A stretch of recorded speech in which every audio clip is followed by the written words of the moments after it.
Chapter 15, Gavroche outside. Courfeyrac suddenly caught sight of someone at the base of the barricade, outside in the street, amid the bullets. Gavroche had taken a bottle basket from the wine shop, had made his way out through the cut, and was quietly engaged in emptying the full cartridge boxes of the National Guardsmen who had been killed on the slope of the redoubt into his basket. "What are you doing there?" asked Courfeyrac. Gavroche raised his face. "I'm filling my basket, citizen. Don't you see the grape shot?" Gavroche replied, "Well, it is raining." "What then?" Courfeyrac shouted, "Come in." "Instanter," said Gavroche. And with a single bound, he plunged into the street. It will be remembered that Fannicot's company had left behind it a trail of bodies. 20 corpses lay scattered here and there on the pavement, through the whole length of the street. 20 cartouches for Gavroche meant a provision of cartridges for the barricade. The smoke in the street was like a fog. Whoever has beheld a cloud which has fallen into a mountain gorge between two peaked escarpments can imagine this smoke, rendered denser and thicker by two gloomy rows of lofty houses. It rose gradually and was incessantly renewed, hence a twilight which made even the broad daylight turn pale. The combatants could hardly see each other from one end of the street to the other, short as it was. This obscurity, which had probably been desired and calculated on by the commanders who were to direct the assault on the barricade, was useful to Gavroche. Beneath the folds of this veil of smoke, and thanks to his small size, he could advance tolerably far into the street without being seen. He rifled the first 7 or 8 cartridge boxes without much danger.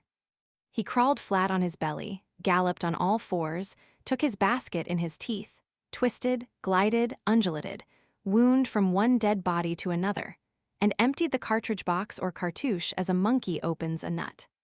They did not dare to shout to him to return from the barricade, which was quite near, for fear of attracting attention to him. On one body, that of a corporal, he found a powder flask. "For thirst," said he, putting it in his pocket. By dint of advancing, he reached a point where the fog of the fusillade became transparent, so that the sharpshooters of the line ranged on the outlook behind their paving stone dike, and the sharpshooters of the Banlieue massed at the corner of the street suddenly pointed out to each other something moving through the smoke. At the moment when Gavroche was relieving a sergeant, who was lying near a stone doorpost, of his cartridges, a bullet struck the body. "Fichter," ejaculated Gavroche. "They are killing my dead men for me." A second bullet struck a spark from the pavement beside him. A third overturned his basket. Gavroche looked and saw that this came from the men of the banlieue. He sprang to his feet, stood erect, with his hair flying in the wind, his hands on his hips, his eyes fixed on the National Guardsmen who were firing, and sang. "En est laid in Nanterre, c'est la faute de Voltaire et Bert de Palaiseau, c'est la faute de Rousseau." Men are ugly at Nanterre, 'tis the fault of Voltaire, and dull at Palaiseau, 'tis the fault of Rousseau. Then he picked up his basket, replaced the cartridges which had fallen from it, without missing a single one, and, advancing towards the fusillade, set about plundering another cartridge box. There a fourth bullet missed him again. Gavroche sang, "Je n'y suis pas notaire, c'est la faute de Voltaire, je suis un petit oiseau, c'est la faute de Rousseau." I am not a notary, 'tis the fault of Voltaire, I'm a little bird, 'tis the fault of Rousseau. A fifth bullet only succeeded in drawing from him a third couplet. "Joie est mon caractère, c'est la faute de Voltaire, misère est mon trousseau, c'est la faute de Rousseau." Joy is my character, 'tis the fault of Voltaire, misery is my trousseau, 'tis the fault of Rousseau. Thus it went on for some time. It was a charming and terrible sight. Gavroche, though shot at, was teasing the fusillade. He had the air of being greatly diverted. It was the sparrow pecking at the sportsman.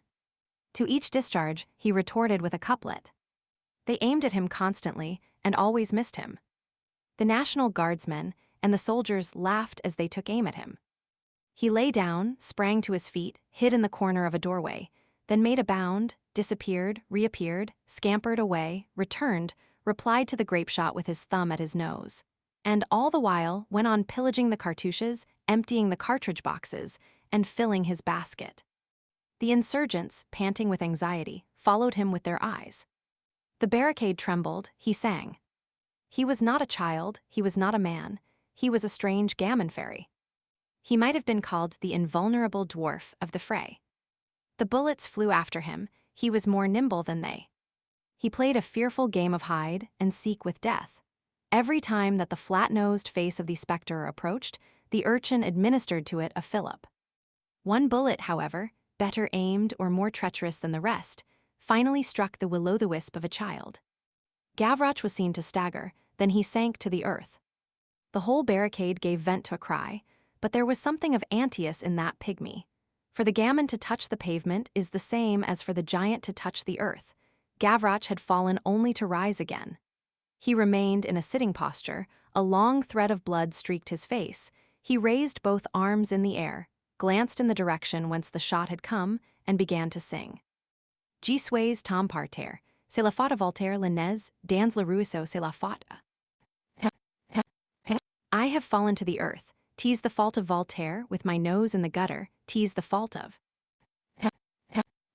He did not finish. A second bullet from the same marksman stopped him short. This time he fell face downward on the pavement and moved no more. This grand little soul had taken its flight. Chapter 16, How from a Brother One Becomes a Father. At that same moment, in the garden of the Luxembourg, for the gaze of the drama must be everywhere present, two children were holding each other by the hand. One might have been 7 years old, the other 5.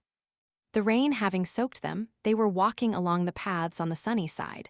The elder was leading the younger. They were pale and ragged. They had the air of wild birds. The smaller of them said, "I am very hungry." The elder, who was already somewhat of a protector, was leading his brother with his left hand, and in his right he carried a small stick. They were alone in the garden. The garden was deserted. The gates had been closed by order of the police, on account of the insurrection. The troops who had been bivouacking there had departed for the exigencies of combat. How did those children come there? Perhaps they had escaped from some guardhouse which stood ajar. Perhaps there was in the vicinity, at the Barrière d'Enfer, or on the Esplanade de l'Observatoire, or in the neighboring Carrefour, dominated by the pediment on which could be read, "In venerunt parvulum panis involutum," some mountebank's booth from which they had fled. Perhaps they had, on the preceding evening, escaped the eye of the inspectors of the garden at the hour of closing, and had passed the night in some one of those sentry boxes where people read the papers. The fact is, they were stray lambs and they seemed free. To be astray and to seem free is to be lost. These poor little creatures were, in fact, lost.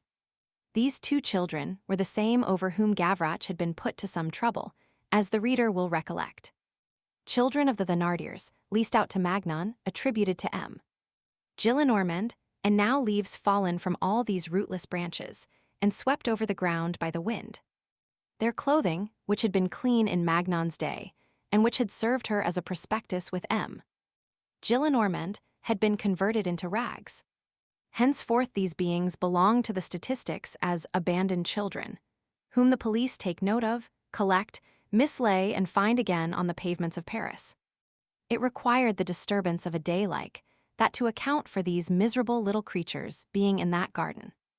If the superintendents had caught sight of them, they would have driven such rags forth. Poor little things do not enter public gardens.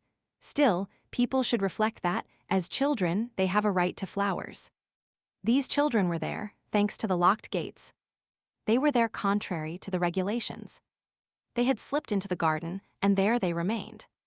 Closed gates do not dismiss the inspectors. Oversight is supposed to continue, but it grows slack and reposes. And the inspectors, moved by the public anxiety and more occupied with the outside than the inside, no longer glanced into the garden, and had not seen the two delinquents. It had rained the night before, and even a little in the morning. But in June, showers do not count for much. An hour after a storm, it can hardly be seen that the beautiful blonde day has wept. The earth, in summer, is as quickly dried as the cheek of a child. At that period of the solstice, the light of full noonday is, so to speak, poignant.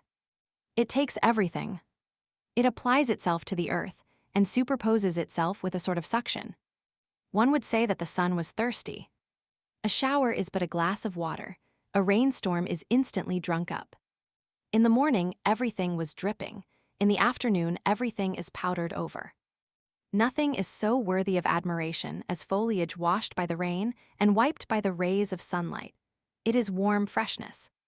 The gardens and meadows, having water at their roots and sun in their flowers, become perfuming pans of incense, and smoke with all their odors at once. Everything smiles, sings, and offers itself. One feels gently intoxicated. The springtime is a provisional paradise. The sun helps man to have patience. There are beings who demand nothing further, mortals who, having the azure of heaven, say, "It is enough."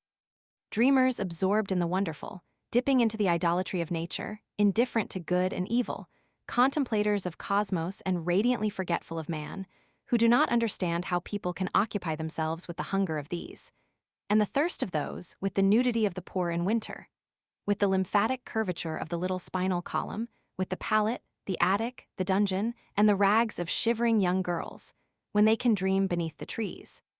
Peaceful and terrible spirits they, and pitilessly satisfied. Strange to say, the infinite suffices them. That great need of man, the finite which admits of embrace, they ignore. The finite which admits of progress and sublime toil, they do not think about. The indefinite, which is born from the human and divine combination of the infinite and the finite, escapes them. Provided that they are face to face with immensity, they smile.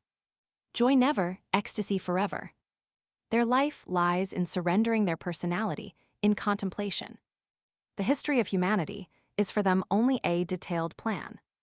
All is not there, the true all remains without. What is the use of busying oneself over that detail, man? Man suffers, that is quite possible, but look at Aldebaran rising. The mother has no more milk, the newborn babe is dying. I know nothing about that, but just look at this wonderful rosette which a slice of wood cells of the pine presents under the microscope. Compare the most beautiful Mechlin lace to that if you can. These thinkers forget to love. The zodiac thrives with them to such a point that it prevents their seeing the weeping child. God eclipses their souls. This is a family of minds which are, at once, great and petty. Horace was one of them, so was Goethe. La Fontaine, perhaps.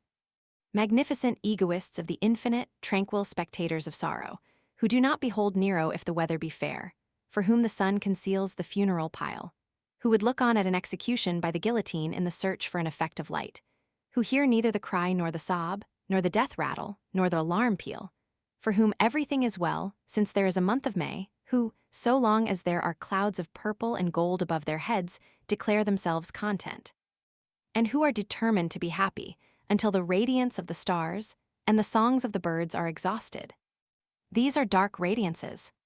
They have no suspicion that they are to be pitied. Certainly they are so. He who does not weep does not see. They are to be admired and pitied, as one would both pity and admire a being at once night and day, without eyes beneath his lashes, but with a star on his brow. The indifference of these thinkers is, according to some, a superior philosophy. That may be, but in this superiority there is some infirmity. One may be immortal and yet limp, witness Vulcan. One may be more than man and less than man. There is incomplete immensity in nature. Who knows whether the sun is not a blind man? But then what? In whom can we trust? Solemn quis dicer falsum audit, who shall dare to say that the sun is false? Thus certain geniuses themselves, certain very lofty mortals, man-stars, may be mistaken. That which is on high at the summit, at the crest, at the zenith, that which sends down so much light on the earth, sees but little, sees badly, sees not at all. Is not this a desperate state of things? No. But what is there then above the sun? The God. On the 6th of June, 1832, about 11 o'clock in the morning, the Luxembourg, solitary and depopulated, was charming. The quincunxes and flower beds shed forth balm and dazzling beauty into the sunlight. The branches, wild with the brilliant glow of midday, seemed endeavoring to embrace. In the sycamores there was an uproar of linnets, sparrows triumphed, woodpeckers climbed along the chestnut trees, administering little pecks on the bark. The flower beds accepted the legitimate royalty of the lilies. The most august of perfumes is that which emanates from whiteness. The peppery odor of the carnations was perceptible. The old crows of Marie de Medici were amorous in the tall trees. The sun gilded, empurpled, set fire to and lighted up the tulips, which are nothing but all the varieties of flame made into flowers. All around the banks of tulips the bees, the sparks of these flame flowers, hummed. All was grace and gaiety, even the impending rain. This relapse, by which the lilies of the valley and the honeysuckles were destined to profit, had nothing disturbing about it. The swallows indulged in the charming threat of flying low. He who was there aspired to happiness. Life smelled good. All nature exhaled candor, help, assistance, paternity, caress, dawn. The thoughts which fell from heaven were as sweet as the tiny hand of a baby when one kisses it. The statues under the trees, white and nude, had robes of shadow pierced with light. These goddesses were all tattered with sunlight, rays hung from them on all sides. Around the great fountain, the earth was already dried up to the point of being burnt. There was sufficient breeze to raise little insurrections of dust here and there. A few yellow leaves, left over from the autumn, chased each other merrily, and seemed to be playing tricks on each other. This abundance of light had something indescribably reassuring about it. Life, sap, heat, odors overflowed. One was conscious, beneath creation, of the enormous size of the source. In all these breaths permeated with love, in this interchange of reverberations and reflections, in this marvelous expenditure of rays, in this infinite outpouring of liquid gold, one felt the prodigality of the inexhaustible. And behind this splendor, as behind a curtain of flame, one caught a glimpse of God, that millionaire of stars. Thanks to the sand, there was not a speck of mud. Thanks to the rain, there was not a grain of ashes. The clumps of blossoms had just been bathed. Every sort of velvet, satin, gold, and varnish, which springs from the earth in the form of flowers, was irreproachable. This magnificence was cleanly. The grand silence of happy nature filled the garden. A celestial silence that is compatible with 1,000 sorts of music, the cooing of nests, the buzzing of swarms, the flutterings of the breeze. All the harmony of the season was complete in one gracious whole. The entrances and exits of spring took place in proper order, the lilacs ended. The jasmines began. Some flowers were tardy, some insects in advance of their time. The vanguard of the red June butterflies fraternized with the rearguard of the white butterflies of May. The plantain trees were getting their new skins. The breeze hollowed out undulations in the magnificent enormity of the chestnut trees. It was splendid. A veteran from the neighboring barracks, who was gazing through the fence, said, "Here is the spring presenting arms and in full uniform." All nature was breakfasting, creation was at table. This was its hour. The great blue cloth was spread in the sky, and the great green cloth on earth. The sun lighted it all up brilliantly. God was serving the universal repast. Each creature had his pasture or his mess. The ringdove found his hemp seed, the chaffinch found his millet, the goldfinch found chickweed, the redbreast found worms, the green finch found flies, the fly found infusoriae, the bee found flowers. They ate each other somewhat, it is true, which is the misery of evil mixed with good, but not a beast of them all had an empty stomach. The two little abandoned creatures had arrived in the vicinity of the grand fountain, and, rather bewildered by all this light, they tried to hide themselves, the instinct of the poor and the weak in the presence of even impersonal magnificence, and they kept behind the swans, hutch. Here and there, at intervals, when the wind blew, shouts, clamor, a sort of tumultuous death rattle, which was the firing and dull blows, which were discharges of cannon, struck the ear confusedly. Smoke hung over the roofs in the direction of the hollas. A bell, which had the air of an appeal, was ringing in the distance. These children did not appear to notice these noises. The little one repeated from time to time, "I am hungry." Almost at the same instant with the children, another couple approached the great basin. They consisted of a goodman, about 50 years of age, who was leading by the hand a little fellow of 6. No doubt a father and his son. The little man of 6 had a big brioche. At that epoch, certain houses abutting on the river, in the rues Madame and Denfert, had keys to the Luxembourg garden, of which the lodgers enjoyed the use when the gates were shut, a privilege which was suppressed later on. This father and son came from one of these houses, no doubt. The two poor little creatures watched. that gentleman approaching, and hid themselves a little more thoroughly. He was a bourgeois. The same person, perhaps, whom Marius had one day heard, through his love fever, near the same grand basin, counseling his son to avoid excesses. He had an affable and haughty air, and a mouth which was always smiling, since it did not shut. This mechanical smile, produced by too much jaw and too little skin, shows the teeth rather than the soul. The child, with his brioche, which he had bitten into but had not finished eating, seemed satiated. The child was dressed as a National Guardsman, owing to the insurrection, and the father had remained clad as a bourgeois out of prudence. Father and son halted near the fountain where two swans were sporting. This bourgeois appeared to cherish a special admiration for the swans. He resembled them in this sense that he walked like them. For the moment, the swans were swimming, which is their principal talent, and they were superb. If the two poor little beings had listened, and if they had been of an age to understand, they might have gathered the words of this grave man. The father was saying to his son, "The sage lives content with little. Look at me, my son. I do not love pomp.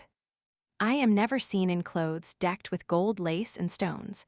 I leave that false splendor to badly organized souls." Here the deep shouts which proceeded from the direction of the Halles burst out with fresh force of bell and uproar. "What is that?" inquired the child. The father replied, "It is the Saturnalia." All at once, he caught sight of the two little ragged boys behind the green swan hutch. "There is the beginning," said he. And after a pause, he added, "Anarchy is entering this garden." In the meanwhile, his son took a bite of his brioche, spit it out, and suddenly burst out crying. "What are you crying about?" demanded his father. "I am not hungry any more," said the child. The father's smile became more accentuated. "One does not need to be hungry in order to eat a cake. My cake tires me. It is stale. Don't you want any more of it?" "No." The father pointed to the swans. "Throw it to those pommeps." The child hesitated. A person may not want any more of his cake, but that is no reason for giving it away. The father went on, "Be humane. You must have compassion on animals." And taking the cake from his son, he flung it into the basin. The cake fell very near the edge. The swans were far away, in the center of the basin, and busy with some prey. They had seen neither the bourgeois nor the brioche. The bourgeois, feeling that the cake was in danger of being wasted, and moved by this useless shipwreck, entered upon a telegraphic agitation, which finally attracted the attention of the swans. They perceived something floating, steered for the edge like ships, as they are, and slowly directed their course toward the brioche, with the stupid majesty which befits white creatures. "The swans understand signs," said the bourgeois, delighted to make a jest. At that moment, the distant tumult of the city underwent another sudden increase. This time it was sinister. There are some gusts of wind which speak more distinctly than others. The one which was blowing at that moment brought clearly defined drum beats, clamors, platoon firing, and the dismal replies of the tocsin and the cannon. This coincided with a black cloud which suddenly veiled the sun. The swans had not yet reached the brioche. "Let us return home," said the father. "They are attacking the Tuileries." He grasped his son's hand again. Then he continued, "From the Tuileries to the Luxembourg, there is but the distance which separates royalty from the peerage. That is not far. Shots will soon rain down." He glanced at the cloud. "Perhaps it is rain itself that is about to shower down. The sky is joining in, the younger branch is condemned. Let us return home quickly." "I should like to see the swans eat the brioche," said the child. The father replied, "That would be imprudent." And he led his little bourgeois away. The son, regretting the swans, turned his head back toward the basin until a corner of the quincunxes concealed it from him. In the meanwhile, the two little waifs had approached the brioche at the same time as the swans. It was floating on the water. The smaller of them stared at the cake, the elder gazed after the retreating bourgeois. Father and son entered the labyrinth of walks, which leads to the grand flight of steps near the clump of trees on the side of the Rue Madame. As soon as they had disappeared from view, the elder child hastily flung himself flat on his stomach on the rounding curb of the basin, and clinging to it with his left hand. And leaning over the water, on the verge of falling in, he stretched out his right hand with his stick towards the cake. The swans, perceiving the enemy, made haste, and in so doing, they produced an effect of their breasts which was of service to the little fisher. The water flowed back before the swans, and one of these gentle concentric undulations softly floated the brioche towards the child's wand. Just as the swans came up, the stick touched the cake. The child gave it a brisk rap, drew in the brioche, frightened away the swans, seized the cake, and sprang to his feet. The cake was wet, but they were hungry and thirsty. The elder broke the cake into 2 portions, a large one and a small one, took the small one for himself, gave the large one to his brother, and said to him, "Ram that into your muzzle." Chapter 17, Mordus Pater Filium Moriturum Expectat. Marius dashed out of the barricade, Commiphera followed him. But he was too late. Gavroche was dead. Commiphera brought back the basket of cartridges, Marius bore the child. Alas, he thought, that which the father had done for his father, he was requiting to the son. Only, the Thénardier had brought back his father alive, he was bringing back the child dead.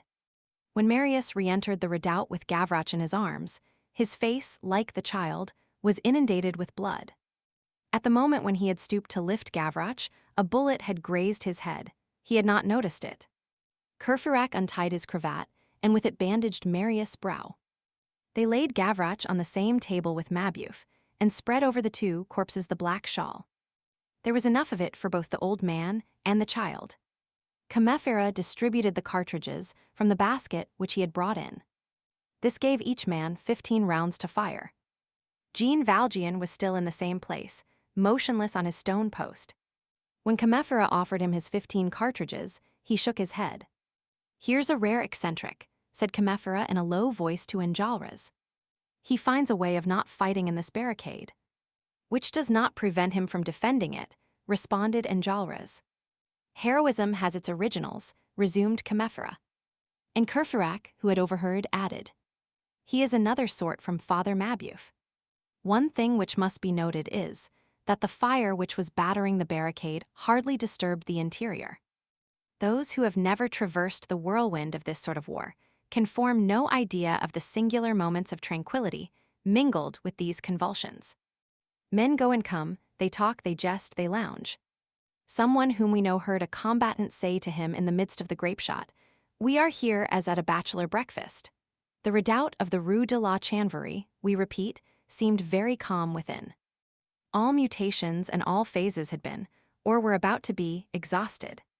The position from critical had become menacing, and from menacing was probably about to become desperate. In proportion as the situation grew gloomy, the glow of heroism empurpled the barricade more and more. Enjolras, who was grave, dominated it, in the attitude of a young Spartan sacrificing his naked sword to the somber genius, Epidotas. Commiphera, wearing an apron, was dressing the wounds.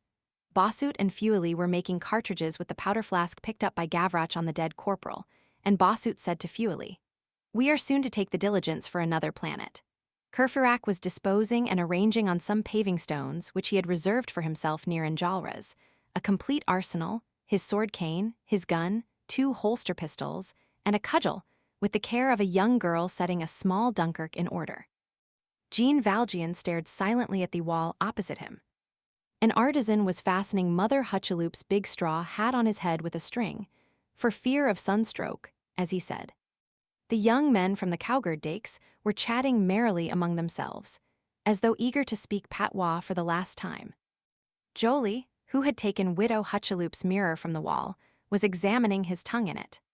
Some combatants, having discovered a few crusts of rather moldy bread in a drawer, were eagerly devouring them.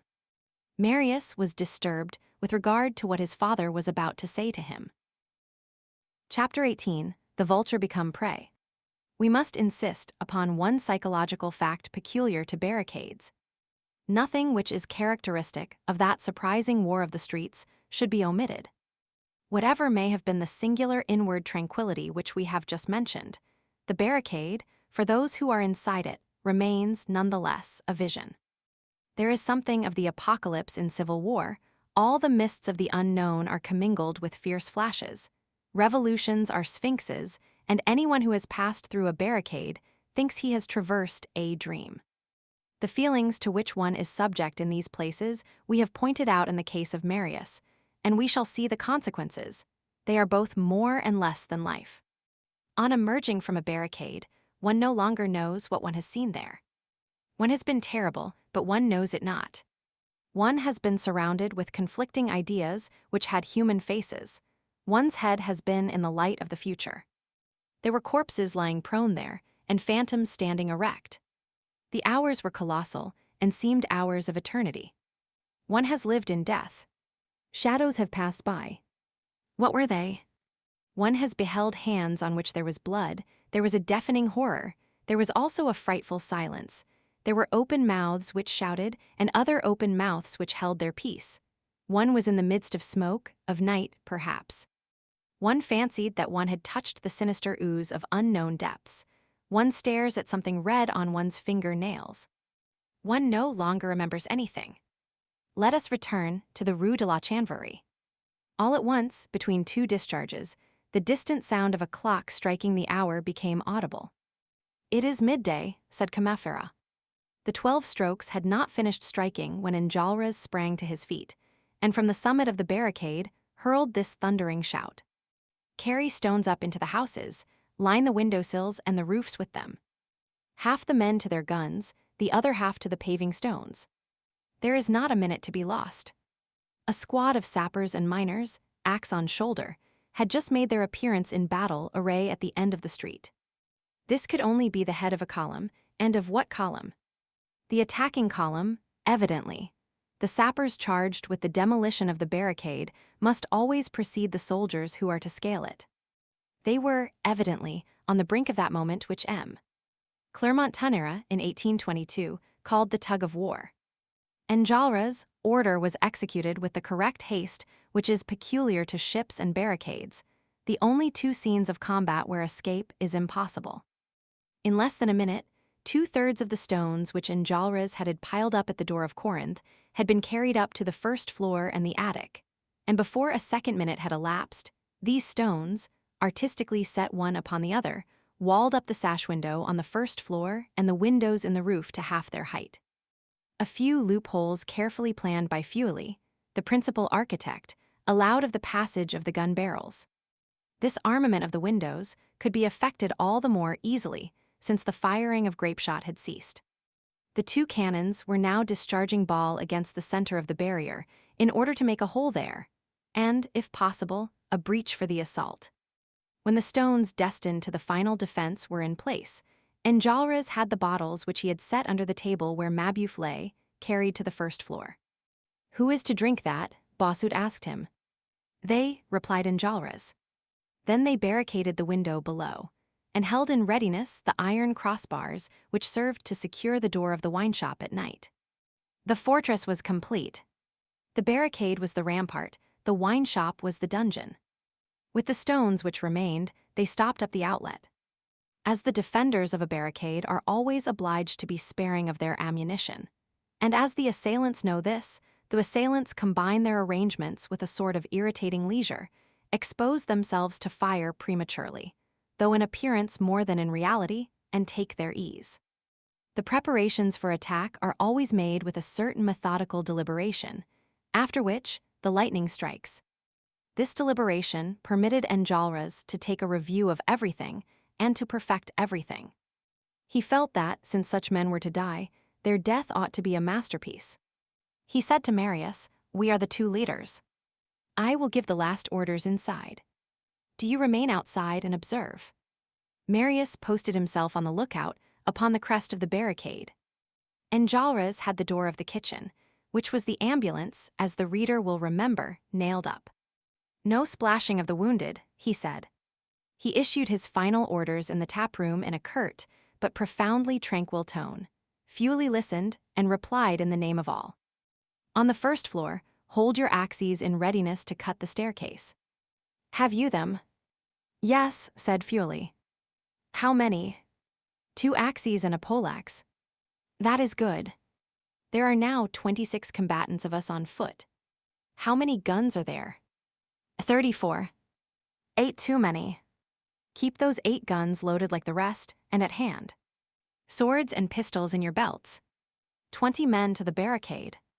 6 ambushed in the attic windows, and at the window on the first floor to fire on the assailants through the loopholes in the stones. Let not a single worker remain inactive here. Presently, when the drum beats the assault, let the 20 below stairs rush to the barricade. The first to arrive will have the best places. These arrangements made, he turned to Javert and said, I am not forgetting you. And laying a pistol on the table, he added, the last man to leave this room will smash the skull of this spy. Here, inquired a voice. No, let us not mix their corpses with our own. The little barricade of the Mondétour lane can be scaled. It is only 4 feet high. The man is well pinioned. He shall be taken thither and put to death. There was someone who was more impassive at that moment than Enjolras. It was Javert. Here Jean Valjean made his appearance.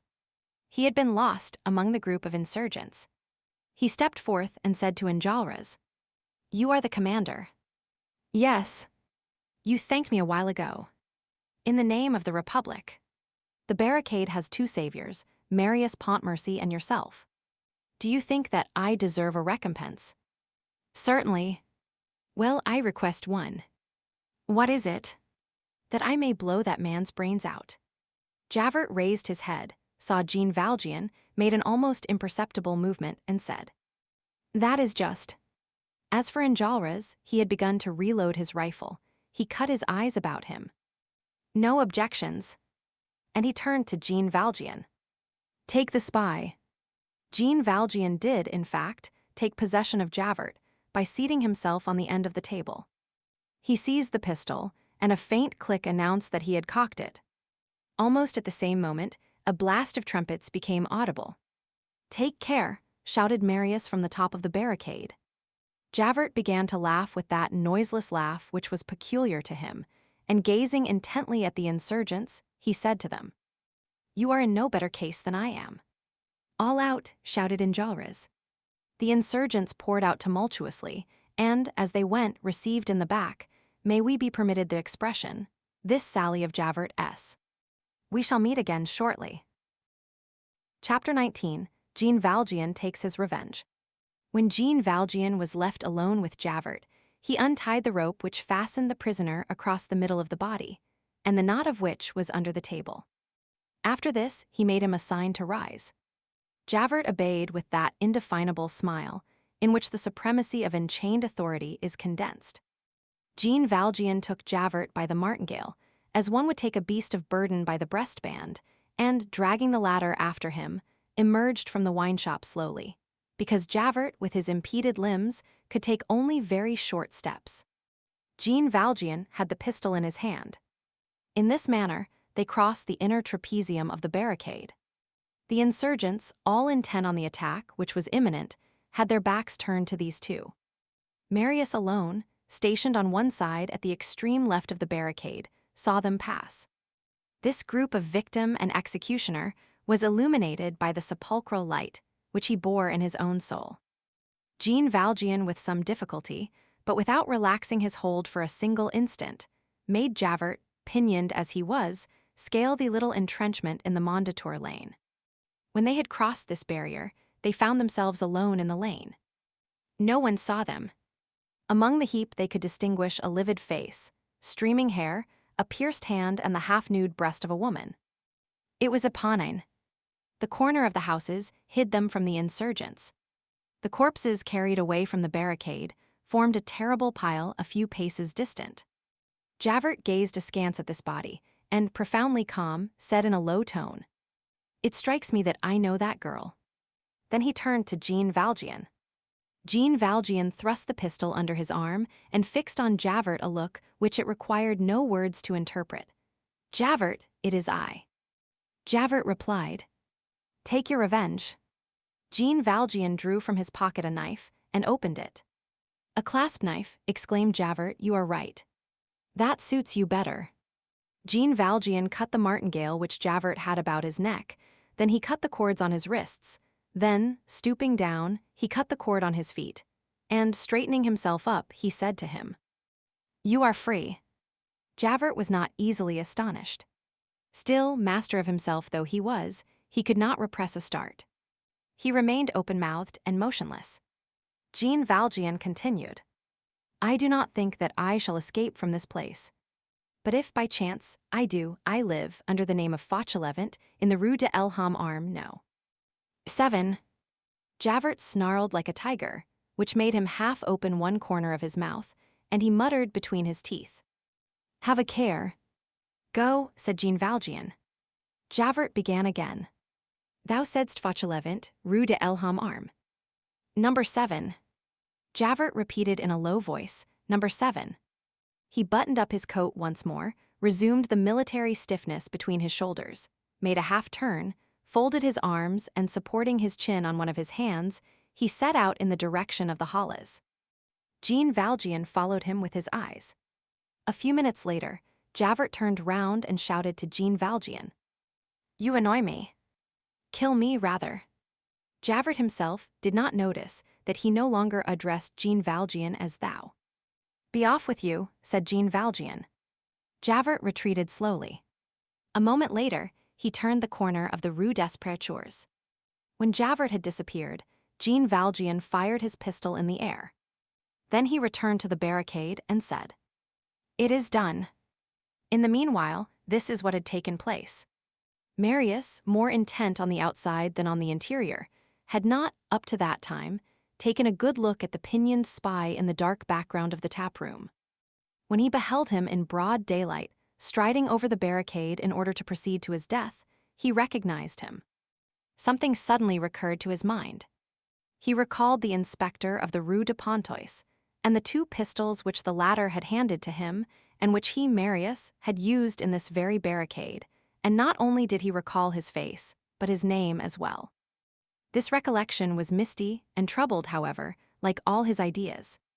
It was not an affirmation that he made, but a question which he put to himself.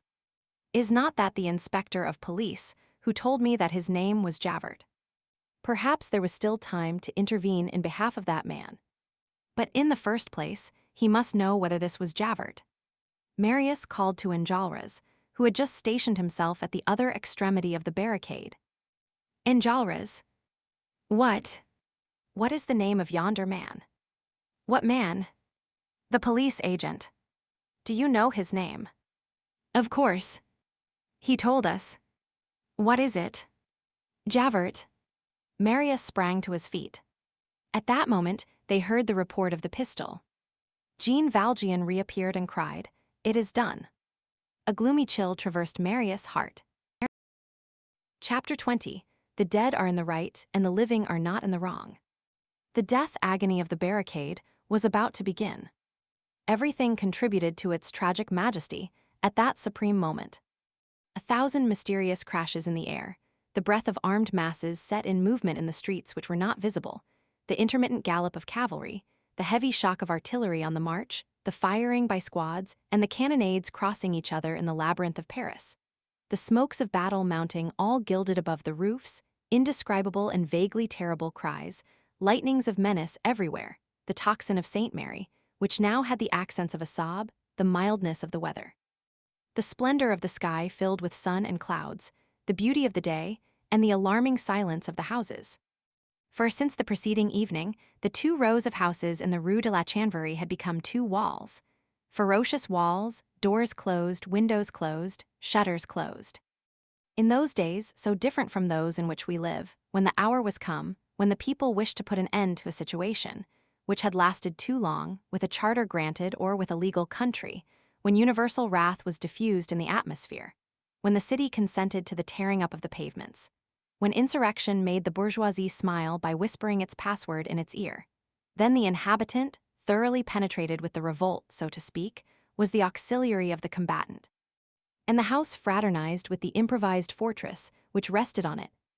When the situation was not ripe, when the insurrection was not decidedly admitted, when the masses disowned the movement, all was over with the combatants, the city was changed into a desert around the revolt, souls grew chilled, refuges were nailed up, and the street turned into a defile to help the army to take the barricade. A people cannot be forced, through surprise, to walk more quickly than it chooses. Woe to whomsoever tries to force its hand. A people does not let itself go at random. Then it abandons the insurrection to itself. The insurgents become noxious, infected with the plague. A house is an escarpment, a door is a refusal, a facade is a wall. This wall hears, sees, and will not. It might open and save you. No. This wall is a judge. It gazes at you and condemns you. What dismal things are closed houses! They seem dead, they are living. Life which is, as it were, suspended there persists there. No one has gone out of them for 24 hours, but no one is missing from them. In the interior of that rock, people go and come, go to bed and rise again. They are a family party there they eat and drink. They are afraid, a terrible thing. Fear excuses this fearful lack of hospitality. Terror is mixed with it, an extenuating circumstance. Sometimes even, and this has been actually seen, fear turns to passion. Fright may change into fury as prudence does into rage, hence this wise saying, the enraged moderates. There are outbursts of supreme terror, whence springs wrath like a mournful smoke. What do these people want? What have they come there to do? Let them get out of the scrape. So much the worse for them. It is their fault. They are only getting what they deserve. It does not concern us. Here is our poor street, all riddled with balls. They are a pack of rascals. Above all things, don't open the door, and the house assumes the air of a tomb. The insurgent is in the death throes in front of that house. He sees the grape shot and naked swords drawing near. If he cries, he knows that they are listening to him and that no one will come. There stand walls which might protect him, there are men who might save him, and these walls have ears of flesh, and these men have bowels of stone. Whom shall he reproach? No one and every one. The incomplete times in which we live. It is always at its own risk and peril that utopia is converted into revolution, and from philosophical protest becomes an armed protest, and from Minerva turns to Pallas. The utopia which grows impatient and becomes revolt knows what awaits it. It almost always comes too soon. Then it becomes resigned, and stoically accepts catastrophe in lieu of triumph.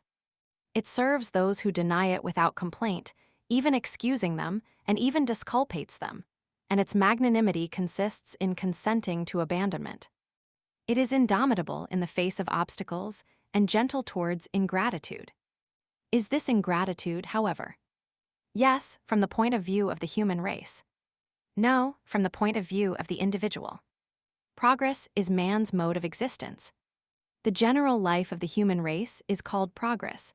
The collective stride of the human race is called progress. Progress advances. It makes the great human and terrestrial journey towards the celestial and the divine. It has its halting places where it rallies the laggard troop. It has its stations where it meditates. In the presence of some splendid Canaan, suddenly unveiled on its horizon, it has its nights when it sleeps. And it is one of the poignant anxieties of the thinker that he sees the shadow resting on the human soul, and that he gropes in darkness without being able to awaken that slumbering progress. God is dead, perhaps, said Gerard de Nerval one day to the writer of these lines, confounding progress with God and taking the interruption of movement for the death of being.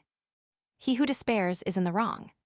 Progress infallibly awakes, and in short, we may say that it marches on, even when it is asleep, for it has increased in size. When we behold it erect once more, we find it taller. To be always peaceful does not depend on progress any more than it does on the stream. Erect no barriers, cast in no boulders, obstacles make water froth and humanity boil. Hence arise troubles, but after these troubles, we recognize the fact that ground has been gained. Until order, which is nothing else than universal peace, has been established, until harmony and unity reign, progress will have revolutions as its halting places. What then is progress? We have just enunciated it, the permanent life of the peoples.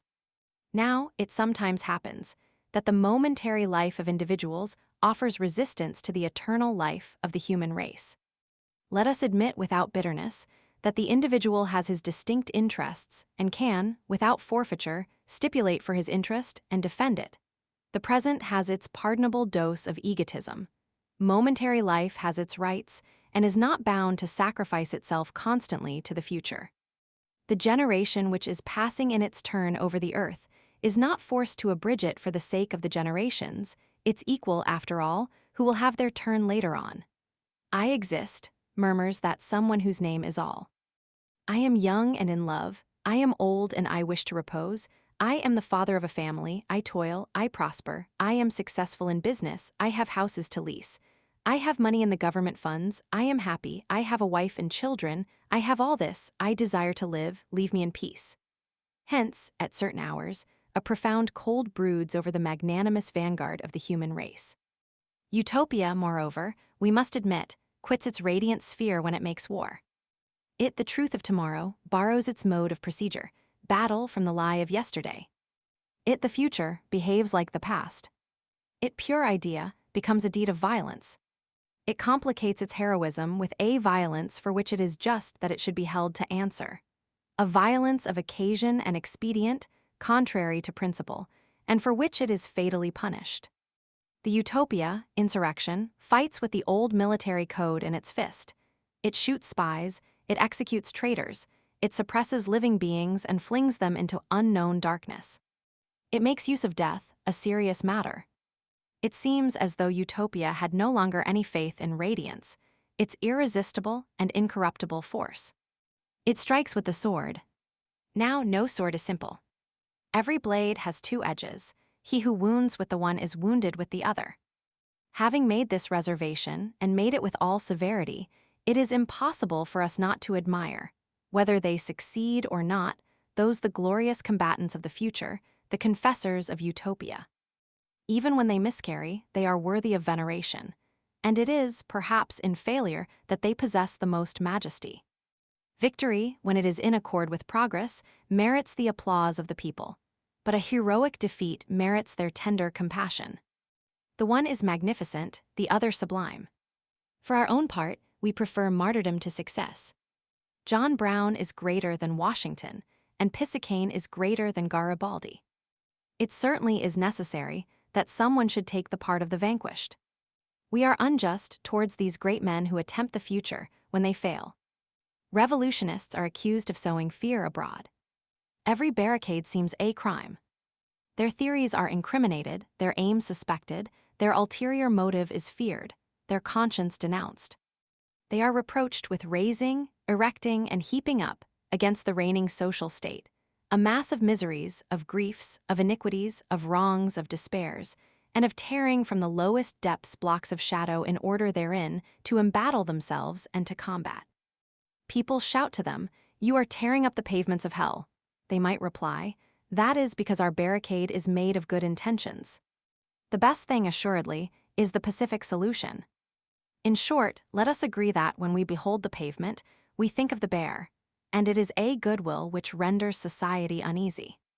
But it depends on society to save itself. It is to its own goodwill that we make our appeal. No violent remedy is necessary. To study evil amiably, to prove its existence, then to cure it. It is to this that we invite it. However that may be, even when fallen, above all when fallen, these men, who at every point of the universe, with their eyes fixed on France, are striving for the grand work with the inflexible logic of the ideal, are august. They give their life a free offering to progress. They accomplish the will of Providence. They perform a religious act. At the appointed hour, with as much disinterestedness as an actor who answers to his cue, in obedience to the divine stage manager, they enter the tomb. And this hopeless combat, this stoical disappearance they accept in order to bring about the supreme and universal consequences, the magnificent and irresistibly human movement begun on the 14th of July, 1789. These soldiers are priests. The French Revolution is an act of God. Moreover, there are, and it is proper to add this distinction to the distinctions already pointed out in another chapter. There are accepted revolutions, revolutions which are called revolutions. There are refused revolutions, which are called riots. An insurrection which breaks out is an idea which is passing its examination before the people. If the people lets fall a black ball, the idea is dried fruit, the insurrection is a mere skirmish. Waging war at every summons and every time that utopia desires it, is not the thing for the peoples. Nations have not always, and at every hour, the temperament of heroes and martyrs. They are positive.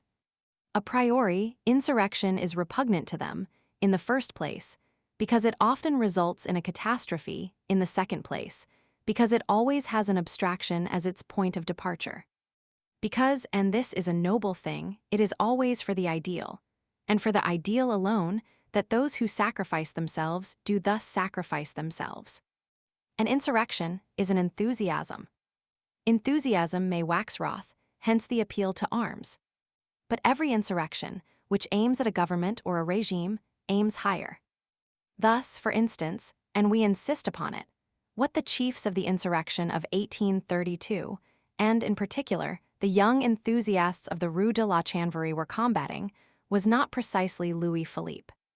The majority of them, when talking freely, did justice to this king who stood midway between monarchy and revolution. No one hated him. But they attacked the younger branch of the divine right in Louis Philippe as they had attacked its elder branch in Charles X. And that which they wished to overturn in overturning royalty in France was, as we have explained, the usurpation of man over man and of privilege over right in the entire universe. Paris without a king has as result the world without despots. This is the manner in which they reasoned. Their aim was distant, no doubt, vague perhaps, and it retreated in the face of their efforts, but it was great. Thus it is. And we sacrifice ourselves for these visions, which are almost always illusions for the sacrificed, but illusions with which, after all, the whole of human certainty is mingled. We throw ourselves into these tragic affairs and become intoxicated with that which we are about to do. Who knows? We may succeed. We are few in number, we have a whole army arrayed against us. But we are defending right, the natural law, the sovereignty of each one over himself from which no abdication is possible, justice and truth, and in case of need, we die like the 300 Spartans. We do not think of Don Quixote, but of Leonidas. And we march straight before us, and once pledged, we do not draw back, and we rush onwards with head held low, cherishing as our hope an unprecedented victory, revolution completed, progress set free again, the aggrandizement of the human race, universal deliverance, and in the event of the worst, Thermopylae. These passages of arms for the sake of progress often suffer shipwreck, and we have just explained why. The crowd is restive in the presence of the impulses of paladins. Heavy masses, the multitudes which are fragile because of their very weight fear adventures, and there is a touch of adventure in the ideal. Moreover, and we must not forget this, interests which are not very friendly to the ideal and the sentimental are in the way. Sometimes the stomach paralyses the heart. The grandeur and beauty of France lies in this, that she takes less from the stomach than other nations. She more easily knots the rope about her loins. She is the first awake, the last asleep. She marches forwards. She is a seeker. This arises from the fact that she is an artist. The ideal is nothing but the culminating point of logic. The same as the beautiful is nothing but the summit of the true. Artistic peoples are also consistent peoples. To love beauty is to see the light. That is why the torch of Europe, that is to say of civilization, was first borne by Greece, who passed it on to Italy, who handed it on to France. Divine, illuminating nations of scouts. Vidilim pada tradent. It is an admirable thing that the poetry of a people is the element of its progress. The amount of civilization is measured by the quantity of imagination. Only a civilizing people should remain a manly people. Corinth, yes, Sybaris, no. Whoever becomes effeminate makes himself a bastard. He must be neither a dilettante nor a virtuoso, but he must be artistic. In the matter of civilization, he must not refine, but he must sublime. On this condition, one gives to the human race the pattern of the ideal. The modern ideal has its type in art, and its means is science. It is through science that it will realize that august vision of the poets, the socially beautiful. Eden will be reconstructed by A plus B. At the point which civilization has now reached, the exact is a necessary element of the splendid, and the artistic sentiment is not only served, but completed by the scientific organ. Dreams must be calculated. Art, which is the conqueror, should have for support science, which is the walker. The solidity of the creature which is ridden is of importance. The modern spirit is the genius of Greece with the genius of India as its vehicle. Alexander on the elephant. Races which are petrified in dogma or demoralized by lucre are unfit to guide civilization. Genuflection before the idol, or before money wastes away the muscles which walk and the will which advances. Hieratic or mercantile absorption lessens a people's power of radiance, lowers its horizon by lowering its level, and deprives it of that intelligence, at once both human and divine of the universal goal, which makes missionaries of nations. Babylon has no ideal, Carthage has no ideal. Athens and Rome have and keep, throughout all the nocturnal darkness of the centuries, halos of civilization. France is in the same quality of race as Greece and Italy. She is Athenian in the matter of beauty, and Roman in her greatness. Moreover, she is good. She gives herself. Oftener than is the case with other races, is she in the humor for self-devotion and sacrifice. Only this humor seizes upon her, and again abandons her. And therein lies the great peril for those who run when she desires only to walk, or who walk on when she desires to halt.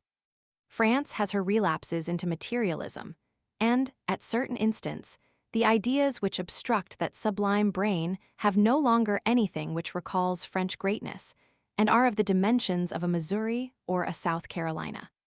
What is to be done in such a case? The giantess plays at being a dwarf. Immense France has her freaks of pettiness. That is all. To this there is nothing to say. Peoples, like planets, possess the right to an eclipse. And all is well, provided that the light returns and that the eclipse does not degenerate into night. Dawn and resurrection are synonymous. The reappearance of the light is identical with the persistence of the eye. Let us state these facts calmly. Death on the barricade or the tomb in exile is an acceptable occasion for devotion. The real name of devotion is disinterestedness. Let the abandoned allow themselves to be abandoned. Let the exiled allow themselves to be exiled, and let us confine ourselves to entreating great nations not to retreat too far when they do retreat. One must not push too far in descent under pretext of a return to reason. Matter exists, the minute exists, interest exists, the stomach exists, but the stomach must not be the sole wisdom. The life of the moment has its rights, we admit, but permanent life has its rights also. Alas, the fact that one is mounted does not preclude a fall. This can be seen in history more frequently than is desirable. A nation is great, it tastes the ideal, then it bites the mire and finds it good. And if it be asked how it happens that it has abandoned Socrates for Falstaff, it replies, "Because I love statesmen." One word more before returning to our subject, the conflict. A battle like the one which we are engaged in describing is nothing else than a convulsion towards the ideal. Progress trammeled is sickly and is subject to these tragic epilepsies. With that malady of progress, civil war, we have been obliged to come in contact in our passage. This is one of the fatal phases, at once act and entr'acte of that drama whose pivot is a social condemnation, and whose veritable title is progress. Progress. The cry to which we frequently give utterance is our whole thought, and at the point of this drama which we have now reached, the idea which it contains having still more than one trial to undergo, it is, perhaps, permitted to us, if not to lift the veil from it, to at least allow its light to shine through. The book which the reader has under his eye at this moment is, from one end to the other, as a whole and in detail, whatever may be its intermittences, exceptions, and faults, the march from evil to good, from the unjust to the just, from night to day, from appetite to conscience, from rottenness to life, from hell to heaven, from nothingness to God. Point of departure, matter, point of arrival, the soul. The hydra at the beginning, the angel at the end. Chapter 21, The Heroes. All at once, the drum beat the charge. The attack was a hurricane. On the evening before, in the darkness, the barricade had been approached silently, as by a boa. Now, in broad daylight, in that widening street, surprise was decidedly impossible. Rude force had, moreover, been unmasked, the cannon had begun the roar. The army hurled itself on the barricade. Fury now became skill. a powerful detachment of infantry of the line, broken at regular intervals by the National Guard and the Municipal Guard on foot, and supported by serried masses which could be heard though not seen, debauched into the street at a run, with drums beating, trumpets braying, bayonets leveled, the sappers at their head, and imperturbable under the projectiles, charged straight for the barricade with the weight of a brazen beam against a wall. The wall held firm. The insurgents fired impetuously. The barricade, once scaled, had a mane of lightning flashes. The assault was so furious that for one moment it was inundated with assailants, but it shook off the soldiers as the lion shakes off the dogs, and it was only covered with besiegers as the cliff is covered with foam to reappear, a moment later, beetling, black, and formidable. The column, forced to retreat, remained massed in the street unprotected but terrible, and replied to the redoubt with a terrible discharge of musketry. Anyone who has seen fireworks will recall the sheaf, formed of interlacing lightnings, which is called a bouquet. Let the reader picture to himself this bouquet, no longer vertical but horizontal, bearing a bullet, buckshot, or a biscuit at the tip of each one of its jets of flame, and picking off dead men one after another from its clusters of lightning. The barricade was underneath it. On both sides, the resolution was equal. The bravery exhibited there was almost barbarous, and was complicated with a sort of heroic ferocity which began by the sacrifice of self. This was the epoch when a National Guardsman fought like a zouave. The troop wished to make an end of it. Insurrection was desirous of fighting. The acceptance of the death, agony in the flower of youth, and in the flush of health turns intrepidity into frenzy. In this fray, each one underwent the broadening growth of the death hour. The street was strewn with corpses. The barricade had Enjolras at one of its extremities and Marius at the other. Enjolras, who carried the whole barricade in his head, reserved and sheltered himself. 3 soldiers fell, one after the other, under his embrasure without having even seen him. Marius fought unprotected. He made himself a target. He stood with more than half his body above the breastworks. There is no more violent prodigal than the avaricious man who takes the bit in his teeth. There is no man more terrible in action than a dreamer. Marius was formidable and pensive. In battle, he was as in a dream. One would have pronounced him a phantom, engaged in firing a gun. The insurgents' cartridges were giving out, but not their sarcasms. In this whirlwind of the sepulchre in which they stood, they laughed. Courfeyrac was bareheaded. "What have you done with your hat?" Bossuet asked him. Courfeyrac replied, "They have finally taken it away from me with cannonballs." Or they uttered haughty comments. "Can anyone understand?" exclaimed Feuilly bitterly. "Those men," and he cited names, well-known names, even celebrated names, some belonging to the old army, who had promised to join us and taken an oath to aid us, and who had pledged their honor to it, and who are our generals, and who abandon us. And Combeferre restricted himself to replying with a grave smile. There are people who observe the rules of honor as one observes the stars, from a great distance. The interior of the barricade was so strewn with torn cartridges that one would have said that there had been a snowstorm. The assailants had numbers in their favor, the insurgents had position. They were at the top of a wall, and they thundered point-blank upon the soldiers tripping over the dead and wounded and entangled in the escarpment. This barricade, constructed as it was and admirably buttressed, was really one of those situations where a handful of men hold a legion in check. Nevertheless, the attacking column, constantly recruited and enlarged under the shower of bullets, drew inexorably nearer. And now, little by little, step by step, but surely, the army closed in around the barricade as the vice grasps the winepress. One assault followed another. The horror of the situation kept increasing. Then there burst forth on that heap of paving stones, in that Rue de la Chanvrerie, a battle worthy of a wall of Troy. These haggard, ragged, exhausted men, who had had nothing to eat for 24 hours, who had not slept, who had but a few more rounds to fire, who were fumbling in their pockets which had been emptied of cartridges, nearly all of whom were wounded, with head or arm bandaged with black and blood-stained linen, with holes in their clothes from which the blood trickled, and who were hardly armed with poor guns and notched swords, became Titans. The barricade was 10 times attacked, approached assailed, scaled, and never captured. In order to form an idea of this struggle, it is necessary to imagine fire set to a throng of terrible courages, and then to gaze at the conflagration. It was not a combat, it was the interior of a furnace. Their mouths breathed the flame, their countenances were extraordinary. The human form seemed impossible there, the combatants flamed forth there, and it was formidable to behold the going and coming in that red glow of those salamanders of the fray. The successive and simultaneous scenes of this grand slaughter we renounce all attempts at depicting.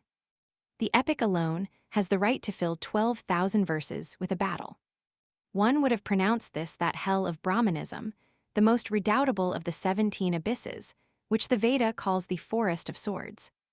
They fought hand to hand, foot to foot, with pistol shots, with blows of the sword, with their fists at a distance, close at hand, from above, from below, from everywhere, from the roofs of the houses, from the windows of the wine shop, from the cellar windows, whither some had crawled. They were 1 against 60. The facade of Corinth, half demolished, was hideous. The window, tattooed with grapeshot, had lost glass and frame and was nothing now but a shapeless hole, tumultuously blocked with paving stones.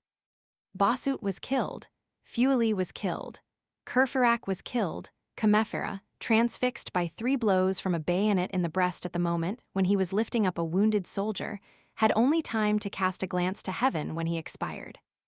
Marius, still fighting, was so riddled with wounds, particularly in the head, that his countenance disappeared beneath the blood, and one would have said that his face was covered with a red kerchief. Enjolras alone was not struck. When he had no longer any weapon, he reached out his hands to right and left, and an insurgent thrust some arm or other into his fist.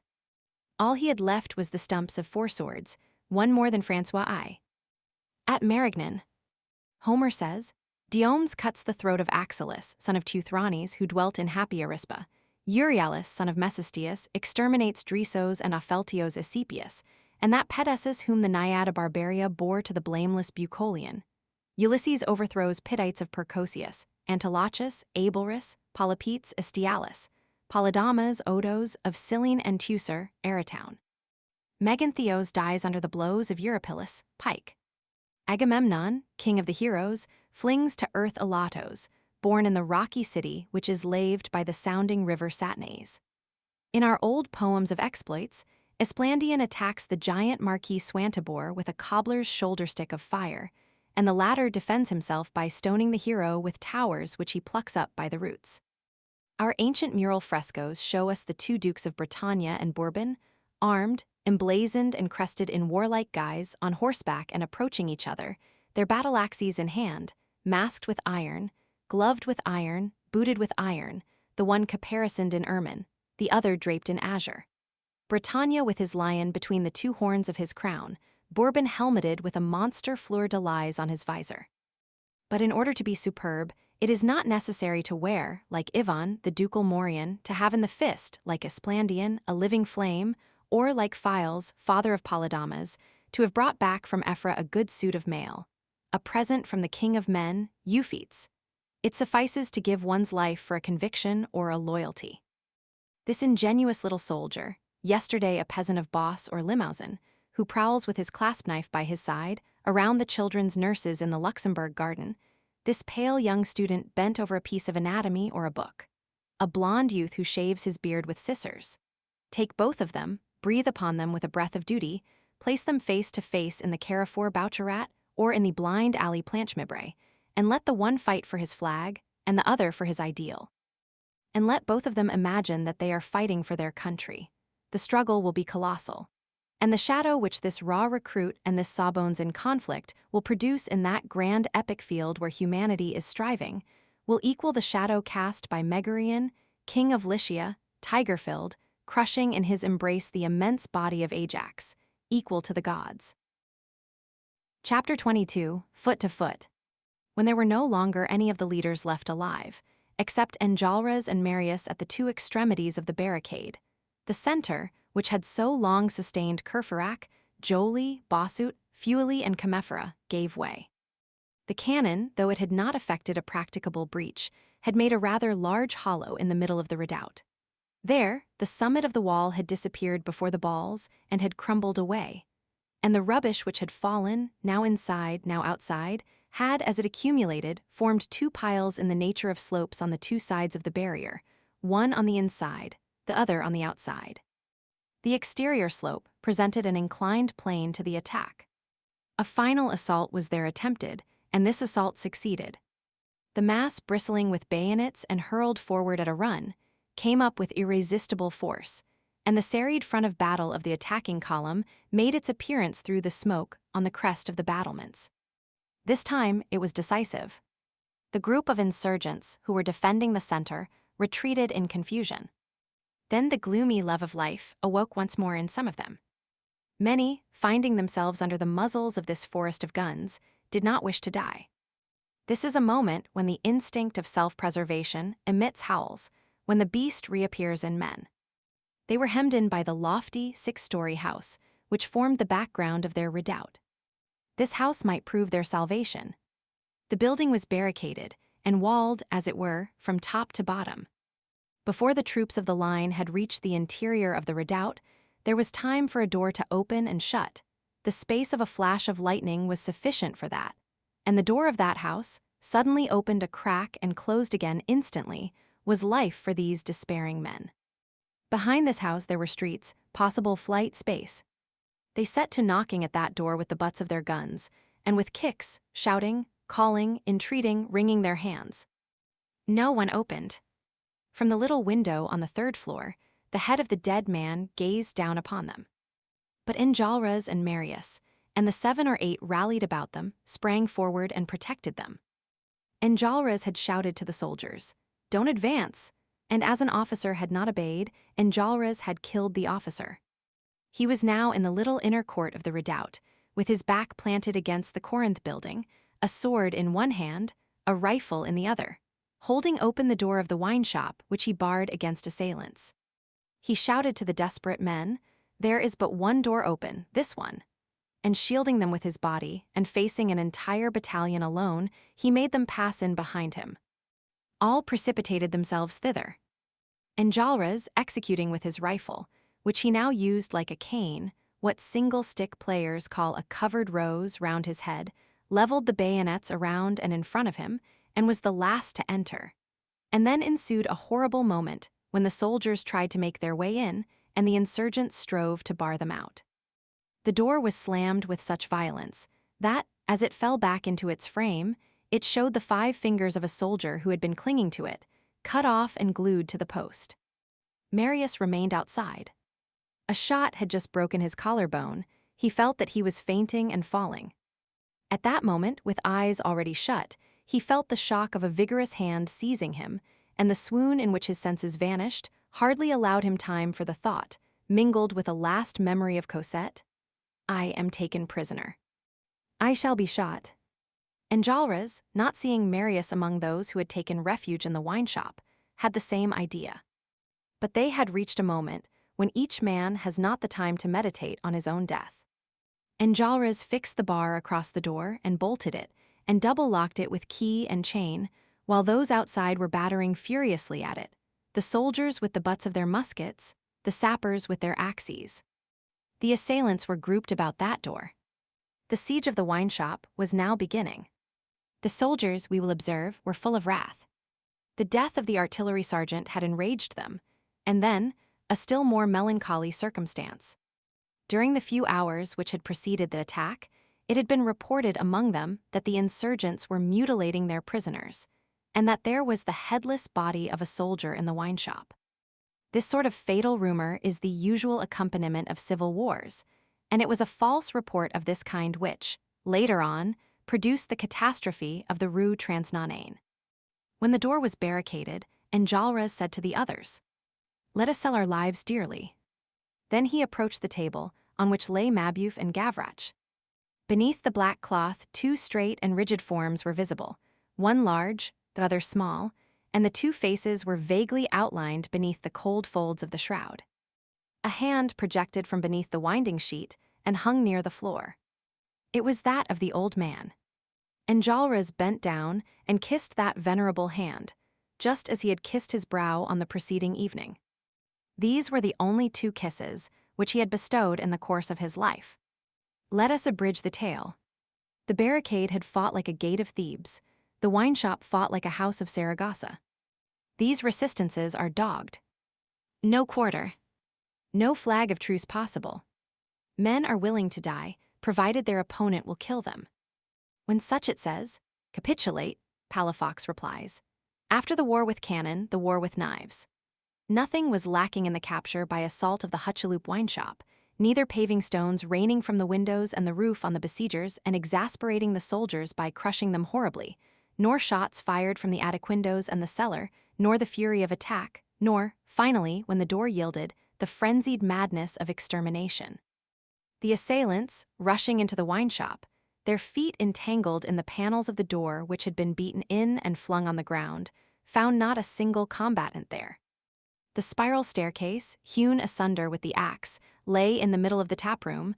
A few wounded men were just breathing their last. Everyone who was not killed was on the first floor.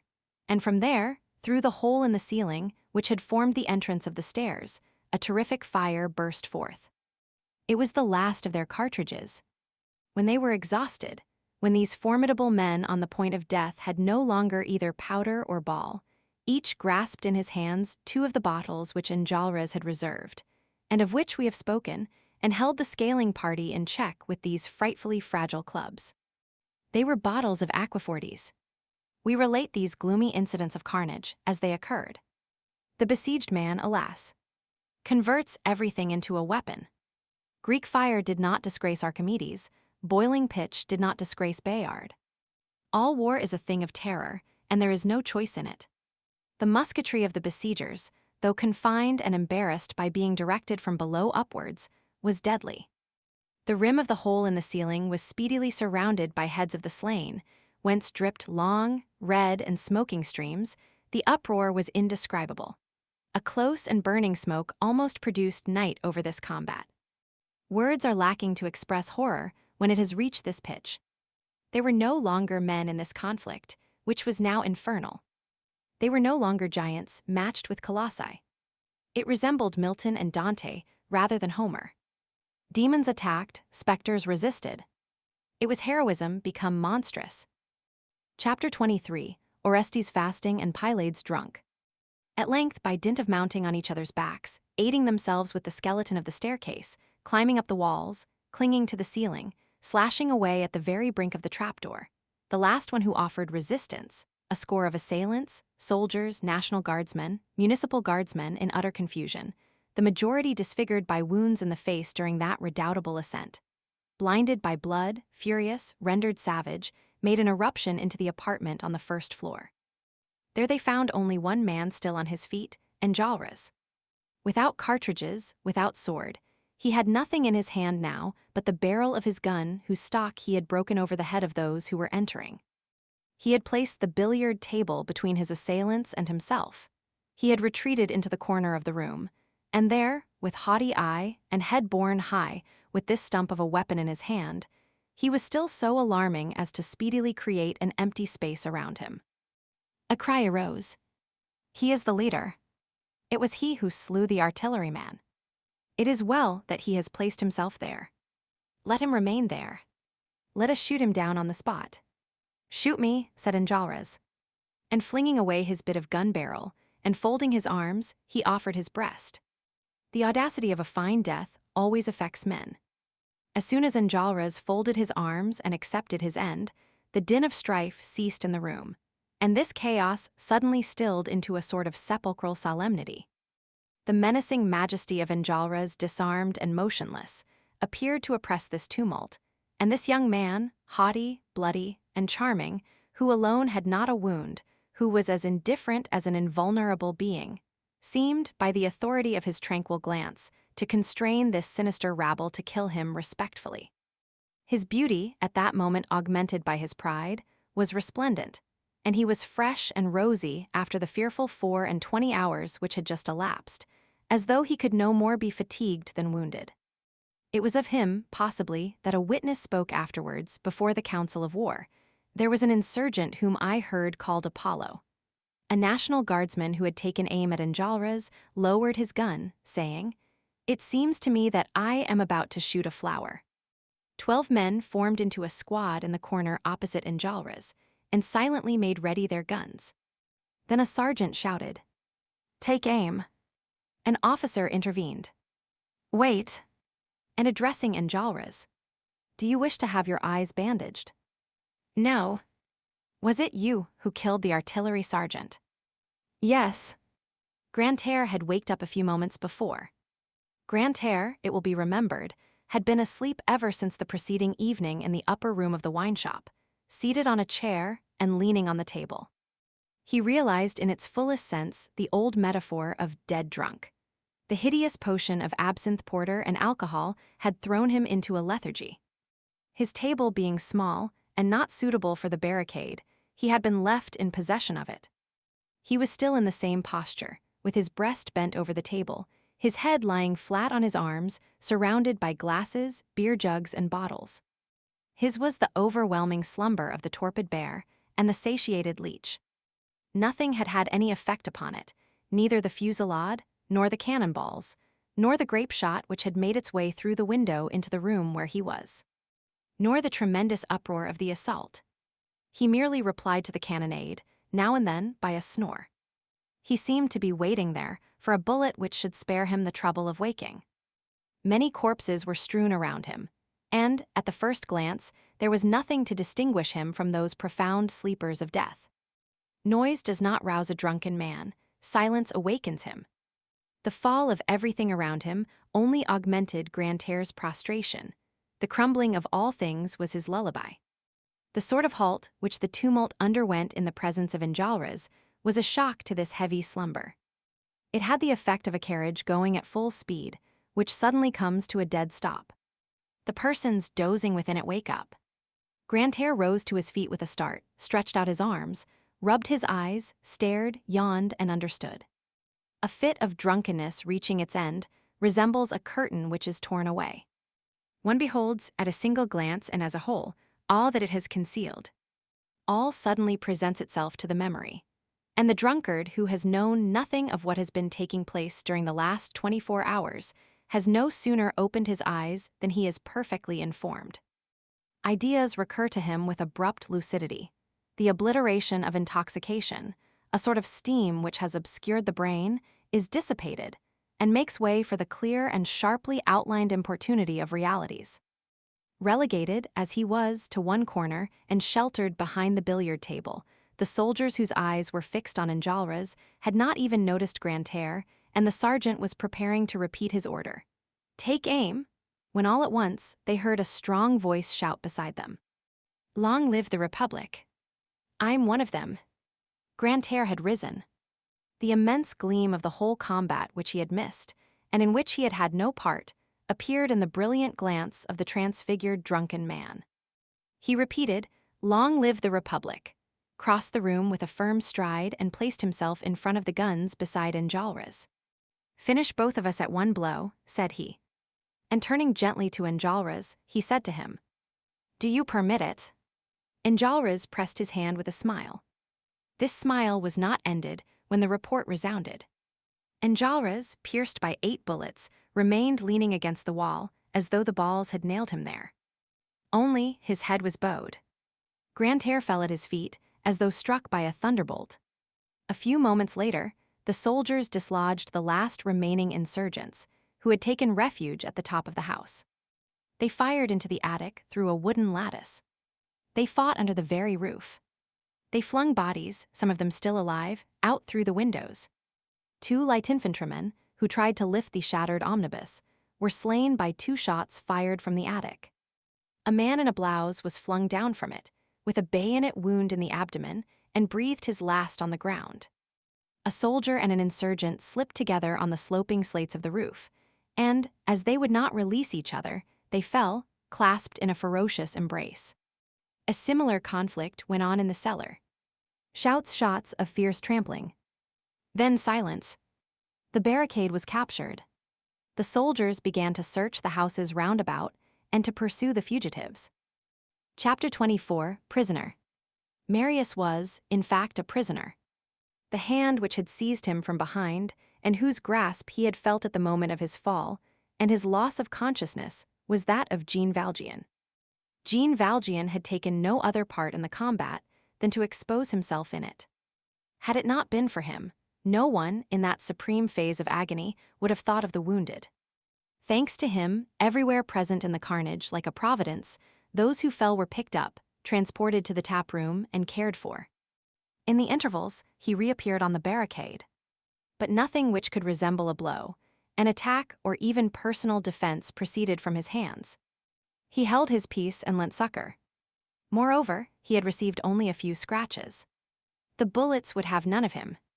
If suicide formed part of what he had meditated on coming to this sepulchre, to that spot, he had not succeeded. But we doubt whether he had thought of suicide, in a religious act. Jean Valjean, in the thick cloud of the combat, did not appear to see Marius. The truth is that he never took his eyes from the latter. When a shot laid Marius low, Jean Valjean leaped forward with the agility of a tiger, fell upon him as on his prey, and bore him off.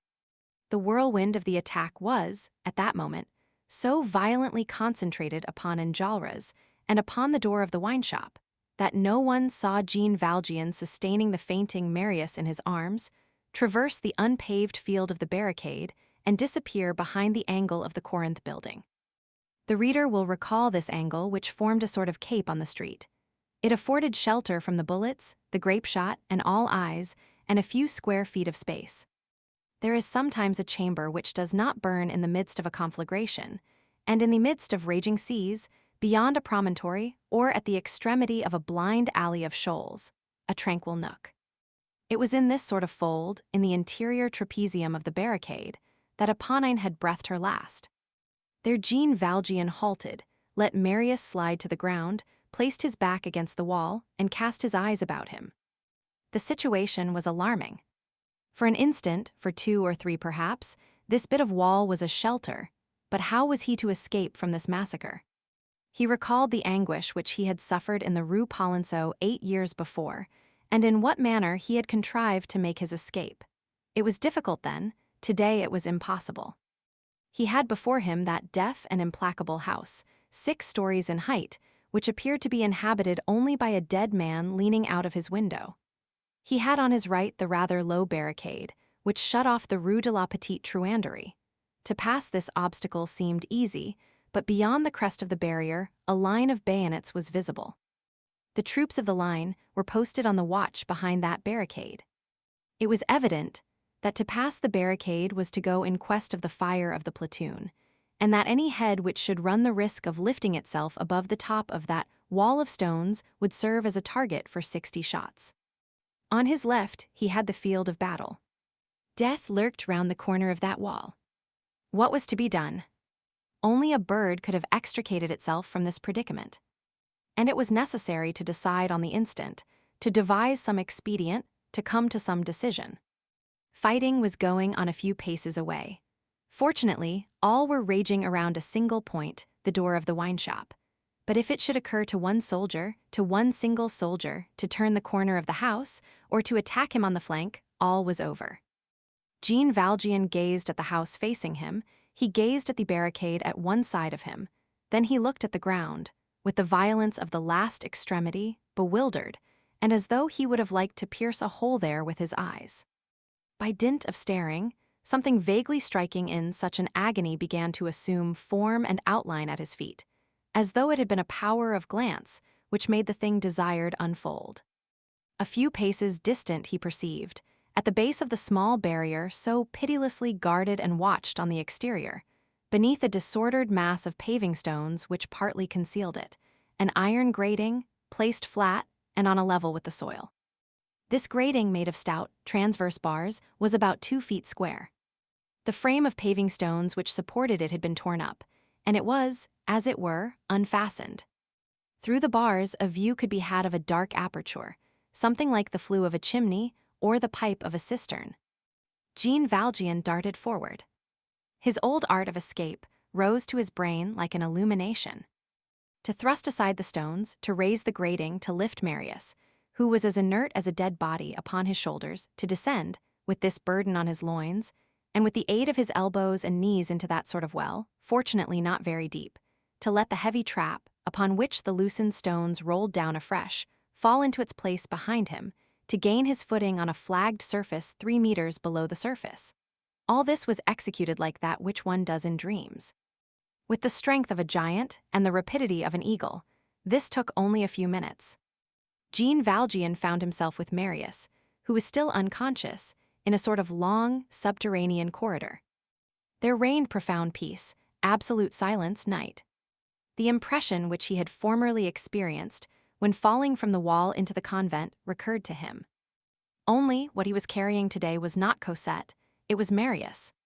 He could barely hear the formidable tumult in the wine shop, taken by assault like a vague murmur overhead. Book 2, The Intestine of the Leviathan. Chapter 1, The Land Impoverished by the Sea. Paris casts 25 millions yearly into the water. And this without metaphor. How and in what manner? Day and night. With what object? With no object. With what intention? With no intention. Why? For no reason. By means of what organ? By means of its intestine. What is its intestine? The sewer.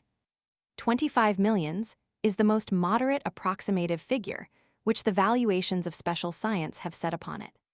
Science, after having long groped about, now knows that the most fecundating and the most efficacious of fertilizers is human manure.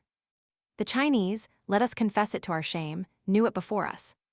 Not a Chinese peasant, it is Ekberg who says this, goes to town without bringing back with him, at the two extremities of his bamboo pole, 2 full buckets of what we designate as filth.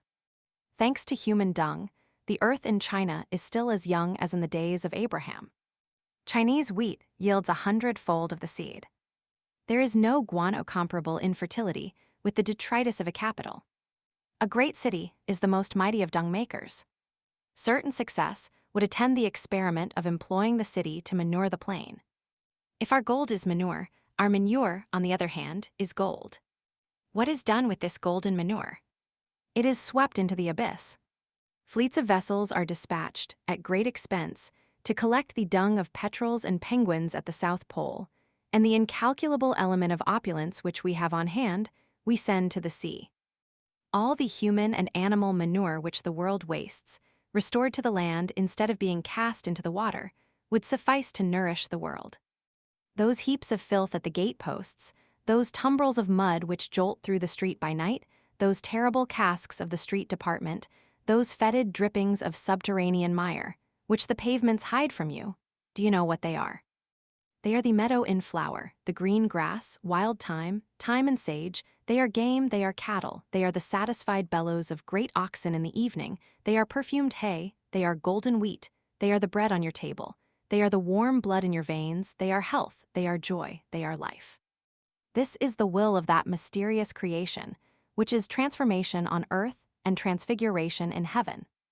Restore this to the great crucible, your abundance will flow forth from it. The nutrition of the plains furnishes the nourishment of men. You have it in your power to lose this wealth, and to consider me ridiculous to boot. This will form the masterpiece of your ignorance. Statisticians have calculated that France alone makes a deposit of $500 million every year, in the Atlantic, through the mouths of her rivers. Note this, with 500 millions, we could pay 1/4 of the expenses of our budget. The cleverness of man is such that he prefers to get rid of these 500 millions in the gutter. It is the very substance of the people that is carried off. Here drop by drop, there wave after wave, the wretched outpour of our sewers into the rivers, and the gigantic collection of our rivers into the ocean. Every hiccup of our sewers costs us 1,000 francs. From this spring two results, the land impoverished and the water tainted. Hunger arising from the furrow, and disease from the stream. It is notorious, for example, that at the present hour, the Thames is poisoning London. So far as Paris is concerned, it has become indispensable of late to transport the mouths of the sewers downstream, below the last bridge. A double tubular apparatus, provided with valves and sluices, sucking up and driving back. A system of elementary drainage, simple as the lungs of a man, and which is already in full working order in many communities in England, would suffice to conduct the pure water of the fields into our cities, and to send back to the fields the rich water of the cities, And this easy exchange, the simplest in the world, would retain among us the 500 millions now thrown away. People are thinking of other things. The process actually in use does evil, with the intention of doing good. The intention is good, the result is melancholy. Thinking to purge the city, the population is blanched like plants raised in cellars. A sewer is a mistake. When drainage, everywhere, with its double function, restoring what it takes, shall have replaced the sewer, which is a simple, impoverishing washing. Then, this being combined with the data of a now social economy, the product of the earth will be increased tenfold, and the problem of misery will be singularly lightened. Add the suppression of parasitism, and it will be solved. In the meanwhile, the public wealth flows away to the river, and leakage takes place. Leakage is the word. Europe is being ruined in this manner by exhaustion. As for France, we have just cited its figures. Now, Paris contains 1/25 of the total population of France, and Parisian guano being the richest of all, we understate the truth when we value the loss on the part of Paris at 25 millions in the $500,000,000 which France annually rejects. These 25 millions, employed in assistance and enjoyment, would double the splendor of Paris. The city spends them in sewers. So that we may say that Paris's great prodigality, its wonderful festival, its bourgeon folly, its orgy, its stream of gold from full hands, its pomp, its luxury, its magnificence, is its sewer system. It is in this manner that, in the blindness of a poor political economy, we drown and allow to float downstream and to be lost in the gulfs the well-being of all. There should be nets at St. Cloud for the public fortune. Economically considered, the matter can be summed up thus: Paris is a spendthrift. Paris, that model city, that patron of well-arranged capitals, of which every nation strives to possess a copy, that metropolis of the ideal, that august country of the initiative, of impulse, and of effort, that center and that dwelling of minds, that nation-city, that hive of the future, that marvelous combination of Babylon and Corinth, would make a peasant of the Phocian shrug his shoulders, from the point of view which we have just indicated. Imitate Paris, and you will ruin yourselves. Moreover, and particularly in this immemorial and senseless waste, Paris is itself an imitator. These surprising exhibitions of stupidity are not novel. This is no young folly. The ancients did like the moderns. The sewers of Rome, says Liebig, have absorbed all the well-being of the Roman peasant. When the Campagna of Rome was ruined by the Roman sewer, Rome exhausted Italy, and when she had put Italy in her sewer, she poured in Sicily, then Sardinia, then Africa. The sewer of Rome has engulfed the world. This cesspool offered its engulfment to the city and the universe. Urbi et orbi. Eternal city, unfathomable sewer. Rome sets the example for these things as well as for others. Paris follows this example with all the stupidity peculiar to intelligent towns. For the requirements of the operation upon the subject of which we have just explained our views, Paris has beneath it another Paris. A Paris of sewers, which has its streets, its crossroads, its squares, its blind alleys, its arteries, and its circulation, which is of mire and minus the human form. For nothing must be flattered, not even a great people. Where there is everything, there is also ignominy by the side of sublimity. And if Paris contains Athens, the city of light, Tyre, the city of might, Sparta, the city of virtue, Nineveh, the city of marvels, it also contains Lutetia, the city of mud. However, the stamp of its power is there also, and the titanic sink of Paris realizes, among monuments, that strange ideal realized in humanity by some men like Machiavelli, Bacon, and Murraybaugh, grandiose vileness. The subsoil of Paris, if the eye could penetrate its surface, would present the aspect of a colossal madrepore. A sponge has no more partitions and ducts than the mound of earth for a circuit of 6 leagues roundabout, on which rests the great and ancient city. Not to mention its catacombs, which are a separate cellar, not to mention the inextricable trellis work of gas pipes, without reckoning the vast tubular system for the distribution of fresh water which ends in the pillar fountains, the sewers alone form a tremendous, shadowy network under the 2 banks, a labyrinth which has its slope for its guiding thread. There appears, in the humid mist, the rat which seems the product to which Paris has given birth. Chapter 2: Ancient History of the Sewer. Let the reader imagine Paris lifted off like a cover. The subterranean network of sewers, from a bird's eye view, will outline on the banks a species of large branch grafted on the river. On the right bank, the belt sewer will form the trunk of this branch. The secondary ducts will form the branches, and those without exit the twigs. This figure is but a summary 1.5 exact. The right angle, which is the customary angle of this species of subterranean ramifications, being very rare in vegetation.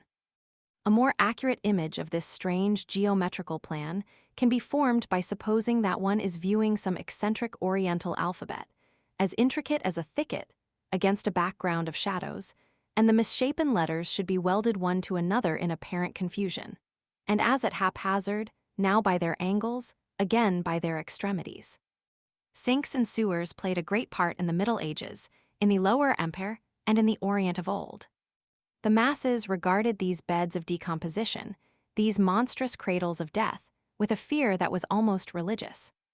The vermin ditch of Benares is no less conducive to giddiness than the lion's ditch of Babylon. Teglath-Phalasar, according to the rabbinical books, swore by the sink of Nineveh. It was from the sewer of Munster that John of Leyden produced his false moon, and it was from the cesspool of Keksheb that Oriental Menalchm, Mecana, the veiled prophet of Chorasan, caused his false sun to emerge. The history of men is reflected in the history of sewers. The Germoniae 58 narrated Rome. The sewer of Paris has been an ancient and formidable thing. It has been a sepulchre, it has served as an asylum. Crime, intelligence, social protest, liberty of conscience, thought, theft, all that human laws persecute or have persecuted, is hidden in that hole. The Maillotins in the 14th century, the Tire Lane of the 15th, the Huguenots in the 16th, Morins illuminated in the 17th, the chauffeurs in the 18th. 100 years ago, the nocturnal blow of the dagger emerged thence, the pickpocket in danger slipped thither, the forest had its cave, Paris had its sewer. Vagrancy, that Gallic Picaria, accepted the sewer as the adjunct of the Cour des Miracles, and at evening it returned thither, fierce and sly, through the Maubuée outlet, as into a bedchamber. It was quite natural that those who had the Blind Alley Weidgauset, or the Rue Coupe Gorge, for the scene of their daily labor, should have for their domicile by night the culvert of the Cheminvert, or the catch basin of Hurepoix. Hence a throng of souvenirs. All sorts of phantoms haunt these long, solitary corridors. Everywhere is putrescence and miasma. Here and there are breathing holes, where villain within converses with Rabelais without. The sewer in ancient Paris is the rendezvous of all exhaustions and of all attempts. Political economy, therein spies a detritus, social philosophy, there beholds a residuum. The sewer is the conscience of the city. Everything there converges and confronts everything else. In that livid spot there are shades, but there are no longer any secrets. Each thing bears its true form, or at least its definitive form. The mass of filth has this in its favor, that it is not a liar. Ingenuousness has taken refuge there. The mask of Basil is to be found there, but one beholds its cardboard and its strings and the inside as well as the outside, and it is accentuated by honest mud. Scapin's false nose is its next-door neighbor. All the uncleannesses of civilization, once past their use, fall into this trench of truth, where the immense social sliding ends. They are there engulfed, but they display themselves there. This mixture is a confession. There, no more false appearances, no plastering over is possible. Filth removes its shirt, absolute denudation puts to the rout all illusions and mirages. There is nothing more except what really exists, presenting the sinister form of that which is coming to an end. There, the bottom of a bottle indicates drunkenness, a basket handle tells a tale of domesticity. There, the core of an apple which has entertained literary opinions becomes an apple core once more. The effigy on the Big Sue becomes frankly covered with verdigris, kefas, spittle meets Falstaff's puking. The louis d'or which comes from the gaming house jostles the nail whence hangs the rope's end of the suicide. A livid fetus rolls along, enveloped in the spangles which danced at the opera last Shrove, Tuesday, a cap which has pronounced judgment on men wallows beside a mass of rottenness which was formerly Margotten's petticoat. It is more than fraternization, it is equivalent to addressing each other as thou. All which was formerly rouged is washed free. The last veil is torn away. A sewer is a cynic. It tells everything. The sincerity of foulness pleases us and rests the soul. When one has passed one's time in enduring upon earth the spectacle of the great airs which reasons of state, the oath, political sagacity, human justice, professional probity, the austerities of situation, incorruptible robes all assume, it solaces one to enter a sewer and to behold the mire which befits it. This is instructive at the same time. We have just said that history passes through the sewer. The St. Bartholomew's filter through there, drop by drop, between the paving stones. Great public assassinations, political and religious butcheries, traverse this underground passage of civilization and thrust their corpses there. For the eye of the thinker, all historic murderers are to be found there, in that hideous penumbra, on their knees, with a scrap of their winding sheet for an apron, dismally sponging out their work. Louis I. is there with Tristan, Francois I. With Duprat, Charles Roman IX. Is there with his mother, Richelieu is there with Louis Roman XIII. Louvois is there, Letelier is there, Hebert and Maillard are there, scratching the stones, and trying to make the traces of their actions disappear. Beneath these vaults, one hears the brooms of specters. One there breathes the enormous fetidness of social catastrophes. One beholds reddish reflections in the corners. There flows a terrible stream, in which bloody hands have been washed. The social observer should enter these shadows. They form a part of his laboratory. Philosophy is the microscope of the thought. Everything desires to flee from it, but nothing escapes it. Tergiversation is useless. What side of oneself does one display in evasions? The shameful side. Philosophy pursues with its glance, probes the evil, and does not permit it to escape into nothingness. In the obliteration of things which disappear, in the watching of things which vanish, it recognizes all. It reconstructs the purple from the rag, and the woman from the scrap of her dress.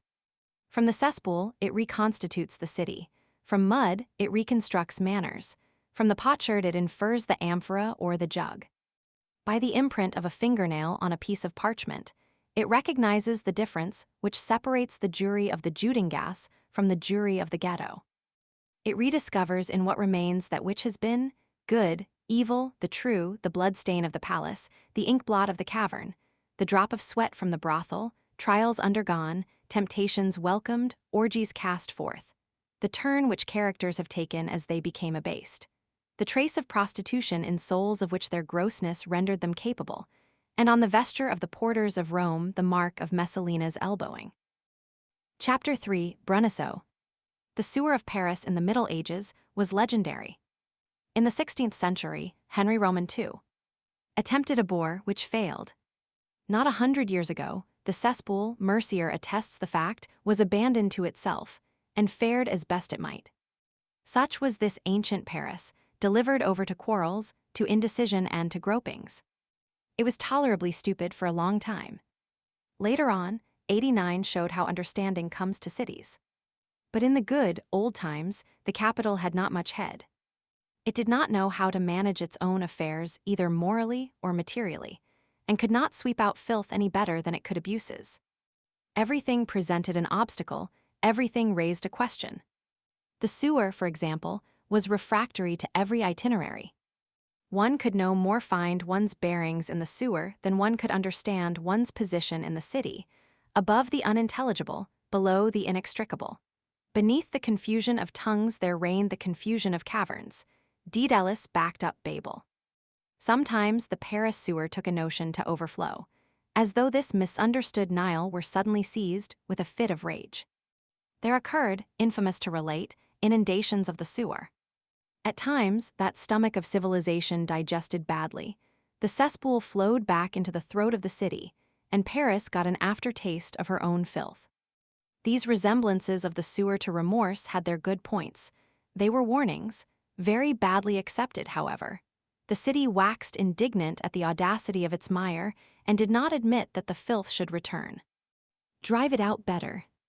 The inundation of 1802 is one of the actual memories of Parisians of the age of 80. The mud spread in cross form over the Place des Victoires, where stands the statue of Louis Roman XIV. It entered the Rue Saint-Honor by the two mouths to the sewer in the Champs-Élysées, the Rue Saint-Florentin through the Saint-Florentin sewer, the Rue Pierre-Poisson through the sewer de la Sonnerie, the Rue Popincourt through the sewer of the Cheminvert, the Rue de la Roquette through the sewer of the Rue de Lappe. It covered the drain of the Rue des Champs-Élysées to the height of 35 centimeters. And to the south, through the vent of the Seine, performing its functions in inverse sense, it penetrated the Rue Mazarine, the Rue de l'Écho, and the Rue des Marais, where it stopped at a distance of 109 meters, a few paces distant from the house in which Racine had lived, respecting in the 17th century the poet more than the king. It attained its maximum depth in the Rue Saint-Pierre, where it rose to the height of 3 feet above the flagstones of the waterspout, and its maximum length in the Rue Saint-Sabin, where it spread out over a stretch 238 meters in length. At the beginning of this century, the sewer of Paris was still a mysterious place. Mud can never enjoy a good fame, but in this case, its evil renown reached the verge of the terrible. Paris knew, in a confused way, that she had under her a terrible cavern. People talked of it as of that monstrous bed of Thebes in which swarmed centipedes 15 long feet in length, and which might have served Behemoth for a bathtub. The great boots of the sewermen never ventured further than certain well-known points. We were then very near the epoch when the scavengers' carts, from the summit of which Saint Foy fraternized with the Marquis de Crequy, discharged their loads directly into the sewer. As for cleaning out, that function was entrusted to the pouring rains, which encumbered rather than swept away. Rome left some poetry to her sewer and called it the Gemoniae. Paris insulted hers and entitled it the Polypus Hole. Science and superstition were in accord, in horror. The Polypus Hole was no less repugnant to hygiene than to legend.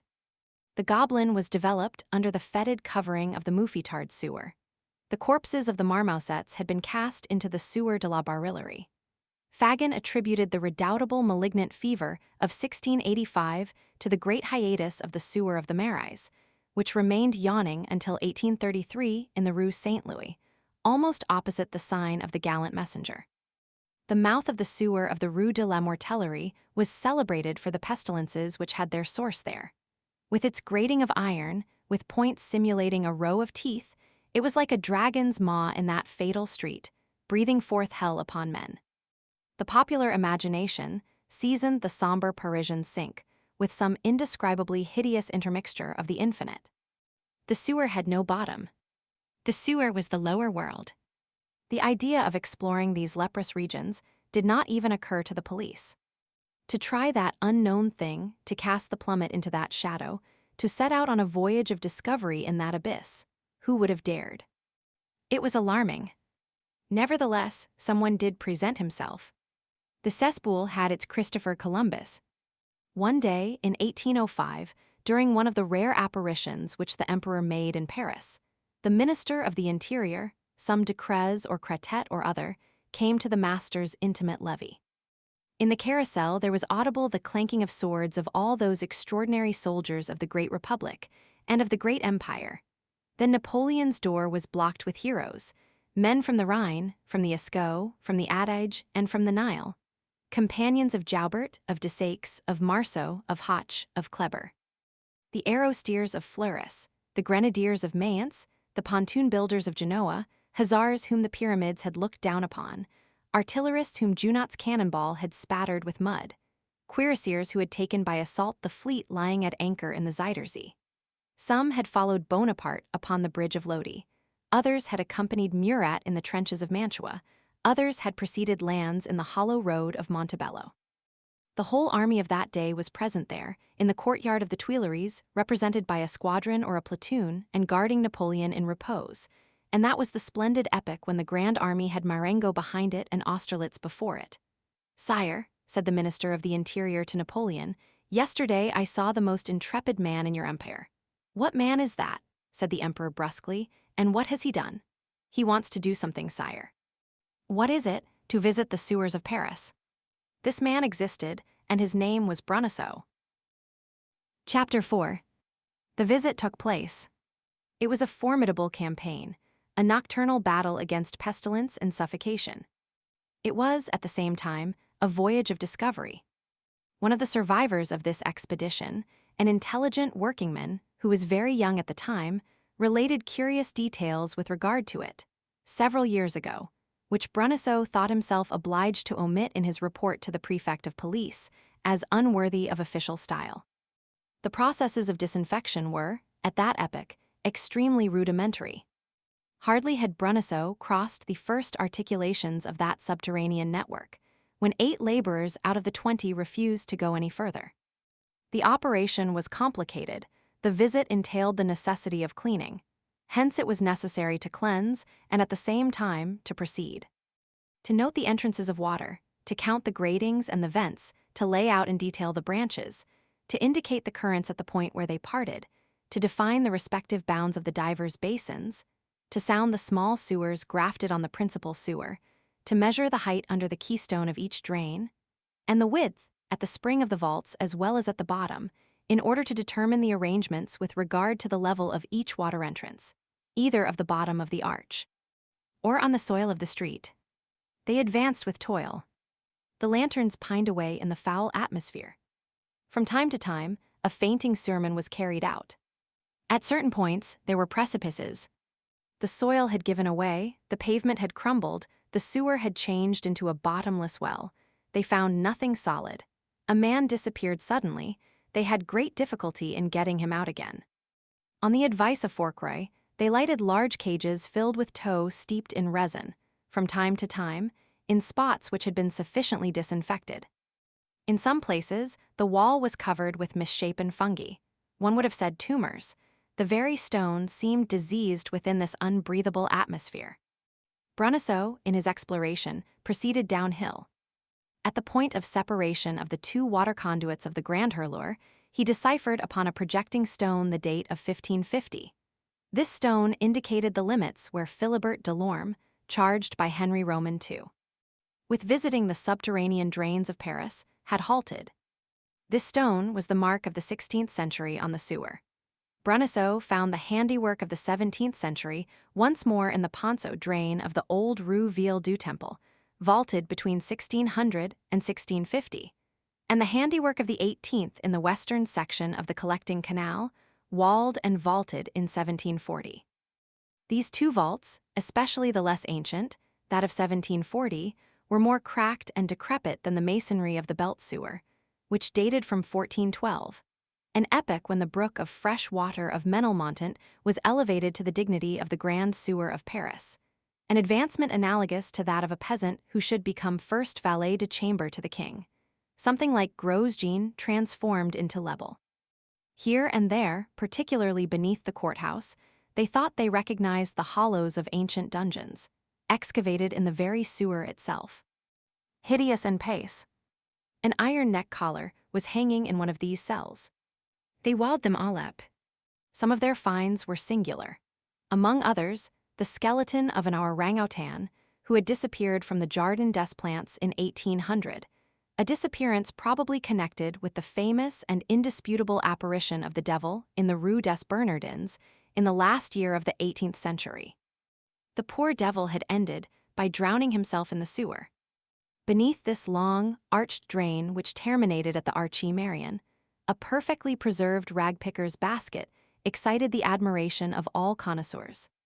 Everywhere, the mire, which the sewermen came to handle with intrepidity, abounded in precious objects, jewels of gold and silver, precious stones, coins. If a giant had filtered this cesspool, he would have had the riches of centuries in his lair. At the point where the 2 branches of the Rue du Temple and of the Rue Saint-Avoye separate, they picked up a singular Huguenot medal in copper, bearing on one side the pig hooded with a cardinal's hat, and on the other, a wolf with a tiara on his head. The most surprising rencounter was at the entrance to the Grand Sewer. This entrance had formerly been closed by a grating of which nothing but the hinges remained. From one of these hinges hung a dirty and shapeless rag which, arrested there in its passage, no doubt, had floated there in the darkness and finished its process of being torn apart.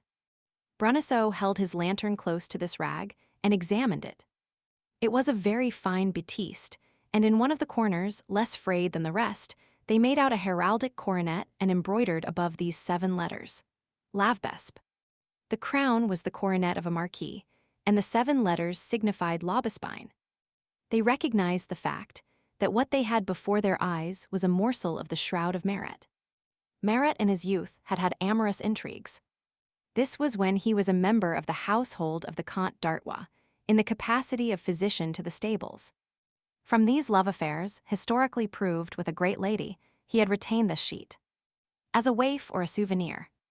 At his death, as this was the only linen of any fineness which he had in his house, they buried him in it. Some old women had shrouded him for the tomb in that swaddling band, in which the tragic friend of the people had enjoyed voluptuousness. Bruneseau passed on. They left that rag where it hung, they did not put the finishing touch to it. Did this arise from scorn or from respect? Marat deserved both. And then destiny was there sufficiently stamped to make them hesitate to touch it. Besides, the things of the sepulchre must be left in the spot which they select. In short, the relic was a strange one. A marquise had slept in it, Marat had rotted in it, it had traversed the Pantheon to end with the rats of the sewer.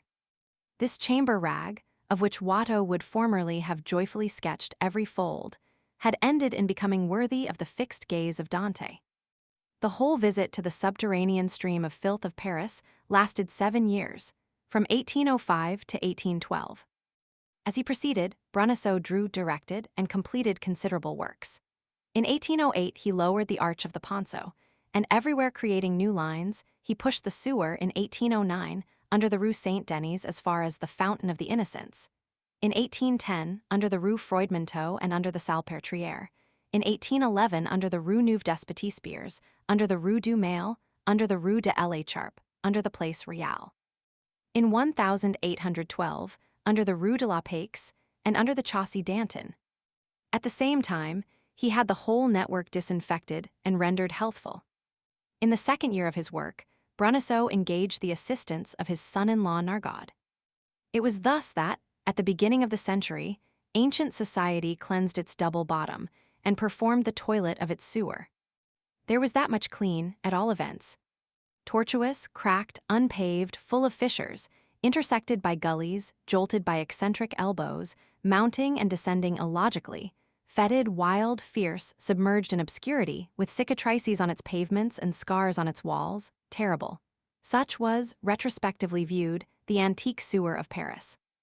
Ramifications in every direction, crossings of trenches, branches, goose feet, stars, as in military mines, coecum, blind alleys, vaults lined with saltpeter, pestiferous pools, scabby sweats, on the walls, drops dripping from the ceilings, darkness. Nothing could equal the horror of this old, waste crypt, the digestive apparatus of Babylon, a cavern, ditch, gulf pierced with streets, a titanic mole burrow, where the mind seems to behold that enormous blind mole, the past, prowling through the shadows, in the filth which has been splendor. This, we repeat, was the sewer of the past. Chapter 5, Present Progress. Today the sewer is clean, cold, straight, correct. It almost realizes the ideal of what is understood in England by the word respectable. It is proper and grayish, laid out by rule and line, one might almost say as though it came out of a bandbox. It resembles a tradesman who has become a counselor of state. One can almost see distinctly there. The mire there comports itself with decency. At first, one might readily mistake it for one of those subterranean corridors, which were so common in former days, and so useful in flights of monarchs and princes in those good old times, when the people loved their kings. The present sewer is a beautiful sewer. The pure style reigns there. The classical rectilinear Alexandrine, which, driven out of poetry, appears to have taken refuge in architecture, seems mingled with all the stones of that long, dark, and whitish vault. Each outlet is an arcade. The Rue de Rivoli serves as pattern even in the sewer. However, if the geometrical line is in place anywhere, it is certainly in the drainage trench of a great city. There, everything should be subordinated to the shortest road. The sewer has, nowadays, assumed a certain official aspect. The very police reports, of which it sometimes forms the subject, no longer are wanting in respect towards it. The words which characterize it in administrative language are sonorous and dignified. What used to be called a gut is now called a gallery. What used to be called a hole is now called a surveying orifice. Villain would no longer meet with his ancient temporary provisional lodging. This network of cellars has its immemorial population of prowlers, rodents, swarming in greater numbers than ever. From time to time, an aged and veteran rat risks his head at the window of the sewer and surveys the Parisians. But even these vermin grow tame, so satisfied are they with their subterranean palace. The cesspool no longer retains anything of its primitive ferocity. The rain, which in former days soiled the sewer, now washes it. Nevertheless, do not trust yourself too much to it. Miasmas still inhabit it. It is more hypocritical than irreproachable. The Prefecture of Police and the Commission of Health have done their best. But in spite of all the processes of disinfection, it exhales a vague, suspicious odor like Tartuffe after confession. Let us confess that, taking it all in all, this sweeping is a homage which the sewer pays to civilization. And as, from this point of view, Tartuffe's conscience is a progress over the Augean stables, it is certain that the sewers of Paris have been improved. It is more than progress, it is transmutation. Between the ancient and the present sewer, there is a revolution. What has effected this revolution? The man whom all the world forgets, and whom we have mentioned, Bruneseau.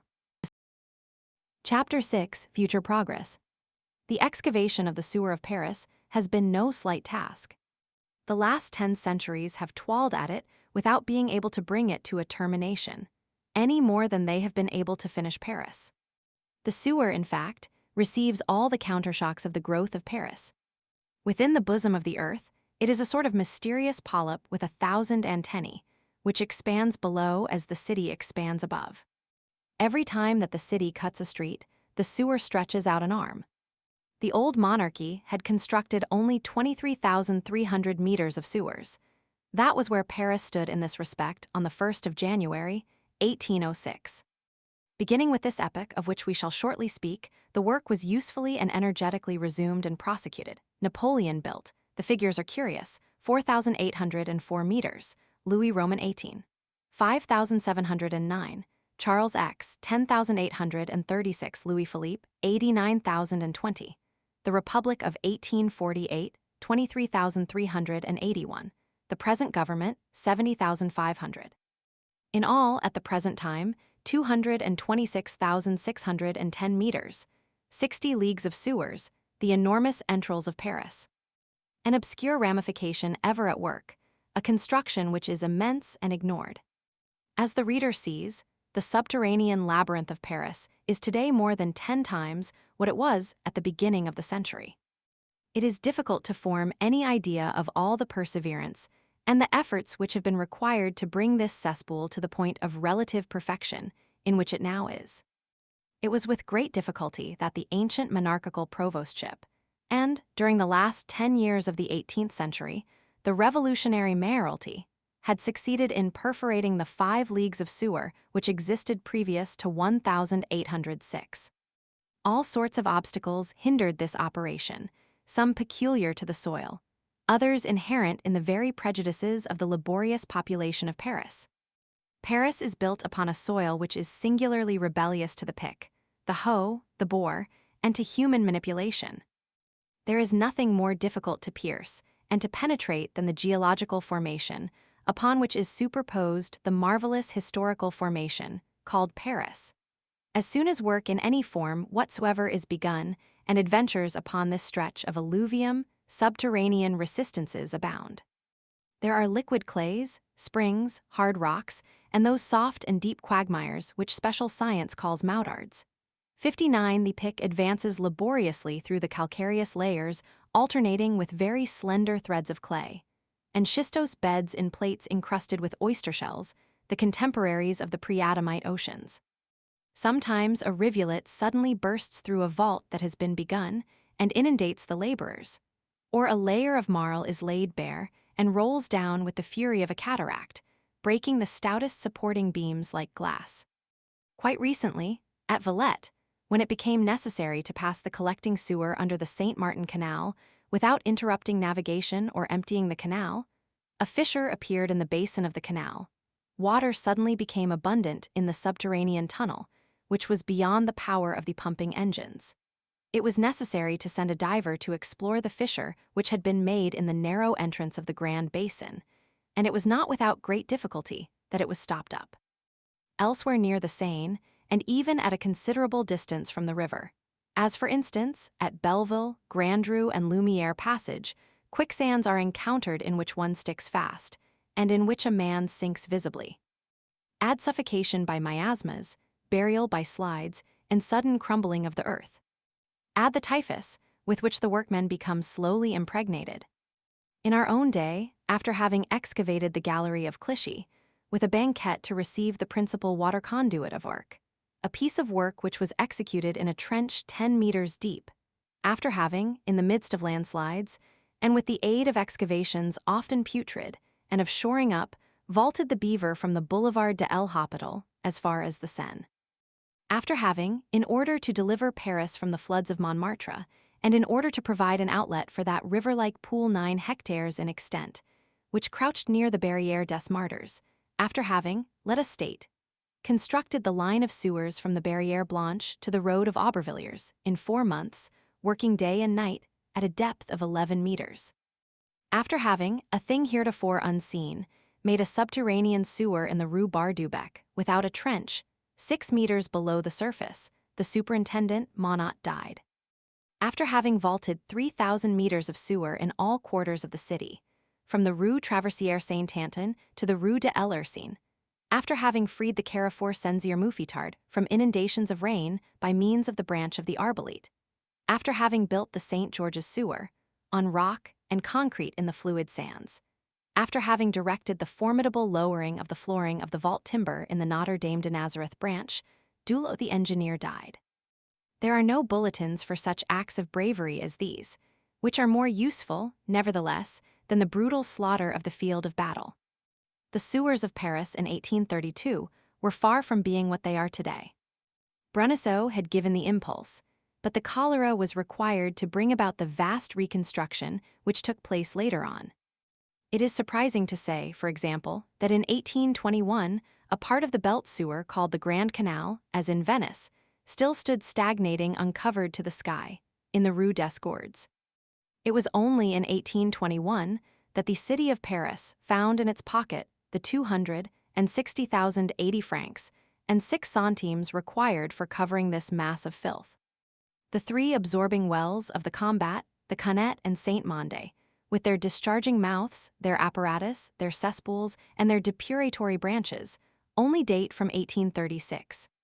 The intestinal sewer of Paris has been made over anew, and, as we have said, it has been extended more than tenfold within the last quarter of a century. 30 years ago, at the epoch of the insurrection of the 5th and 6th of June, it was still, in many localities, nearly the same ancient sewer. A very great number of streets, which are now convex, were then sunken causeways. At the end of a slope, where the tributaries of a street or crossroads ended, there were often to be seen large, square gratings with heavy bars, whose iron, polished by the footsteps of the throng, gleamed dangerous and slippery for vehicles, and caused horses to fall. The official language of the roads and bridges gave to these gratings the expressive name of Cassis 60. In 1832, in a number of streets, in the Rue de l'Étoile, the Rue Saint-Louis, the Rue du Temple, the Rue Ville du Temple, the Rue Notre Dame de Nazareth, the Rue Folie-Maricourt, the Quai aux Fleurs, the Rue du Petit Musc, the Rue du Normandie, the Rue Pontox Bitches, the Rue des Marais, the Faubourg Saint-Martin, the Rue Notre Dame des Victoires, the Faubourg Montmartre, the Rue Grange-Batelier, in the Champs-Élysées, the Rue Jacob, the Rue de Tournon. The ancient Gothic sewer still cynically displayed its maw. It consisted of enormous voids of stone catch basins, sometimes surrounded by stone posts, with monumental effrontery. Paris in 1806 still had nearly the same sewers numerically as stated in 1663, 5,300 fathoms. After Bruneseau, on the 1st of January, 1832, it had 40,300 meters. Between 1806 and 1831, there had been built, on an average, 750 meters annually.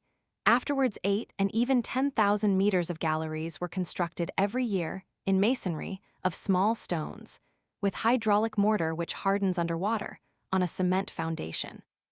At 200 francs the meter, the 60 leagues of Paris, sewers of the present day, represent 48 millions. In addition to the economic progress, which we have indicated at the beginning, grave problems of public hygiene are connected with that immense question: the sewers of Paris. Paris is the center of two sheets, a sheet of water and a sheet of air. The sheet of water, lying at a tolerably great depth underground, but already sounded by two bores, is furnished by the layer of green clay situated between the chalk and the Jurassic limestone. This layer may be represented by a disc 5 and 20 leagues in circumference. A multitude of rivers and brooks ooze there. One drinks the Seine, the Marne, the Yonne, the Oise, the Aisne, the Cher, the Vienne, and the Loire in a glass of water from the well of Grenelle. The sheet of water is healthy. It comes from heaven in the first place and next from the earth. The sheet of air is unhealthy. It comes from the sewer. All the miasms of the cesspool are mingled with the breath of the city, hence this bad breath. The air taken from above a dung heap, as has been scientifically proved, is purer than the air taken from above Paris. In a given time, with the aid of progress, mechanisms become perfected, and as light increases, the sheet of water will be employed to purify the sheet of air. That is to say, to wash the sewer. The reader knows that by washing the sewer we mean the restitution of the filth to the earth, the return to the soil of dung and of manure to the fields. Through this simple act, the entire social community will experience a diminution of misery and an augmentation of health. At the present hour, the radiation of diseases from Paris extends to 50 leagues around the Louvre, taken as the hub of this pestilential wheel. We might say that, for 10 centuries, the cesspool has been the disease of Paris. The sewer is the blemish which Paris has in her blood. The popular instinct has never been deceived in it.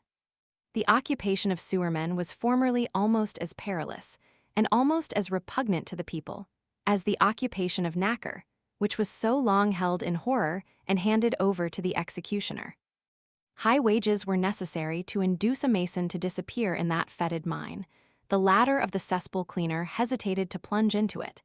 It was said, in proverbial form, to descend into the sewer is to enter the grave. And all sorts of hideous legends, as we have said, covered this colossal sink with terror. A dread sinkhole, which bears the traces of the revolutions of the globe, as of the revolutions of man, and where are to be found vestiges of all cataclysms from the shells of the deluge to the rag of Marat. Book 3rd, Mud but the Soul. Chapter 1, The Sewer and its Surprises. It was in the sewers of Paris that Jean Valjean found himself. Still another resemblance between Paris and the sea. As in the ocean, the diver may disappear there. The transition was an unheard-of one. In the very heart of the city, Jean Valjean had escaped from the city, and, in the twinkling of an eye, in the time required to lift the cover and to replace it, he had passed from broad daylight to complete obscurity, from midday to midnight, from tumult to silence, from the whirlwind of thunders to the stagnation of the tomb, and, by a vicissitude far more tremendous even than that of the Rue Polonceau, from the most extreme peril to the most absolute obscurity.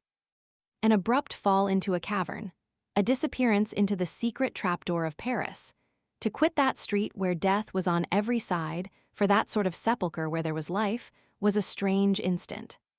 He remained for several seconds as though bewildered, listening stupefied. The waste trap of safety had suddenly yawned beneath him. Celestial goodness had, in a manner, captured him by treachery. Adorable ambuscades of providence. Only, the wounded man did not stir, and Jean Valjean did not know whether that which he was carrying in that grave was a living being or a dead corpse. His first sensation was one of blindness. All of a sudden, he could see nothing. It seemed to him, too, that in one instant he had become deaf. He no longer heard anything. The frantic storm of murder which had been let loose a few feet above his head did not reach him, thanks to the thickness of the earth which separated him from it, as we have said, otherwise than faintly and indistinctly, and like a rumbling in the depths. He felt that the ground was solid under his feet. That was all, but that was enough. He extended one arm and then the other, touched the walls on both sides, and perceived that the passage was narrow. He slipped, and thus perceived that the pavement was wet. He cautiously put forward one foot, fearing a hole, a sink, some gulf, he discovered that the paving continued. A gust of fetidness informed him of the place in which he stood. After the lapse of a few minutes, he was no longer blind. A little light fell through the manhole through which he had descended, and his eyes became accustomed to this cavern. He began to distinguish something. The passage in which he had burrowed, no other word can better express the situation, was walled in behind him. It was one of those blind alleys, which the special jargon terms branches. In front of him there was another wall, a wall like night. The light of the air hole died out 10 or 12 paces from the point where Jean Valjean stood, and barely cast a wan pallor on a few meters of the damp walls of the sewer. Beyond, the opaqueness was massive. To penetrate thither seemed horrible, and entrance into it appeared like an engulfment. A man could, however, plunge into that wall of fog, and it was necessary so to do. Haste was even requisite. It occurred to Jean Valjean that the grating which he had caught sight of under the flagstones might also catch the eye of the soldiery, and that everything hung upon this chance. They also might descend into that well and search it. There was not a minute to be lost. He had deposited Marius on the ground, he picked him up again, that is the real word for it, placed him on his shoulders once more, and set out. He plunged resolutely into the gloom. The truth is that they were less safe than Jean Valjean fancied. Perils of another sort and no less serious were awaiting them, perchance. After the lightning-charged whirlwind of the combat, the cavern of miasmas and traps. After chaos, the sewer. Jean Valjean had fallen from one circle of hell into another. When he had advanced 50 paces, he was obliged to halt. A problem presented itself. The passage terminated in another gut, which he encountered across his path. Their two ways presented themselves. Which should he take? Ought he to turn to the left or to the right? How was he to find his bearings in that black labyrinth? This labyrinth, to which we have already called the reader's attention, has a clue, which is its slope. To follow to the slope is to arrive at the river. This Jean Valjean instantly comprehended. He said to himself that he was probably in the sewer des Halles, that if he were to choose the path to the left and follow the slope, he would arrive, in less than a quarter of an hour, at some mouth on the Seine between the Pont au Change and the Pont Neuf, that is to say, he would make his appearance in broad daylight on the most densely peopled spot in Paris. Perhaps he would come out on some manhole at the intersection of streets. Amazement of the passers-by at beholding two bleeding men emerge from the earth at their feet. Arrival of the police, a call to arms of the neighboring post of guards. Thus they would be seized before they had even got out. It would be better to plunge into that labyrinth, to confide themselves to that black gloom, and to trust to Providence for the outcome. He ascended the incline and turned to the right. When he had turned the angle of the gallery, the distant glimmer of an air hole disappeared, the curtain of obscurity fell upon him once more, and he became blind again. Nevertheless, he advanced as rapidly as possible. Marius, 2 arms were passed round his neck, and the former's feet dragged behind him. He held both these arms with one hand and groped along the wall with the other. Marius' cheek touched his and clung there bleeding. He felt a warm stream, which came from Marius trickling down upon him and making its way under his clothes. But a humid warmth near his ear, which the mouth of the wounded man touched, indicated respiration and consequently life. The passage along which Jean Valjean was now proceeding was not so narrow as the first. Jean Valjean walked through it with considerable difficulty. The rain of the preceding day had not, as yet, entirely run off, and it created a little torrent in the center of the bottom, and he was forced to hug the wall in order not to have his feet in the water. Thus he proceeded in the gloom. He resembled the beings of the night groping in the invisible, and lost beneath the earth in veins of shadow. Still, little by little, whether it was that the distant air holes emitted a little wavering light in this opaque gloom, or whether his eyes had become accustomed to the obscurity, some vague vision returned to him, and he began once more to gain a confused idea, now of the wall which he touched, now of the vault beneath which he was passing. The pupil dilates in the dark, and the soul dilates in misfortune and ends by finding God there. It was not easy to direct his course. The line of the sewer re-echoes, so to speak, the line of the streets which lie above it. There were then in Paris 2,200 streets. Let the reader imagine himself beneath that forest of gloomy branches, which is called the sewer. The system of sewers existing at that epoch, placed end to end, would have given a length of 11 leagues. We have said above that the actual network, thanks to the special activity of the last 30 years, was no less than 60 leagues in extent. Jean Valjean began by committing a blunder. He thought that he was beneath the Rue Saint-Denis, and it was a pity that it was not so. Under the Rue Saint-Denis, there is an old stone sewer which dates from Louis Roman XIII, and which runs straight to the collecting sewer, called the Grand Sewer, with but a single elbow, on the right, on the elevation of the ancient Cour des Miracles, and a single branch, the Saint Martin Sewer, whose 4 arms describe a cross. But the gut of the Petite Truanderie, the entrance to which was in the vicinity of the Corinth wine shop, has never communicated with the sewer of the Rue Saint-Denis. It ended at the Montmartre sewer, and it was in this that Jean Valjean was entangled. Their opportunities of losing oneself abound. The Montmartre sewer is one of the most labyrinthine of the ancient network. Fortunately, Jean Valjean had left behind him the sewer of the markets, whose geometrical plan presents the appearance of a multitude of parrots, roosts piled on top of each other. But he had before him more than one embarrassing encounter and more than one street corner, for they are streets, presenting itself in the gloom like an interrogation point. First, on his left, the vast sewer of the Plâtrière, a sort of Chinese puzzle, thrusting out and entangling its chaos of TS and ZS under the post office, and under the rotunda of the wheat market as far as the Seine, where it terminates in a Y. Secondly, on his right, the curving corridor of the Rue du Cadran with its 3 teeth, which are also blind courts. Thirdly, on his left, the branch of the Mail, complicated, almost at its inception, with a sort of fork, and proceeding from zigzag to zigzag until it ends in the grand crypt of the outlet of the Louvre, truncated and ramified in every direction.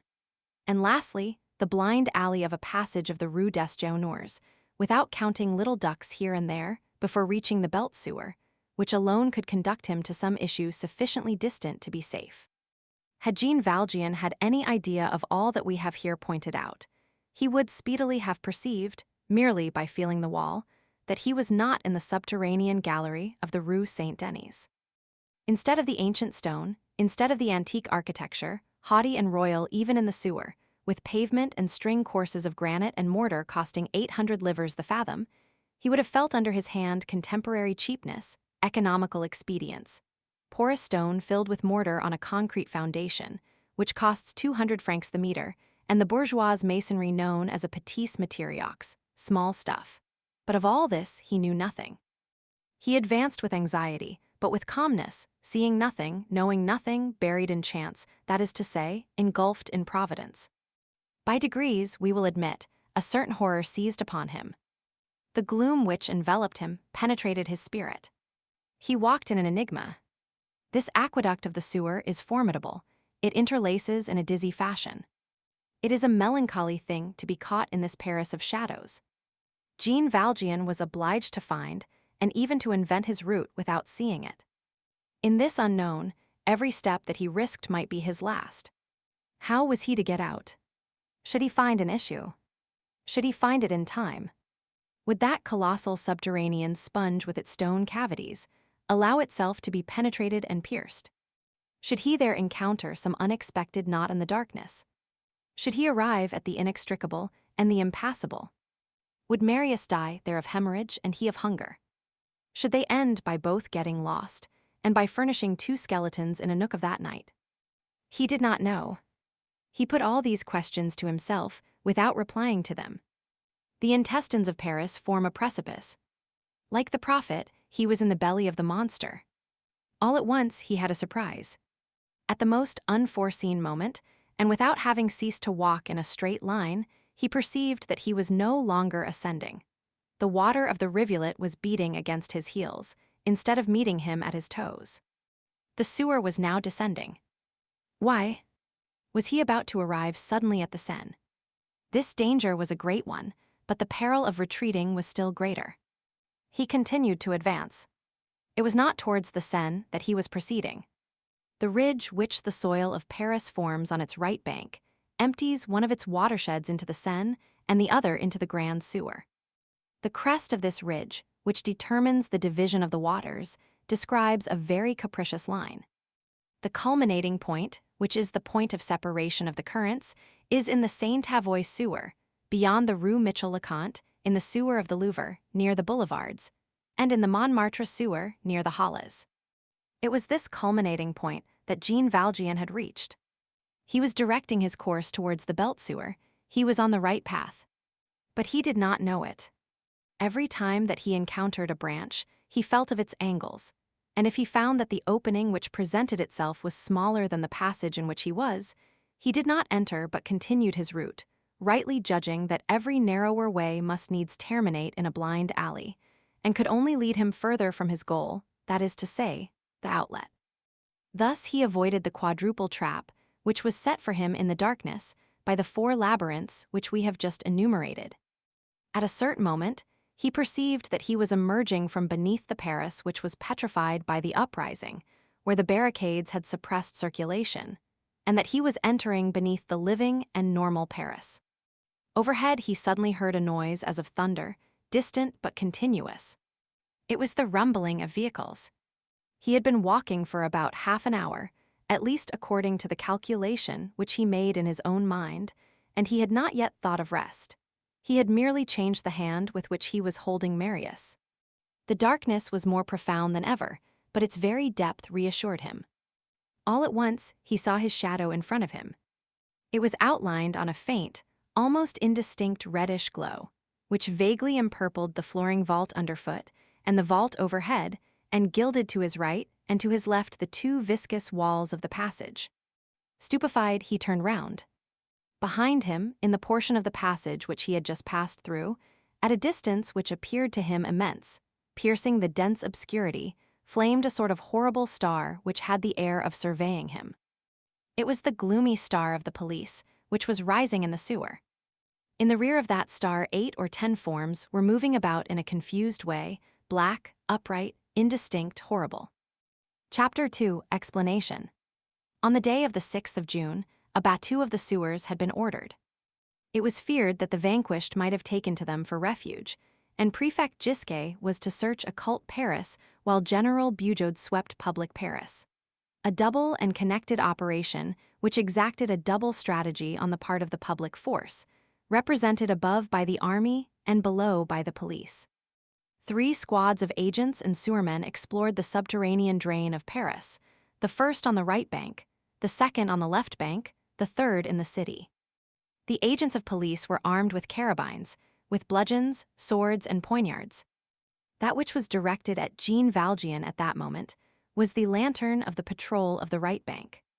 This patrol had just visited the curving gallery and the 3 blind alleys which lie beneath the Rue du Cadran. While they were passing their lantern through the depths of these blind alleys, Jean Valjean had encountered on his path the entrance to the gallery, had perceived that it was narrower than the principal passage, and had not penetrated thither. He had passed on. The police, on emerging from the Galerie du Cadran, had fancied that they heard the sound of footsteps in the direction of the Belt sewer. They were, in fact, the steps of Jean Valjean. The sergeant in command of the patrol had raised his lantern, and the squad had begun to gaze into the mist in the direction whence the sound proceeded. This was an indescribable moment for Jean Valjean. Happily, if he saw the lantern well, the lantern saw him but ill. It was light and he was shadow. He was very far off and mingled with the darkness of the place. He hugged the wall and halted. Moreover, he did not understand what it was that was moving behind him. The lack of sleep and food, and his emotions had caused him also to pass into the state of a visionary. He beheld a gleam, and around that gleam forms. What was it? He did not comprehend. Jean Valjean having paused, the sound ceased. The men of the patrol listened, and heard nothing, they looked and saw nothing. They held a consultation. There existed at that epoch, at this point of the Montmartre sewer, a sort of crossroads called de service, which was afterwards suppressed, on account of the little interior lake which formed there, swallowing up the torrent of rain in heavy storms. The patrol could form a cluster in this open space. Jean Valjean, saw these specters form a sort of circle. These bulldogs' heads approached each other closely and whispered together. The result of this council held by the watchdogs was that they had been mistaken, that there had been no noise, that it was useless to get entangled in the belt sewer, that it would only be a waste of time, but that they ought to hasten towards St. Mary. That if there was anything to do and any Boussingat to track out, it was in that quarter. From time to time, parties resole their old insults. In 1832, the word Boussingat formed the interim between the word Jacobin, which had become obsolete, and the word demagogue, which has since rendered such excellent service. The sergeant gave orders to turn to the left, towards the watershed of the Seine. If it had occurred to them to separate into two squads and to go in both directions, Jean Valjean would have been captured. All hung on that thread. It is probable that the instructions of the prefecture, foreseeing a possibility of combat and insurgents in force, had forbidden the patrol to part company. The patrol resumed its march, leaving Jean Valjean behind it. Of all this movement, Jean Valjean perceived nothing, except the eclipse of the lantern which suddenly wheeled round. Before taking his departure, the sergeant, in order to acquit his policeman's conscience, discharged his gun in the direction of Jean Valjean. The detonation rolled from echo to echo in the crypt, like the rumbling of that titanic entrail. A bit of plaster which fell into the stream and splashed up the water a few paces away from Jean Valjean warned him that the ball had struck the arch over his head. Slow and measured steps resounded for some time on the timber work, gradually dying away as they retreated to a greater distance. The group of black forms vanished. A glimmer of light oscillated and floated, communicating to the vault a reddish glow which grew fainter, then disappeared. The silence became profound once more, the obscurity became complete, blindness and deafness resumed possession of the shadows. And Jean Valjean, not daring to stir as yet, remained for a long time leaning with his back against the wall, with straining ears and dilated pupils, watching the disappearance of that phantom patrol. Chapter 3: The Spun Man. This justice must be rendered to the police of that period, that even in the most serious public junctures, it imperturbably fulfilled its duties connected with the sewers and surveillance. A revolt was, in its eyes, no pretext for allowing malefactors to take the bit in their own mouths, and for neglecting society for the reason that the government was in peril. The ordinary service was performed correctly in company with the extraordinary service, and was not troubled by the latter. In the midst of an incalculable political event already begun, under the pressure of a possible revolution, a police agent spun a thief without allowing himself to be distracted by insurrection and barricades. It was something precisely parallel, which took place on the afternoon of the 6th of June on the banks of the Seine, on the slope of the right shore, a little beyond the Pont des Invalides. There is no longer any bank there now. The aspect of the locality has changed. On that bank, two men, separated by a certain distance, seemed to be watching each other while mutually avoiding each other. The one who was in advance was trying to get away. The one in the rear was trying to overtake the other. It was like a game of checkers played at a distance and in silence.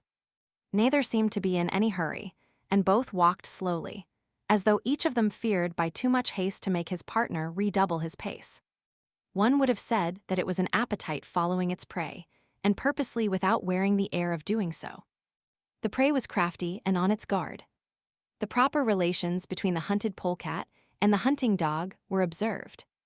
The one who was seeking to escape had an insignificant mien and not an impressive appearance. The one who was seeking to seize him was rude of aspect and must have been rude to encounter.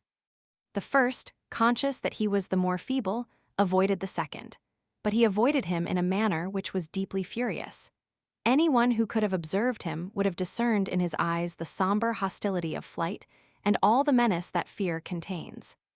The shore was deserted. There were no passers-by. Not even a boatman nor a lighterman was in the skiffs which were moored here and there. It was not easy to see these two men, except from the quay opposite, and to any person who had scrutinized them at that distance, the man who was in advance would have appeared like a bristling, tattered, and equivocal being, who was uneasy and trembling beneath a ragged blouse, and the other like a classic and official personage, wearing the frock coat of authority buttoned to the chin. Perchance the reader might recognize these two men if he were to see them closer at hand. What was the object of the second man? Probably to succeed in clothing the first more warmly. When a man clothed by the state pursues a man in rags, it is in order to make of him a man who is also clothed by the state. Only the whole question lies in the color. To be dressed in blue is glorious. To be dressed in red is disagreeable. There is a purple from below. It is probably some unpleasantness and some purple of this sort, which the first man is desirous of shirking. If the other allowed him to walk on and had not seized him as yet, it was, judging from all appearances, in the hope of seeing him lead up to some significant meeting place and to some group worth catching. This delicate operation is called spinning. What renders this conjecture entirely probable is that the buttoned-up man, on catching sight from the shore of a hackney coach on the quay as it was passing along empty, made a sign to the driver. The driver understood, evidently recognized the person with whom he had to deal, turned about and began to follow the two men at the top of the quay at a foot pace. This was not observed by the slouching and tattered personage who was in advance. The hackney coach rolled along the trees of the Champs-Élysées. The bust of the driver, whip in hand, could be seen moving along above the parapet. One of the secret instructions of the police authorities to their agents contains this article: always have on hand a hackney coach in case of emergency. While these two men were maneuvering, each on his own side, with irreproachable strategy, they approached an inclined plane on the quay which descended to the shore, and which permitted cab drivers arriving from Passy to come to the river and water their horses. This inclined plane was suppressed later on for the sake of symmetry. Horses may die of thirst, but the eye is gratified. It is probable that the man in the blouse had intended to ascend this inclined plane, with a view to making his escape into the Champs-Élysées, a place ornamented with trees, but in return much infested with policemen, and where the other could easily exercise violence. This point on the quay is not very far distant from the house brought to Paris from Mort in 1824 by Colonel Brack, and designated as the House of François I. A guard-house is situated close at hand. To the great surprise of his watcher, the man who was being tracked did not mount by the inclined plane for watering. He continued to advance along the quay on the shore. His position was visibly becoming critical. What was he intending to do, if not to throw himself into the Seine? Henceforth, there existed no means of ascending to the quay.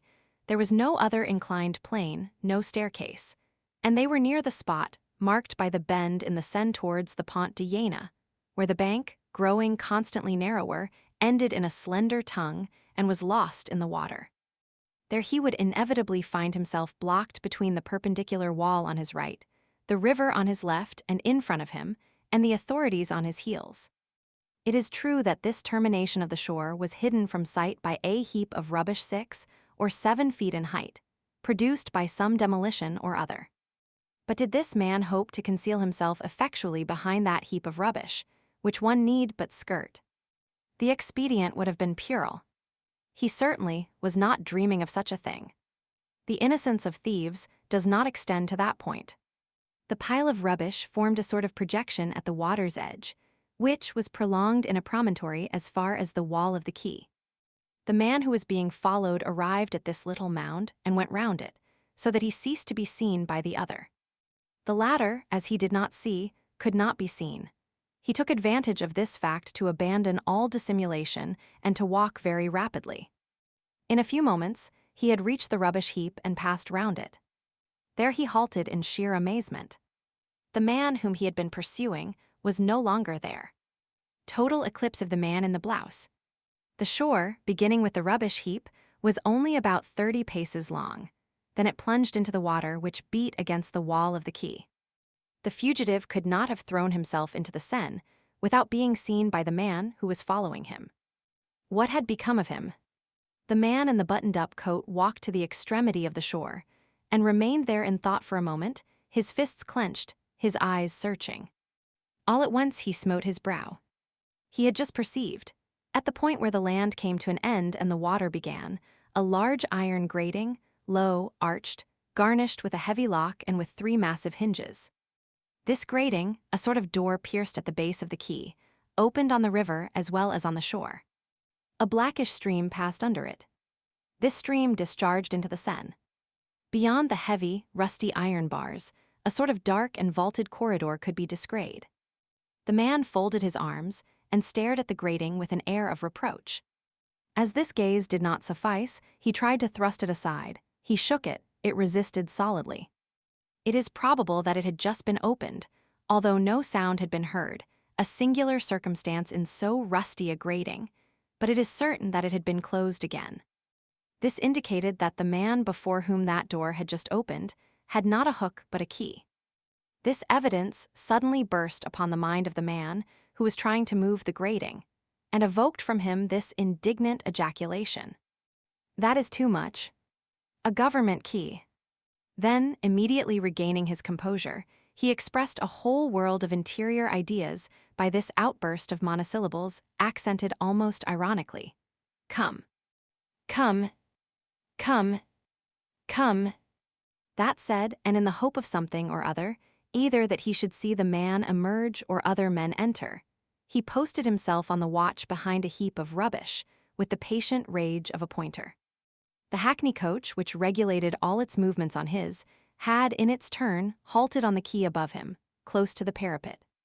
The coachman, foreseeing a prolonged wait, encased his horses, muzzles in the bag of oats which is damp at the bottom, and which is so familiar to Parisians, to whom, be it said in parenthesis, the government sometimes applies it. The rare passers-by on the Pont de Jena turned their heads, before they pursued their way, to take a momentary glance at these two motionless items in the landscape, the man on the shore, the carriage on the quay. Chapter 4. He also bears his cross. Jean Valjean had resumed his march and had not again paused. This march became more and more laborious.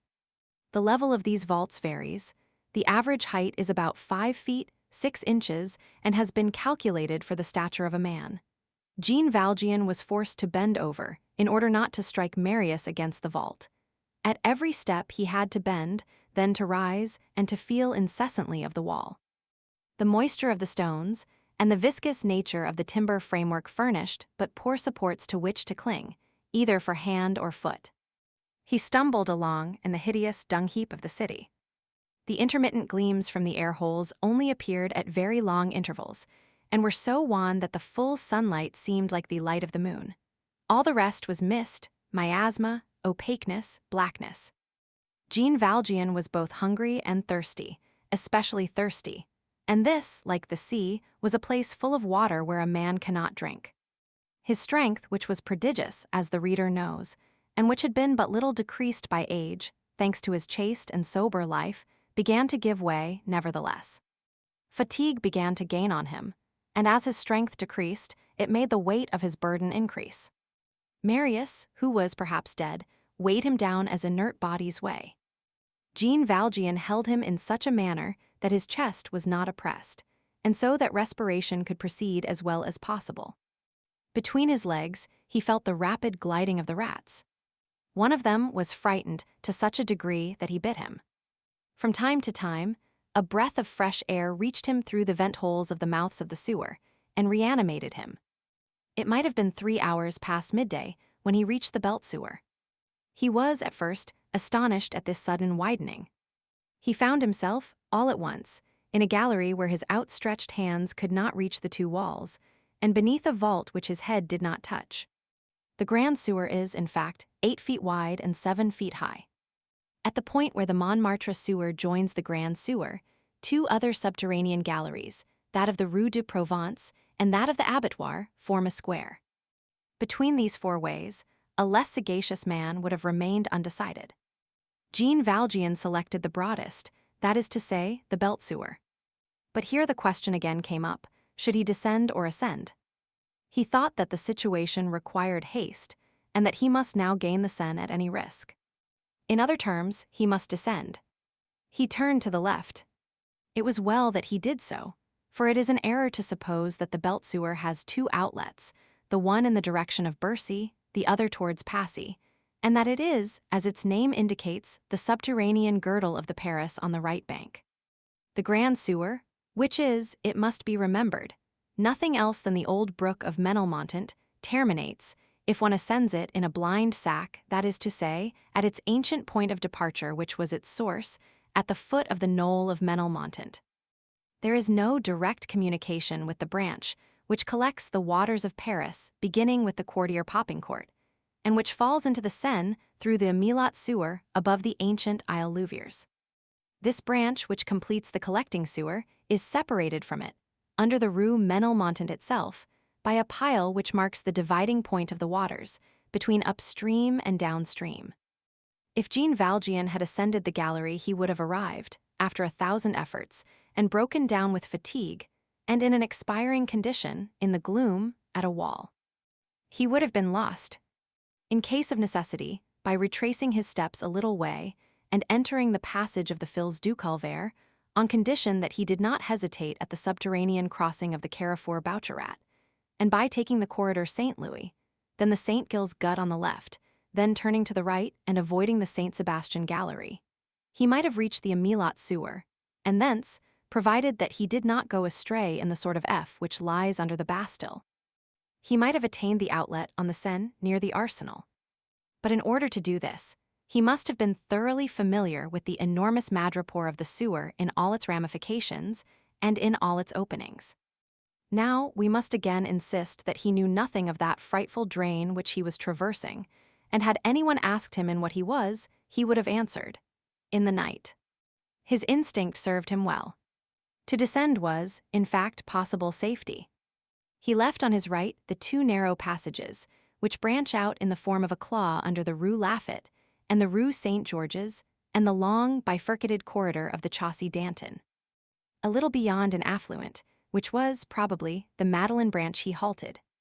He was extremely wary. A passably large air-hole, probably the manhole in the Rue d'Anjou, furnished a light that was almost vivid. Jean Valjean, with the gentleness of movement which a brother would exercise towards his wounded brother, deposited Marius on the banquette of the sewer. Marius' blood-stained face appeared under the wan light of the air-hole like the ashes at the bottom of a tomb.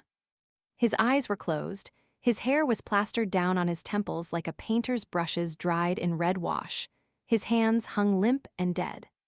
A clot of blood had collected in the knot of his cravat, his limbs were cold, and blood was clotted at the corners of his mouth.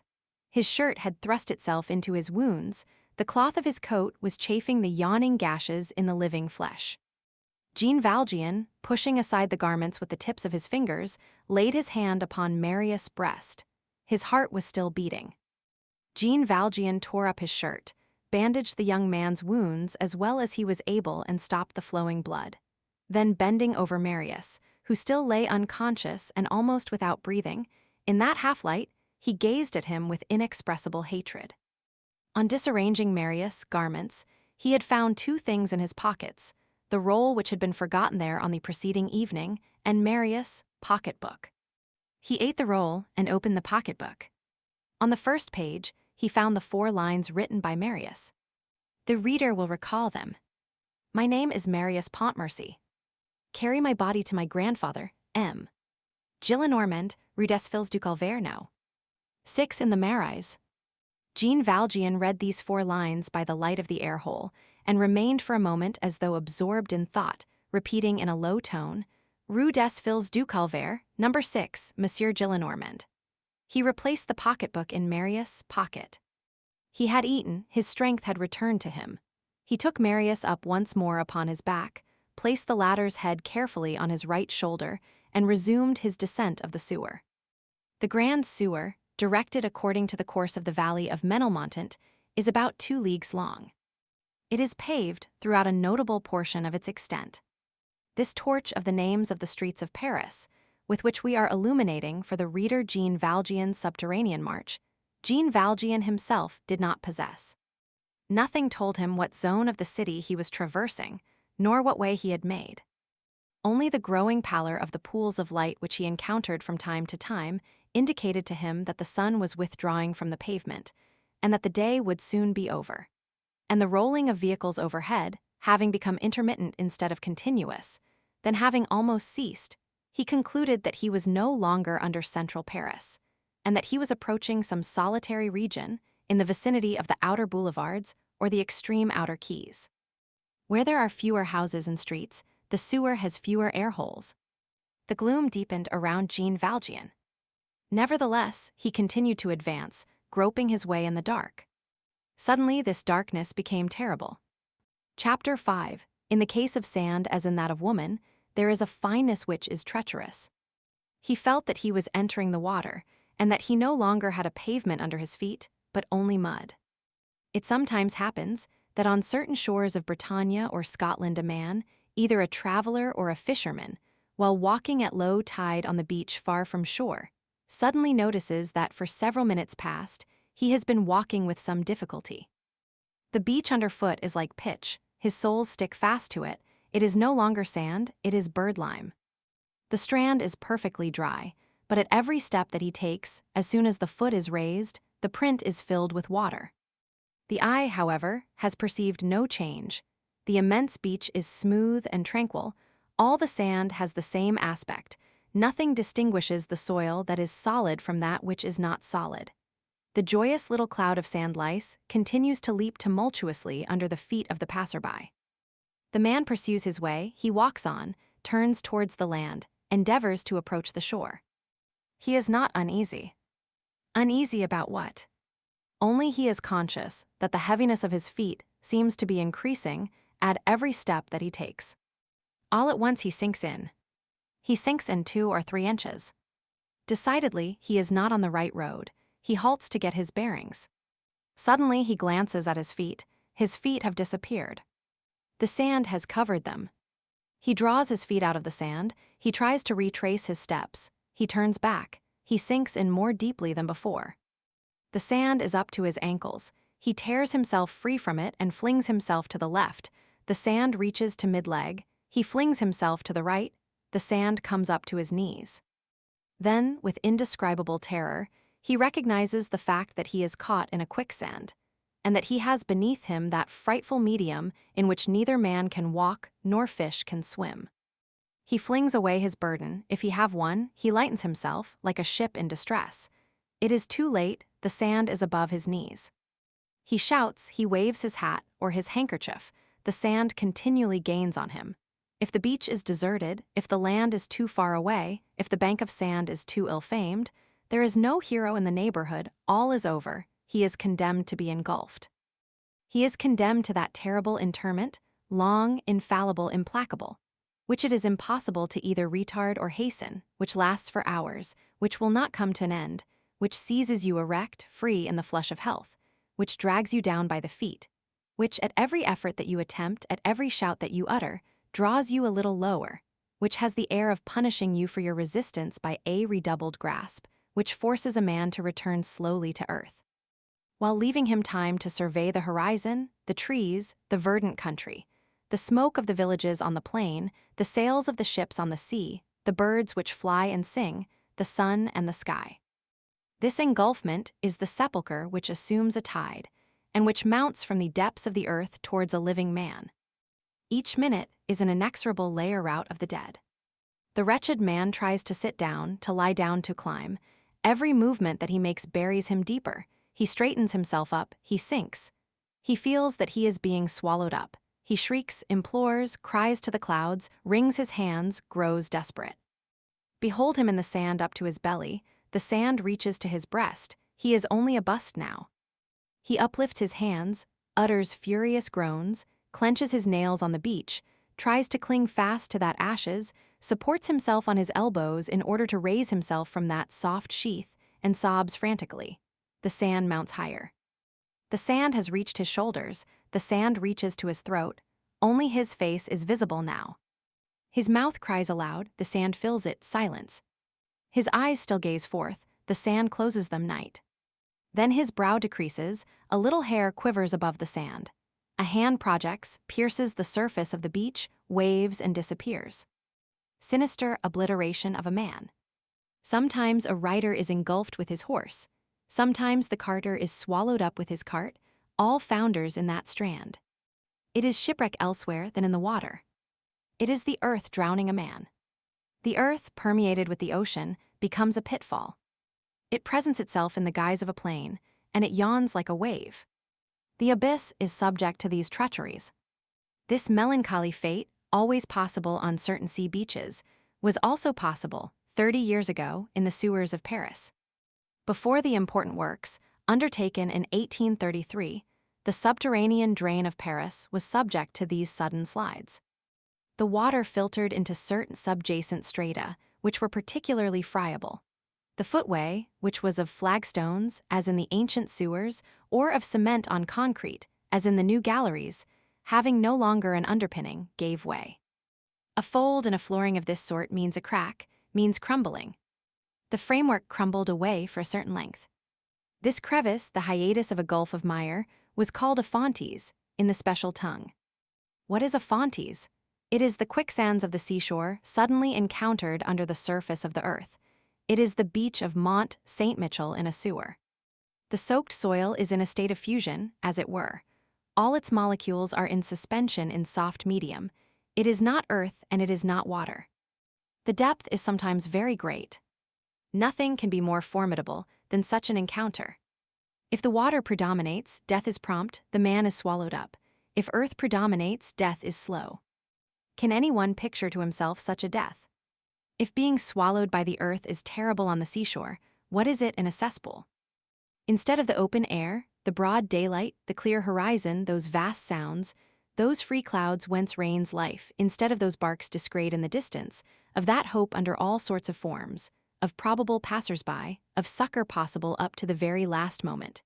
Instead of all this, deafness, blindness, a black vault, the inside of a tomb already prepared, death in the mire beneath a cover. Slow suffocation by filth, a stone box where asphyxia opens its claw in the mire and clutches you by the throat. Fetidness mingled with the death rattle, slime instead of the strand, sulfuretted hydrogen in place of the hurricane, dung in place of the ocean. And to shout, to gnash one's teeth, and to writhe, and to struggle, and to agonize, with that enormous city which knows nothing of it all, over one's head. Inexpressible is the horror of dying thus. Death sometimes redeems his atrocity by a certain terrible dignity. On the funeral pile, in shipwreck, one can be great. In the flames, as in the foam, a superb attitude is possible. One there becomes transfigured as one perishes. But not here. Death is filthy. It is humiliating to expire.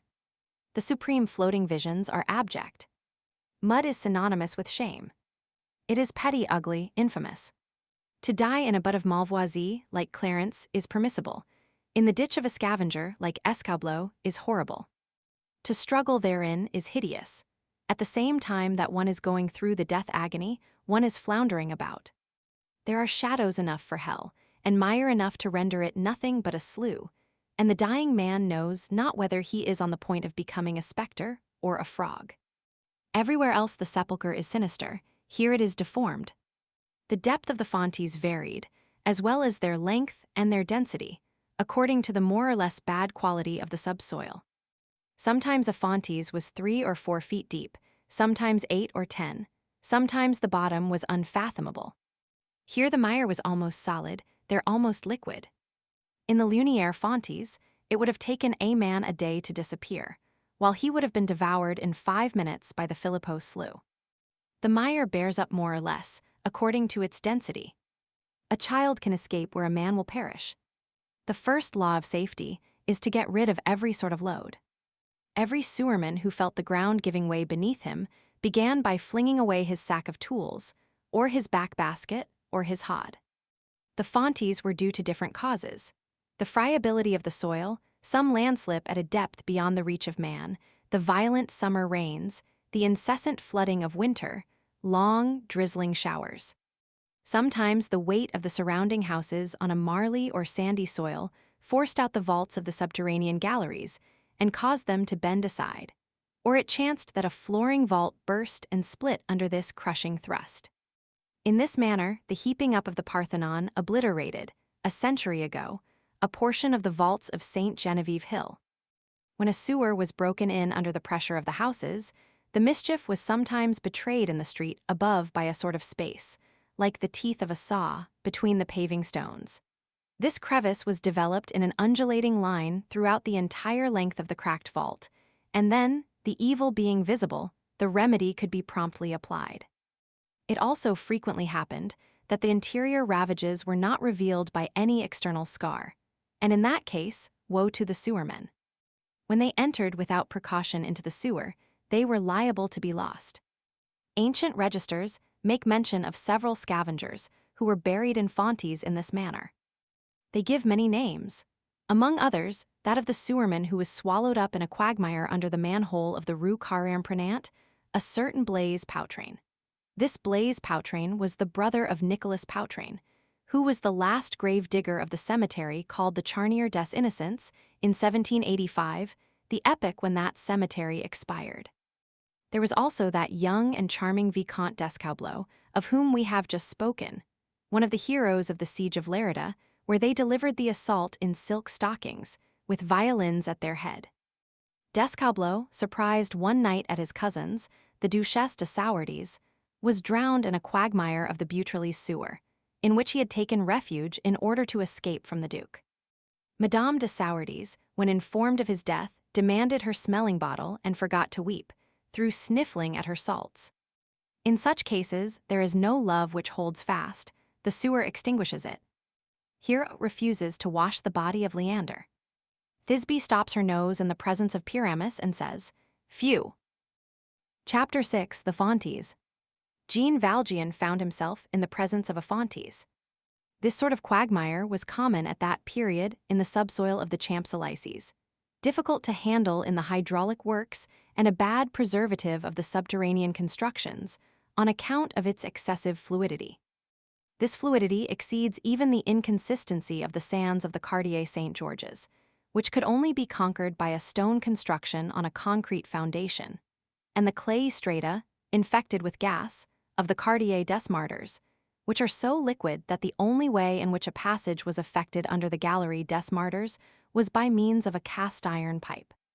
When, in 1836, the old stone sewer beneath the Faubourg Saint-Honore, in which we now see Jean Valjean, was demolished for the purpose of reconstructing it, the quicksand, which forms the subsoil of the Champs-Élysées as far as the Seine, presented such an obstacle that the operation lasted nearly 6 months, to the great clamor of the dwellers on the riverside, particularly those who had hotels and carriages. The work was more than unhealthy, it was dangerous. It is true that they had 4 months and a half of rain and 3 floods of the Seine. The fontes which Jean Valjean had encountered was caused by the downpour of the preceding day.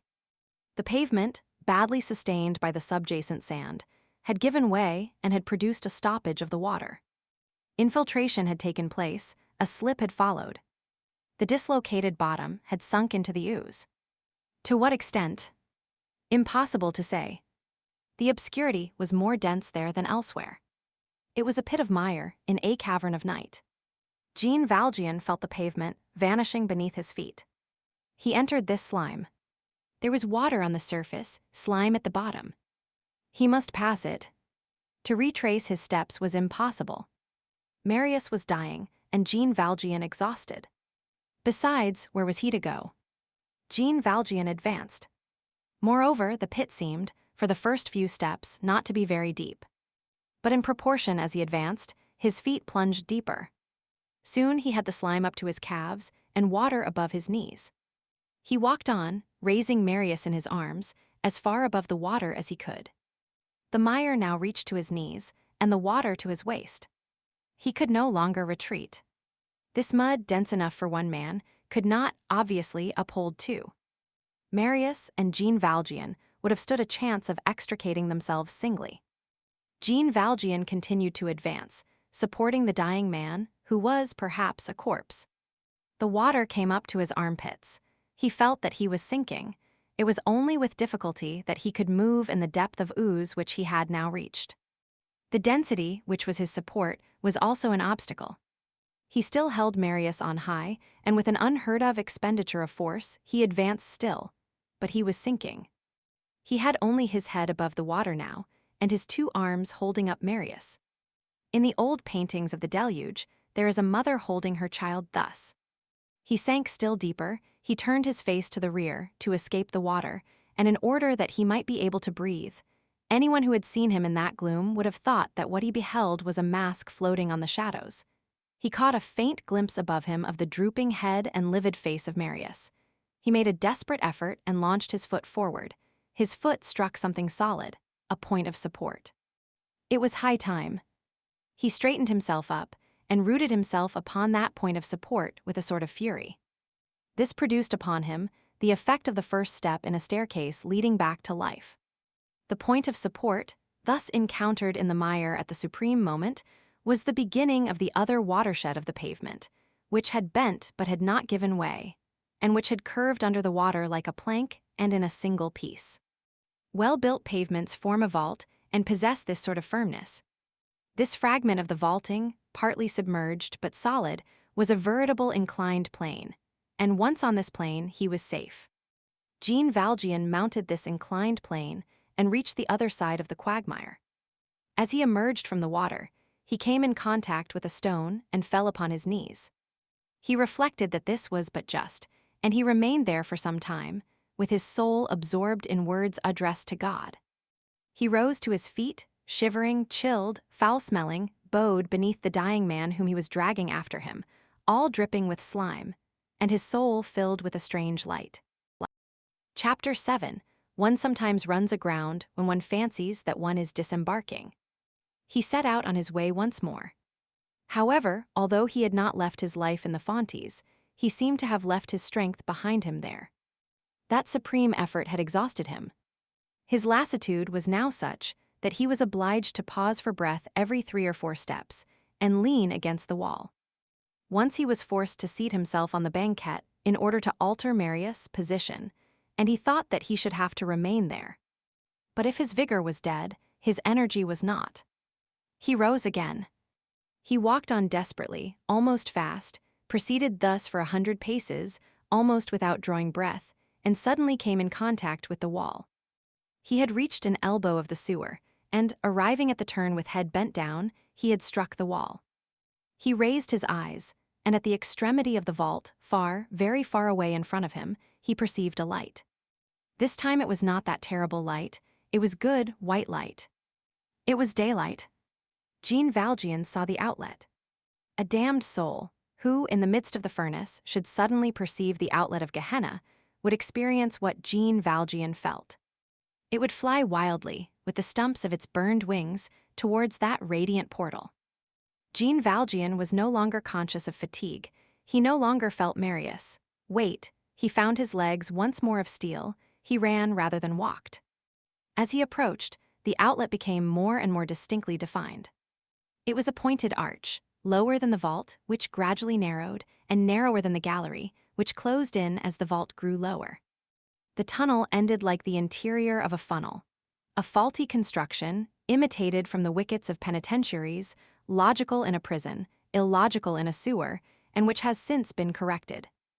Jean Valjean reached the outlet. There he halted.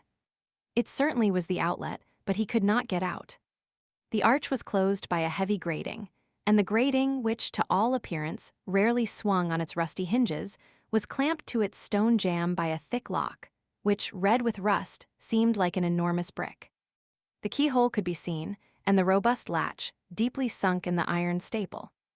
The door was plainly double-locked. It was one of those prison locks which old Paris was so fond of lavishing. Beyond the grating was the open air, the river, the daylight, the shore, very narrow but sufficient for escape. The distant quays, Paris, that gulf in which one so easily hides oneself, the broad horizon, liberty.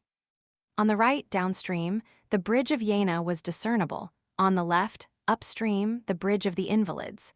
The place would have been a propitious one in which to await the night and to escape. It was one of the most solitary points in Paris, the shore which faces the Grand Quai. Flies were entering and emerging through the bars of the grating. It might have been 8:30 in the evening. The day was declining. Jean Valjean laid Marius down along the wall, on the dry portion of the vaulting. Then he went to the grating and clenched both fists round the bars. The shock which he gave it was frenzied, but it did not move. The grating did not stir. Jean Valjean seized the bars one after the other. in the hope that he might be able to tear away the least solid, and to make of it a lever wherewith to raise the door or to break the lock. Not a bar stirred. The teeth of a tiger are not more firmly fixed in their sockets. No lever, no prying possible. The obstacle was invincible. There was no means of opening the gate. Must he then stop there? What was he to do? What was to become of him? He had not the strength to retrace his steps, to recommence the journey which he had already taken. Besides, how was he to again traverse that quagmire whence he had only extricated himself as by a miracle? And after the quagmire, was there not the police patrol, which assuredly could not be twice avoided? And then, whither was he to go? What direction should he pursue? To follow the incline would not conduct him to his goal. If he were to reach another outlet, he would find it obstructed by a plug or a grating. Every outlet was, undoubtedly, closed in that manner. Chance had unsealed the grating through which he had entered, but it was evident that all the other sewer mouths were barred. He had only succeeded in escaping into a prison. All was over. Everything that Jean Valjean had done was useless. Exhaustion had ended in failure. They were both caught in the immense and gloomy web of death, and Jean Valjean felt the terrible spider running along those black strands and quivering in the shadows. He turned his back to the grating and fell upon the pavement, hurled to earth rather than seated, close to Marius, who still made no movement and with his head bent between his knees. This was the last drop of anguish. Of what was he thinking during this profound depression? Neither of himself nor of Marius. He was thinking of Cosette. Chapter 8: The Torn Coat-tail. In the midst of this prostration, a hand was laid on his shoulder, and a low voice said to him, "Half shares."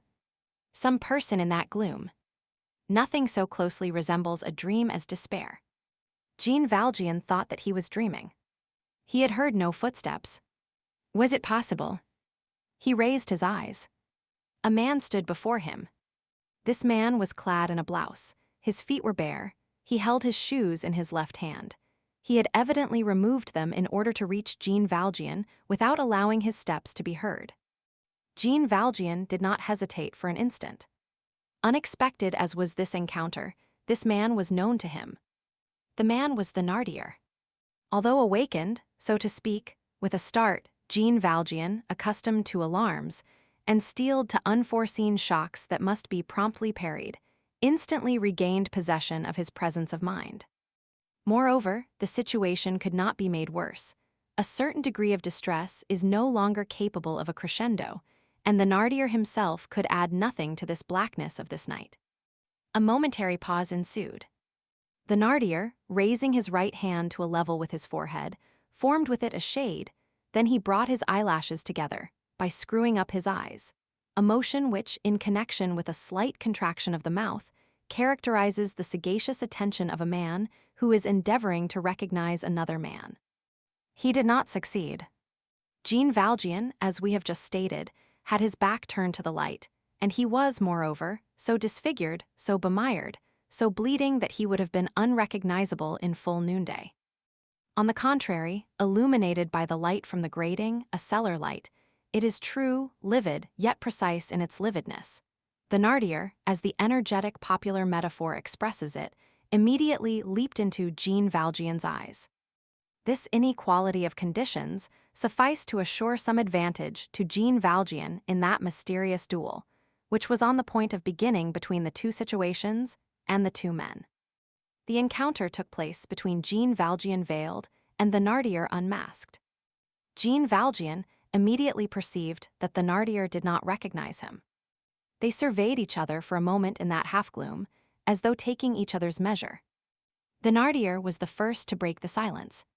"How are you going to manage to get out?" Jean Valjean made no reply.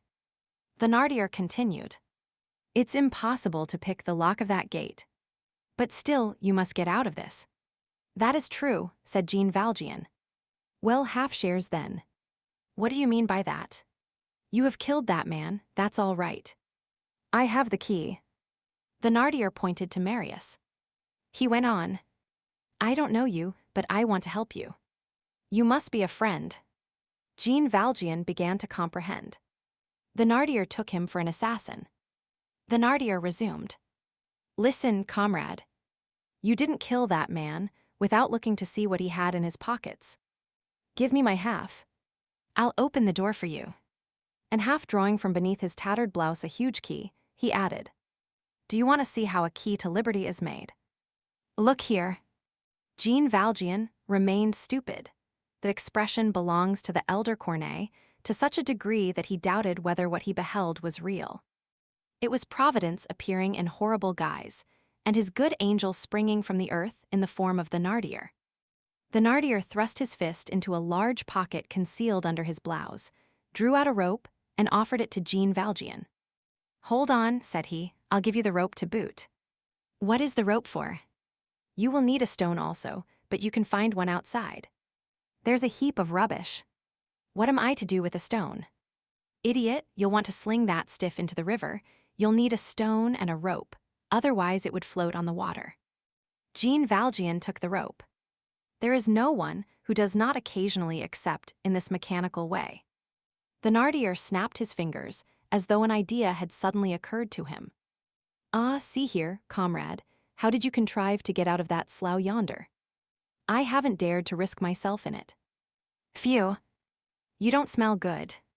After a pause, he added, I'm asking you questions, but you're perfectly right not to answer. It's an apprenticeship against that cursed quarter of an hour before the examining magistrate. And then, when you don't talk at all, you run no risk of talking too loud. That's no matter, as I can't see your face, and as I don't know your name, you are wrong in supposing that I don't know who you are and what you want. I twig. You've broken up that gentleman a bit, now you want to tuck him away somewhere. The river, that great hider of folly, is what you want. I'll get you out of your scrape. Helping a good fellow in a pinch is what suits me to a hair. While expressing his approval of Jean Valjean's silence, he endeavored to force him to talk. He jostled his shoulder in an attempt to catch a sight of his profile, and he exclaimed, without, however, raising his tone. Apropos of that quagmire, you're a hardy animal. Why didn't you toss the man in there? Jean Valjean preserved silence. Thénardier resumed, pushing the rag which served him as a cravat to the level of his Adam's apple, a gesture which completes the capable air of a serious man. After all, you acted wisely. The workmen, when they come tomorrow to stop up that hole, would certainly have found the stiff abandoned there, and it might have been possible, thread by thread, straw by straw, to pick up the scent and reach you. Someone has passed through the sewer. Who? Where did he get out? Was he seen to come out? The police are full of cleverness. The sewer is treacherous and tells tales of you. Such a find is a rarity, it attracts attention. Very few people make use of the sewers for their affairs, while the river belongs to everybody. The river is the true grave. At the end of a month, they fish up your man in the nets at St. Cloud. Well, what does one care for that? It's carrion. Who killed that man? Paris. And justice makes no inquiries. You have done well. The more loquacious Thénardier became, the more mute was Jean Valjean. Again, Thénardier shook him by the shoulder. Now let's settle this business. Let's go shares. You have seen my key, show me your money. Thénardier was haggard, fierce, suspicious, rather menacing, yet amicable. There was one singular circumstance. Thénardier's manners were not simple. He had not the air of being wholly at his ease. While affecting an air of mystery, he spoke low. From time to time, he laid his finger on his mouth and muttered, "Hush!" It was difficult to divine why. There was no one there except themselves. Jean Valjean thought that other ruffians might possibly be concealed in some nook, not very far off, and that Thénardier did not care to share with them.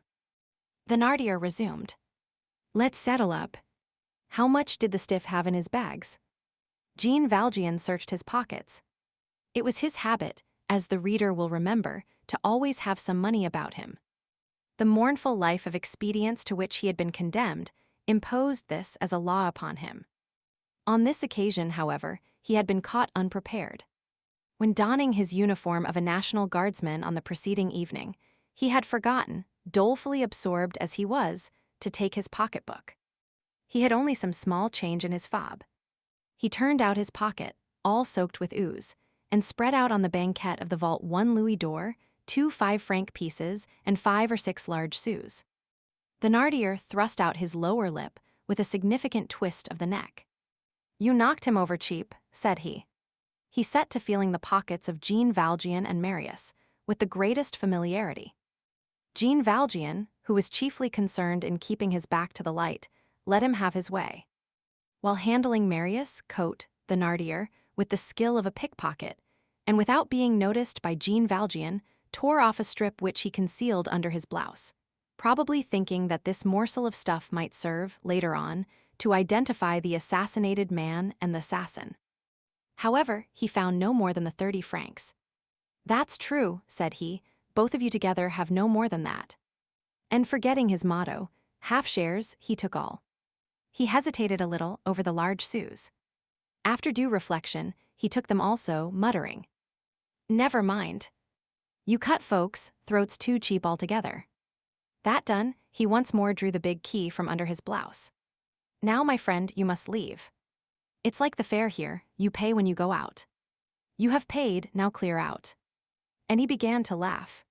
Had he, in lending to this stranger the aid of his key, and in making some other man than himself emerge from that portal, the pure and disinterested intention of rescuing an assassin? We may be permitted to doubt this.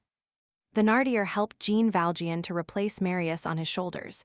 Then he betook himself to the grating on tiptoe, and barefooted, making Jean Valjean a sign to follow him, looked out, laid his finger on his mouth, and remained for several seconds as though in suspense. His inspection finished, he placed the key in the lock. The bolt slipped back and the gate swung open. It neither grated nor squeaked. It moved very softly. It was obvious that this gate and those hinges, carefully oiled, were in the habit of opening more frequently than was supposed. This softness was suspicious.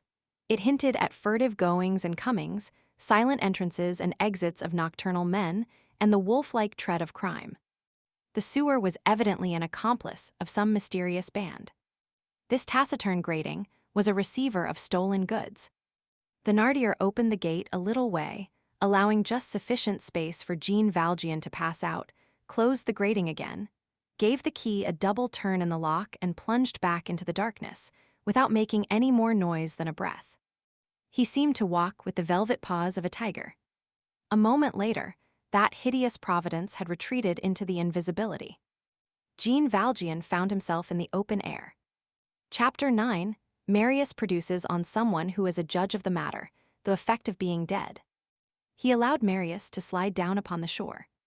They were in the open air. The miasmas, darkness, horror lay behind him. The pure, healthful, living, joyous air that was easy to breathe inundated him.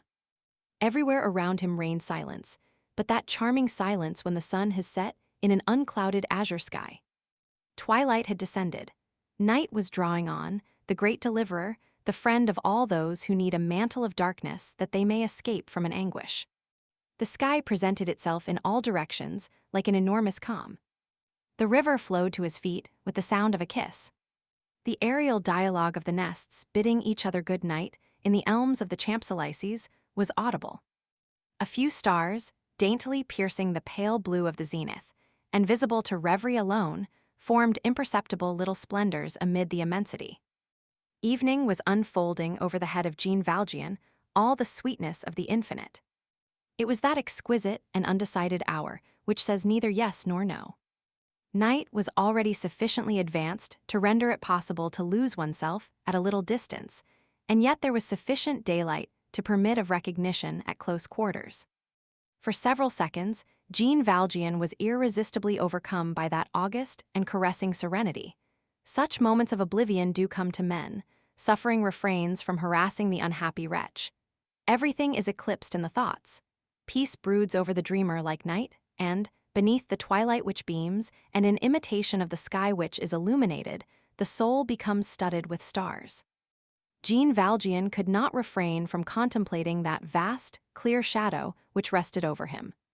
Thoughtfully, he bathed in the sea of ecstasy and prayer in the majestic silence of the eternal heavens.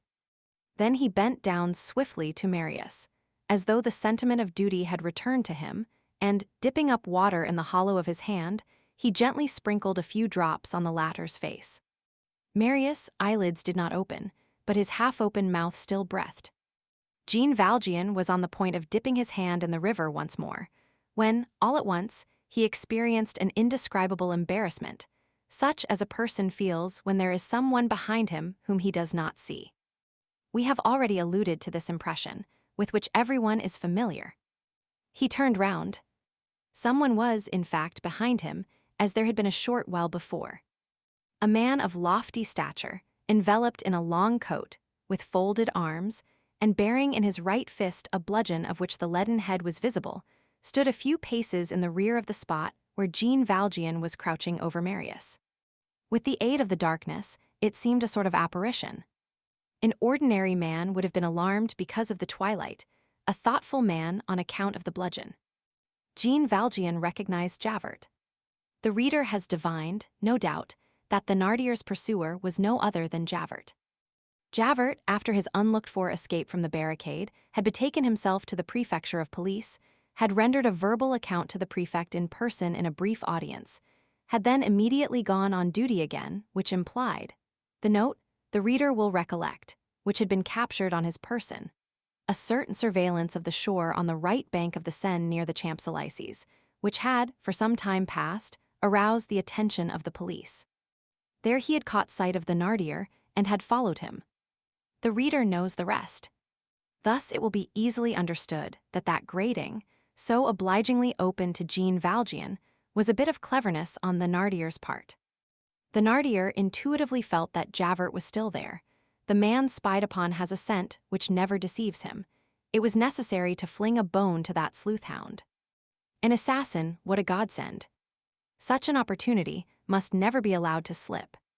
Thénardier, by putting Jean Valjean outside in his stead, provided a prey for the police, forced them to relinquish his scent, made them forget him in a bigger adventure, repaid Javert for his waiting, which always flatters a spy earned 30 francs, and counted with certainty, so far as he himself was concerned, on escaping with the aid of this diversion.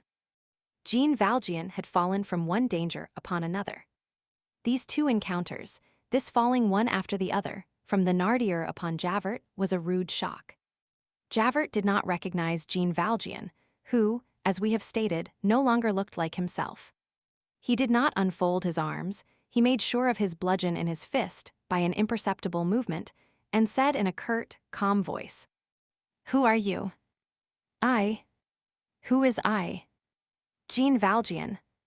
Javert thrust his bludgeon between his teeth, bent his knees, inclined his body, laid his two powerful hands on the shoulders of Jean Valjean, which were clamped within them as in a couple of vices, scrutinized him and recognized him.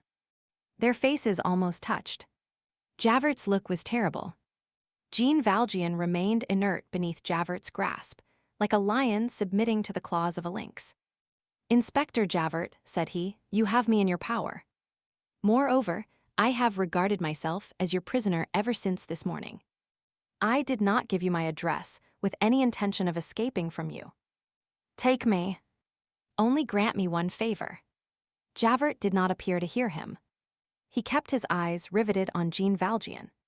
His chin being contracted, thrust his lips upwards towards his nose, a sign of savage reverie.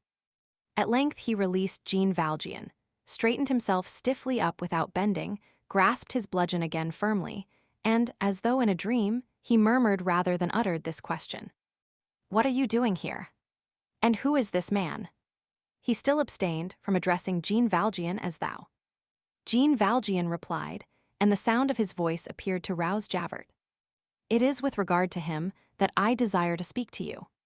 Dispose of me as you see fit, but first help me to carry him home.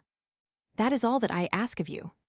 Javert's face contracted, as was always the case when anyone seemed to think him capable of making a concession. Nevertheless, he did not say no.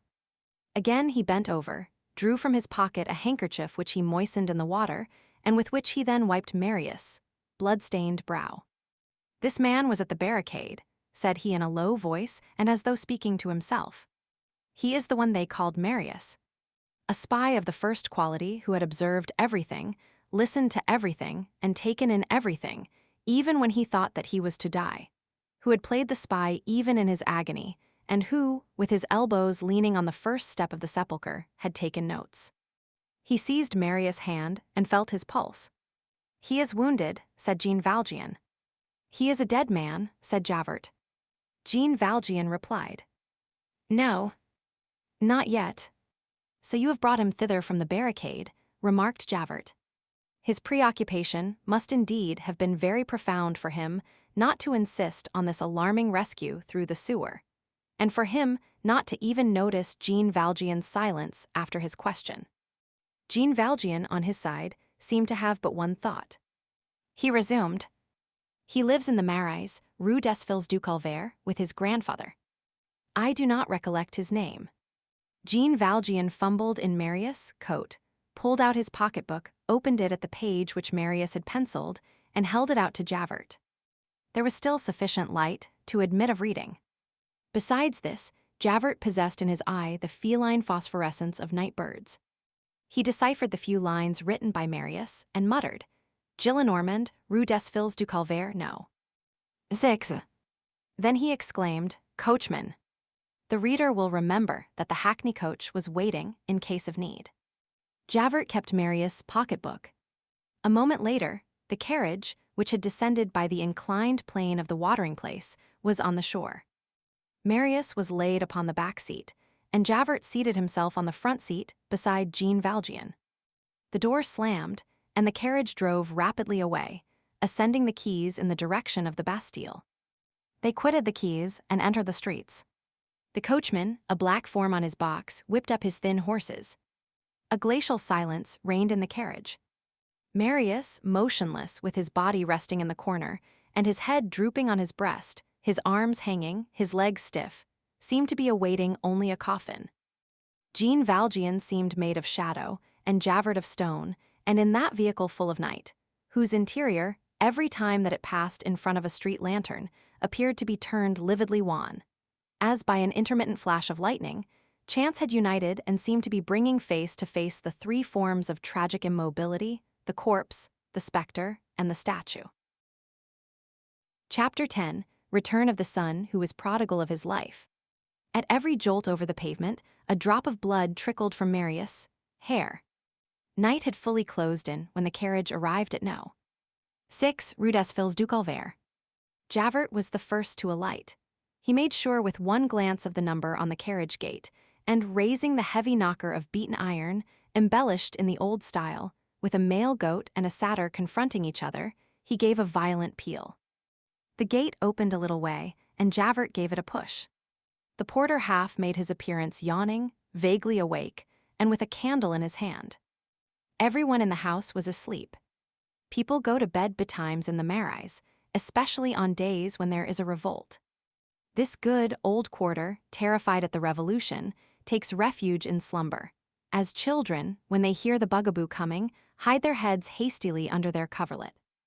In the meantime, Jean Valjean and the coachman had taken Marius out of the carriage, Jean Valjean supporting him under the armpits and the coachman under the knees. As they thus bore Marius, Jean Valjean slipped his hand under the latter's clothes, which were broadly rent, felt his breast, and assured himself that his heart was still beating. It was even beating a little less feebly, as though the movement of the carriage had brought about a certain fresh access of life. Javert addressed the porter in a tone befitting the government, and the presence of the porter of a factious person. Some person whose name is Gillenormand. "Here. What do you want with him?" "His son is brought back." "His son," said the porter stupidly. "He is dead." Jean Valjean, who, soiled and tattered, stood behind Javert, and whom the porter was surveying with some horror, made a sign to him with his head that this was not so. The porter did not appear to understand either Javert's words or Jean Valjean's sign. Javert continued, "He went to the barricade, and here he is." "To the barricade," ejaculated the porter. "He has got himself killed. Go waken his father." The porter did not stir. "Go along with you," repeated Javert. And he added, "There will be a funeral here tomorrow." For Javert, the usual incidents of the public highway were categorically classed, which is the beginning of foresight and surveillance, and each contingency had its own compartment. All possible facts were arranged in drawers, as it were, whence they emerged on occasion in variable quantities. In the street, uproar, revolt, carnival, and funeral. The porter contented himself with waking Basque. Basque woke Nicolette. Nicolette roused great Aunt Gillenormand. As for the grandfather, they let him sleep on, thinking that he would hear about the matter early enough in any case. Marius was carried up to the first floor, without anyone in the other parts of the house being aware of the fact, and deposited on an old sofa in M. Gillenormand's antechamber. And while Basque went in search of a physician, and while Nicolette opened the linen presses, Jean Valjean felt Javert touch him on the shoulder. He understood and descended the stairs, having behind him the step of Javert who was following him. The porter watched them take their departure as he had watched their arrival, in terrified somnolence. They entered the carriage once more, and the coachman mounted his box. "Inspector Javert," said Jean, "grant me yet another favor." "What is it?" demanded Javert roughly. "Let me go home for one instant. Then you shall do whatever you like with me." Javert remained silent for a few moments, with his chin drawn back into the collar of his greatcoat. Then he lowered the glass and front. "Driver," said he, "Rue de Elham Arm No. 7. Chapter 11, Concussion in the Absolute. They did not open their lips again during the whole space of their ride. What did Jean Valjean want? To finish what he had begun. To warn Cosette, to tell her where Marius was, to give her, possibly, some other useful information, to take, if he could, certain final measures. As for himself, so far as he was personally concerned, all was over. He had been seized by Javert and had not resisted. Any other man than himself in like situation would, perhaps, have had some vague thoughts connected with the rope which the Thénardier had given him, and of the bars of the first cell that he should enter. But let us impress it upon the reader. After the bishop, there had existed in Jean Valjean a profound hesitation in the presence of any violence, even when directed against himself. Suicide, that mysterious act of violence against the unknown which may contain, in a measure, the death of the soul, was impossible to Jean Valjean. At the entrance to the Rue de Elham Arm, the carriage halted, the way being too narrow to admit of the entrance of vehicles. Javert and Jean Valjean alighted. The coachman humbly represented to Monsieur l'Inspecteur that the Utrecht velvet of his carriage was all spotted with the blood of the assassinated man and with mire from the assassin. That is the way he understood it. He added that an indemnity was due him. At the same time, drawing his certificate book from his pocket, he begged the inspector to have the goodness to write him a bit of an attestation. Javert thrust aside the book which the coachman held out to him and said, "How much do you want, including your time of waiting and the drive?" "It comes to 7 hours and a quarter," replied the man, "and my velvet was perfectly new." 80 francs, Mr. Inspector." Javert drew 4 napoleons from his pocket and dismissed the carriage. Jean Valjean fancied that it was Javert's intention to conduct him on foot to the post of the Blancs-Manteaux or to the post of the Archives, both of which are close at hand. They entered the street. It was deserted as usual. Javert followed Jean Valjean. They reached No. 7. Jean Valjean knocked. The door opened. "It is well," said Javert. "Go upstairs." He added with a strange expression, and as though he were exerting an effort in speaking in this manner, "I will wait for you here." Jean Valjean looked at Javert. This mode of procedure was but little in accord with Javert's habits. However, he could not be greatly surprised that Javert should now have a sort of haughty confidence in him, the confidence of the cat which grants the mouse liberty to the length of its claws, seeing that Jean Valjean had made up his mind to surrender himself and to make an end of it. He pushed open the door, entered the house, called to the porter who was in bed and who had pulled the cord from his couch, "It is I," and ascended the stairs. On arriving at the first floor, he paused. All sorrowful roads have their stations. The window on the landing place, which was a sash window, was open. As in many ancient houses, the staircase got its light from without and had a view on the street.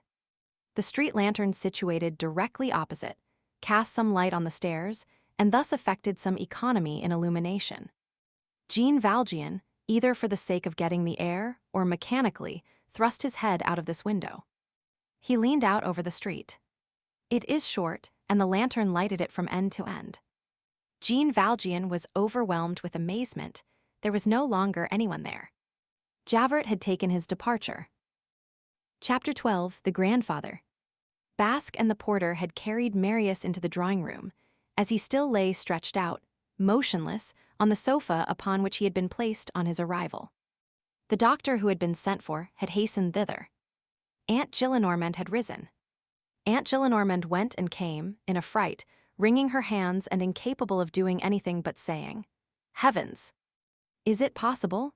At times she added, "Everything will be covered with blood."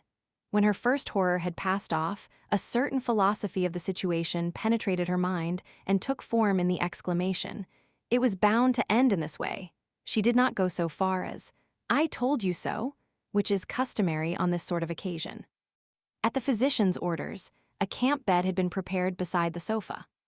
The doctor examined Marius, and after having found that his pulse was still beating, that the wounded man had no very deep wound on his breast, and that the blood on the corners of his lips proceeded from his nostrils, he had him placed flat on the bed, without a pillow, with his head on the same level as his body, and even a trifle lower, and with his bust bare in order to facilitate respiration. Mademoiselle Gillenormand, on perceiving that they were undressing Marius, withdrew. She set herself to telling her beads in her own chamber.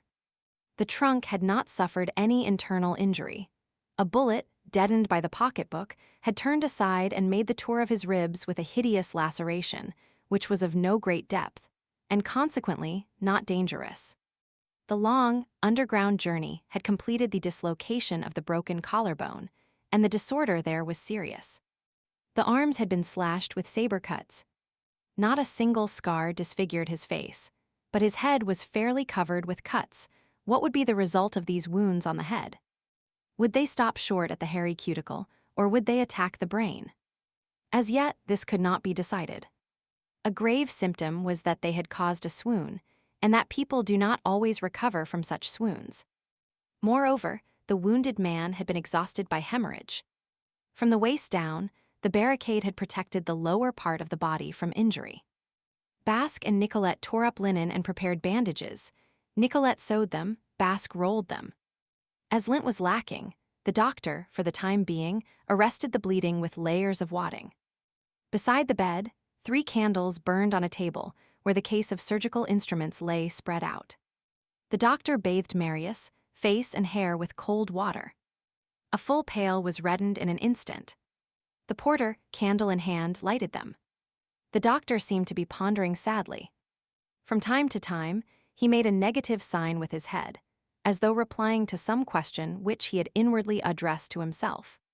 A bad sign for the sick man are these mysterious dialogues of the doctor with himself. At the moment when the doctor was wiping Marius' face and lightly touching his still closed eyes with his finger, a door opened at the end of the drawing room, and a long, pallid figure made its appearance. This was the grandfather. The revolt had, for the past 2 days, deeply agitated, enraged and engrossed the mind of M. Gillenormand. He had not been able to sleep on the previous night, and he had been in a fever all day long. In the evening, he had gone to bed very early, recommending that everything in the house should be well barred, and he had fallen into a doze through sheer fatigue. Old men sleep lightly. M. Gillenormand's chamber adjoined the drawing room, and in spite of all the precautions that had been taken, the noise had awakened him. Surprised at the rift of light which he saw under his door, he had risen from his bed and had groped his way thither. He stood astonished on the threshold, one hand on the handle of the half-open door, with his head bent a little forward and quivering, his body wrapped in a white dressing gown, which was straight and as destitute of folds as a winding sheet, and he had the air of a phantom who is gazing into a tomb. He saw the bed, and on the mattress that young man, bleeding, white with a waxen whiteness, with closed eyes and gaping mouth, and pallid lips, stripped to the waist, slashed all over with crimson wounds, motionless and brilliantly lighted up. The grandfather trembled from head to foot as powerfully as ossified limbs can tremble. His eyes, whose cornea were yellow on account of his great age, were veiled in a sort of vitreous glitter. His whole face assumed in an instant the earthy angles of a skull. His arms fell pendant, as though a spring had broken, and his amazement was betrayed by the outspreading of the fingers of his two aged hands, which quivered all over.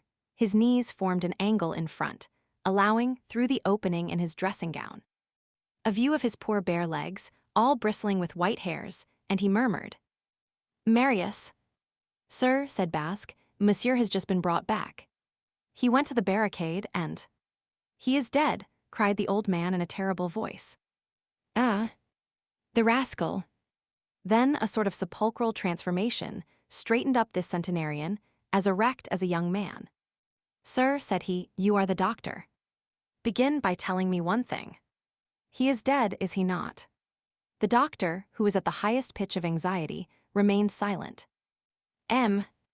Gillenormand wrung his hands with an outburst of terrible laughter. "He is dead.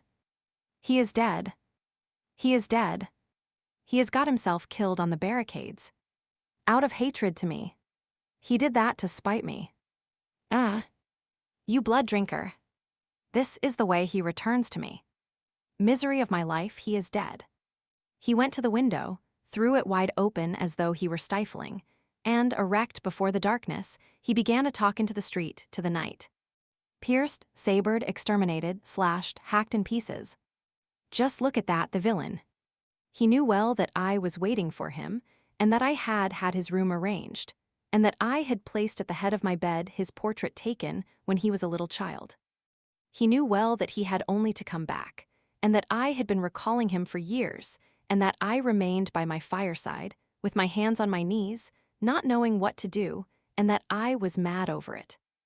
You knew well that you had but to return and to say, "It is I," and you would have been the master of the house, and that I should have obeyed you, and that you could have done whatever you pleased with your old numbskull of a grandfather. You knew that well, and you said, "No, he is a royalist, I will not go."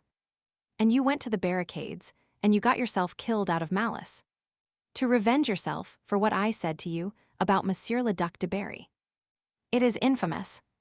Go to bed then and sleep tranquilly. He is dead, and this is my awakening." The doctor, who was beginning to be uneasy in both quarters, quitted Marius for a moment, went to Gillenormand, and took his arm. The grandfather turned round, gazed at him with eyes which seemed exaggerated in size and bloodshot, and said to him calmly, "I thank you, sir. I am composed, I am a man, I witnessed the death of Louis Roman XVI. I know how to bear events. One thing is terrible, and that is to think that it is your newspapers which do all the mischief. You will have scribblers, chatterers, lawyers, orators, tribunes, discussions, progress, enlightenment, the rights of man, the liberty of the press, and this is the way that your children will be brought home to you. Ah, Marius, it is abominable. Killed. Dead before me. A barricade. Ah, the scamp. Doctor, you live in this quarter, I believe. Oh, I know you well. I see your cabriolet pass my window. I am going to tell you. You are wrong to think that I am angry. One does not fly into a rage against a dead man. That would be stupid. This is a child whom I have reared. I was already old while he was very young. He played in the Tuileries garden with his little shovel and his little chair, and in order that the inspectors might not grumble, I stopped up the holes that he made in the earth with his shovel, with my cane. One day he exclaimed, "Down with Louis Roman XVIII." And off he went. It was no fault of mine. He was all rosy and blonde. His mother is dead. Have you ever noticed that all little children are blonde? Why is it so? He is the son of one of those brigands of the Loire, but children are innocent of their father's crimes. I remember when he was no higher than that. He could not manage to pronounce his DS. He had a way of talking that was so sweet and indistinct that you would have thought it was a bird chirping. I remember that once, in front of the Hercules Farnese, people formed a circle to admire him and marvel at him. He was so handsome, was that child. He had a head such as you see in pictures. I talked in a deep voice, and I frightened him with my cane, but he knew very well that it was only to make him laugh. In the morning, when he entered my room, I grumbled, but he was like the sunlight to me, all the same. One cannot defend oneself against those brats. They take hold of you, they hold you fast, they never let you go again. The truth is that there never was a Cupid like that child. Now, what can you say for your Lafayettes, your Benjamin Constants, and your Tyrcure de Courcelles who have killed him? This cannot be allowed to pass in this fashion. He approached Marius, who still lay livid and motionless, and to whom the physician had returned, and began once more to wring his hands. The old man's pallid lips moved as though mechanically, and permitted the passage of words that were barely audible, like breaths in the death agony. "Ah, heartless lad. Ah, clubbist. Ah, wretch. Ah, septembrist." Reproaches in the low voice of an agonizing man, addressed to a corpse. Little by little, as it is always indispensable that internal eruptions should come to the light, the sequence of words returned, but the grandfather appeared no longer to have the strength to utter them. His voice was so weak and extinct that it seemed to come from the other side of an abyss.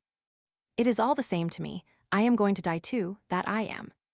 And to think that there is not a hussy in Paris who would not have been delighted to make this wretch happy.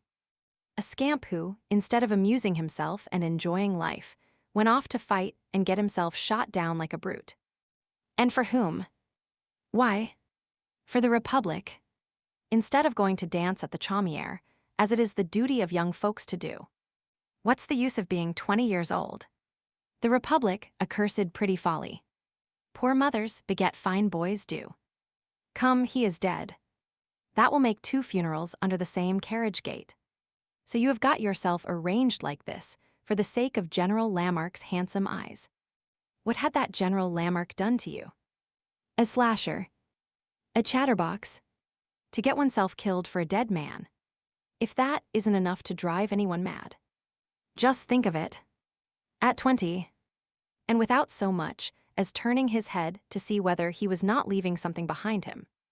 That's the way poor, good old fellows are forced to die alone nowadays. Perish in your corner, owl. Well, after all, so much the better, that is what I was hoping for. This will kill me on the spot. I am too old, I am 100 years old, I am 100,000 years old, I ought, by rights, to have been dead long ago. This blow puts an end to it. So all is over, what happiness. What is the good of making him inhale ammonia, and all that parcel of drugs? You are wasting your trouble, you fool of a doctor. Come, he's dead, completely dead. I know all about it, I am dead myself too. He hasn't done things by half. Yes, this age is infamous. Infamous, and that's what I think of you, of your ideas, of your systems, of your masters, of your oracles, of your doctors, of your scapegraces of writers, of your rascally philosophers, and of all the revolutions which, for the last 60 years, have been frightening the flocks of crows in the Tuileries. But you were pitiless in getting yourself killed like this. I shall not even grieve over your death, do you understand, you assassin? At that moment Marius slowly opened his eyes, and his glance, still dimmed by lethargic wonder, rested on M. Gillenormand. "Marius," cried the old man. "Marius. My little Marius. My child. My well-beloved son. You open your eyes, you gaze upon me, you are alive, thanks." And he fell fainting. Book 4th, Javert derailed. Chapter 1. Javert passed slowly down the Rue de Elham Arm. He walked with drooping head for the first time in his life, and likewise, for the first time in his life, with his hands behind his back. Up to that day, Javert had borrowed from Napoleon's attitudes only that which is expressive of resolution, with arms folded across the chest. That which is expressive of uncertainty, with the hands behind the back, had been unknown to him. Now a change had taken place. His whole person, slow and somber, was stamped with anxiety. He plunged into the silent streets. Nevertheless, he followed one given direction. He took the shortest cut to the Seine, reached the Quai des Ormes, skirted the quay, passed the Grève, and halted at some distance from the post of the Place du Châtelet, at the angle of the Pont Notre Dame. There, between the Notre Dame and the Pont au Change on the one hand, and the quai de la Mégisserie and the quai aux Fleurs on the other, the Seine forms a sort of square lake, traversed by a rapid. This point of the Seine is dreaded by mariners. Nothing is more dangerous than this rapid, hemmed in at that epoch, and irritated by the piles of the mill on the bridge, now demolished. The two bridges, situated thus close together, augment the peril. The water hurries in formidable wise through the arches. It rolls in vast and terrible waves. It accumulates and piles up there. The flood attacks the piles of the bridges as though in an effort to pluck them up with great liquid ropes. Men who fall in there never reappear. The best of swimmers are drowned there. Javert leaned both elbows on the parapet, his chin resting in both hands, and, while his nails were mechanically twined in the abundance of his whiskers, he meditated. A novelty, a revolution, a catastrophe had just taken place in the depths of his being, and he had something upon which to examine himself. Javert was undergoing horrible suffering. For several hours, Javert had ceased to be simple. He was troubled. That brain, so limpid in its blindness, had lost its transparency. That crystal was clouded. Javert felt duty divided within his conscience, and he could not conceal the fact from himself. When he had so unexpectedly encountered Jean Valjean on the banks of the Seine, there had been in him something of the wolf which regains his grip on his prey, and of the dog who finds his master again. He beheld before him two paths, both equally straight, but he beheld two, and that terrified him who had never in all his life known more than one straight line. And the poignant anguish lay in this, that the two paths were contrary to each other. One of these straight lines excluded the other. Which of the two was the true one? His situation was indescribable. To owe his life to a malefactor, to accept that debt and to repay it, to be, in spite of himself, on a level with a fugitive from justice, and to repay his service with another service, to allow it to be said to him, "Go," and to say to the latter in his turn, "Be free." To sacrifice to personal motives duty, that general obligation, and to be conscious, in those personal motives, of something that was also general and, perchance, superior, to betray society in order to remain true to his conscience. That all these absurdities should be realized and should accumulate upon him, this was what overwhelmed him. One thing had amazed him. This was that Jean Valjean should have done him a favor, and one thing petrified him, that he, Javert, should have done Jean Valjean a favor. Where did he stand? He sought to comprehend his position, and could no longer find his bearings. What was he to do now? To deliver up Jean Valjean was bad. To leave Jean Valjean at liberty was bad. In the first case, the man of authority fell lower than the man of the galleys. In the second, a convict rose above the law and set his foot upon it. In both cases, dishonor for him, Javert. There was disgrace in any resolution at which he might arrive. Destiny has some extremities which rise perpendicularly from the impossible, and beyond which life is no longer anything but a precipice. Javert had reached one of those extremities. One of his anxieties consisted in being constrained to think. The very violence of all these conflicting emotions forced him to it. Thought was something to which he was unused, and which was peculiarly painful. In thought there always exists a certain amount of internal rebellion, and it irritated him to have that within him. Thought on any subject whatever, outside of the restricted circle of his functions, would have been for him in any case useless and a fatigue. Thought on the day which had just passed was a torture. Nevertheless, it was indispensable that he should take a look into his conscience, after such shocks, and render to himself an account of himself. What he had just done made him shudder. He, Javert, had seen fit to decide, contrary to all the regulations of the police, contrary to the whole social and judicial organization, contrary to the entire code, upon a release. This had suited him. He had substituted his own affairs for the affairs of the public. Was not this unjustifiable? Every time that he brought himself face to face with this deed, without a name which he had committed, he trembled from head to foot. Upon what should he decide? One sole resource remained to him: to return in all haste to the Rue de l'Homme Armé and commit Jean Valjean to prison. It was clear that that was what he ought to do. He could not. Something barred his way in that direction. Something. What? Is there in the world anything outside of the tribunals, executory sentences, the police, and the authorities? Javert was overwhelmed. A galley slave sacred. A convict who could not be touched by the law. And that the deed of Javert. Was it not a fearful thing that Javert and Jean Valjean, the man made to proceed with vigor, the man made to submit, that these two men who were both the things of the law should have come to such a pass, that both of them had set themselves above the law? What then? Such enormities were to happen, and no one was to be punished. Jean Valjean, stronger than the whole social order, was to remain at liberty, and he, Javert, was to go on eating the government's bread. His reverie gradually became terrible. He might, athwart this reverie, have also reproached himself on the subject of that insurgent who had been taken to the Rue des Filles du Calvaire, but he never even thought of that. The lesser fault was lost in the greater. Besides, that insurgent was, obviously, a dead man, and legally, death puts an end to pursuit. Jean Valjean was the load which weighed upon his spirit. Jean Valjean disconcerted him. All the axioms which had served him as points of support all his life long had crumbled away in the presence of this man. Jean Valjean's generosity towards him, Javert, crushed him. Other facts which he now recalled, and which he had formerly treated as lies and folly, now recurred to him as realities. Madeleine reappeared behind Jean Valjean, and the two figures were superposed in such fashion that they now formed but one, which was venerable. Javert felt that something terrible was penetrating his soul, admiration for a convict. Respect for a galley slave, is that a possible thing? He shuddered at it, yet could not escape from it. In vain did he struggle, he was reduced to confess, in his inmost heart, the sublimity of that wretch. This was odious.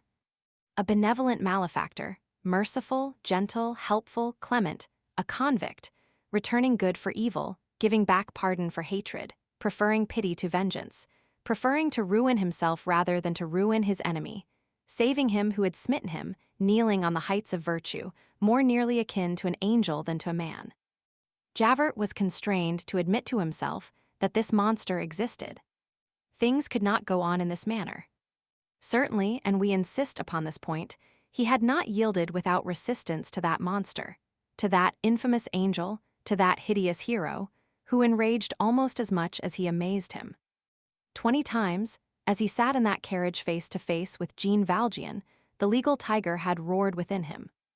A score of times he had been tempted to fling himself upon Jean Valjean, to seize him and devour him, that is to say, to arrest him.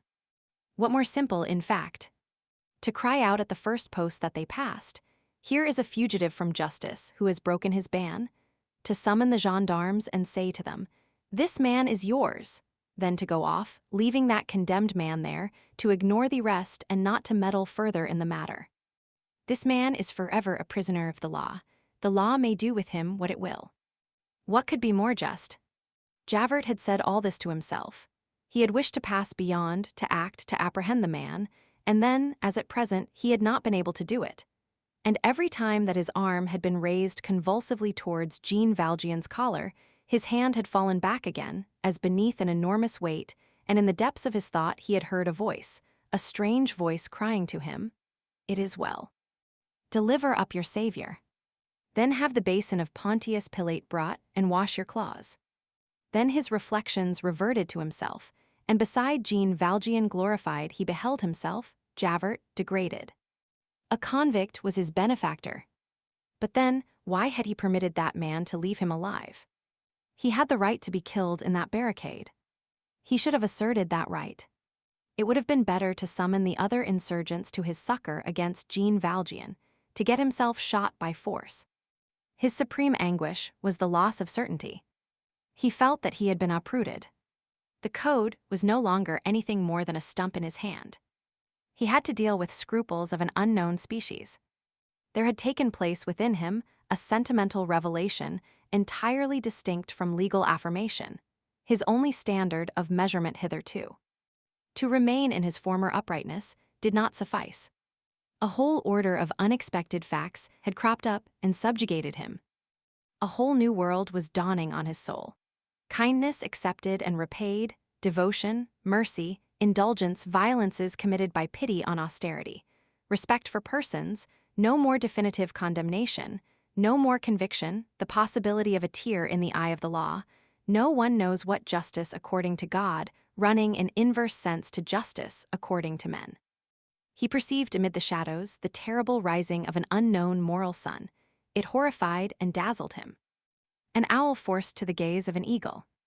He said to himself that it was true that there were exceptional cases, that authority might be put out of countenance, that the rule might be inadequate in the presence of a fact, that everything could not be framed within the text of the code, that the unforeseen compelled obedience, that the virtue of a convict might set a snare for the virtue of the functionary, that destiny did indulge in such ambushes, and he reflected with despair that he himself had not even been fortified against a surprise.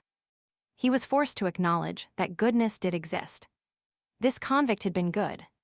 And he himself, unprecedented circumstance, had just been good also. So he was becoming depraved. He found that he was a coward. He conceived a horror of himself. Javert's ideal was not to be human, to be grand, to be sublime. It was to be irreproachable. Now he had just failed in this. How had he come to such a pass? How had all this happened? He could not have told himself.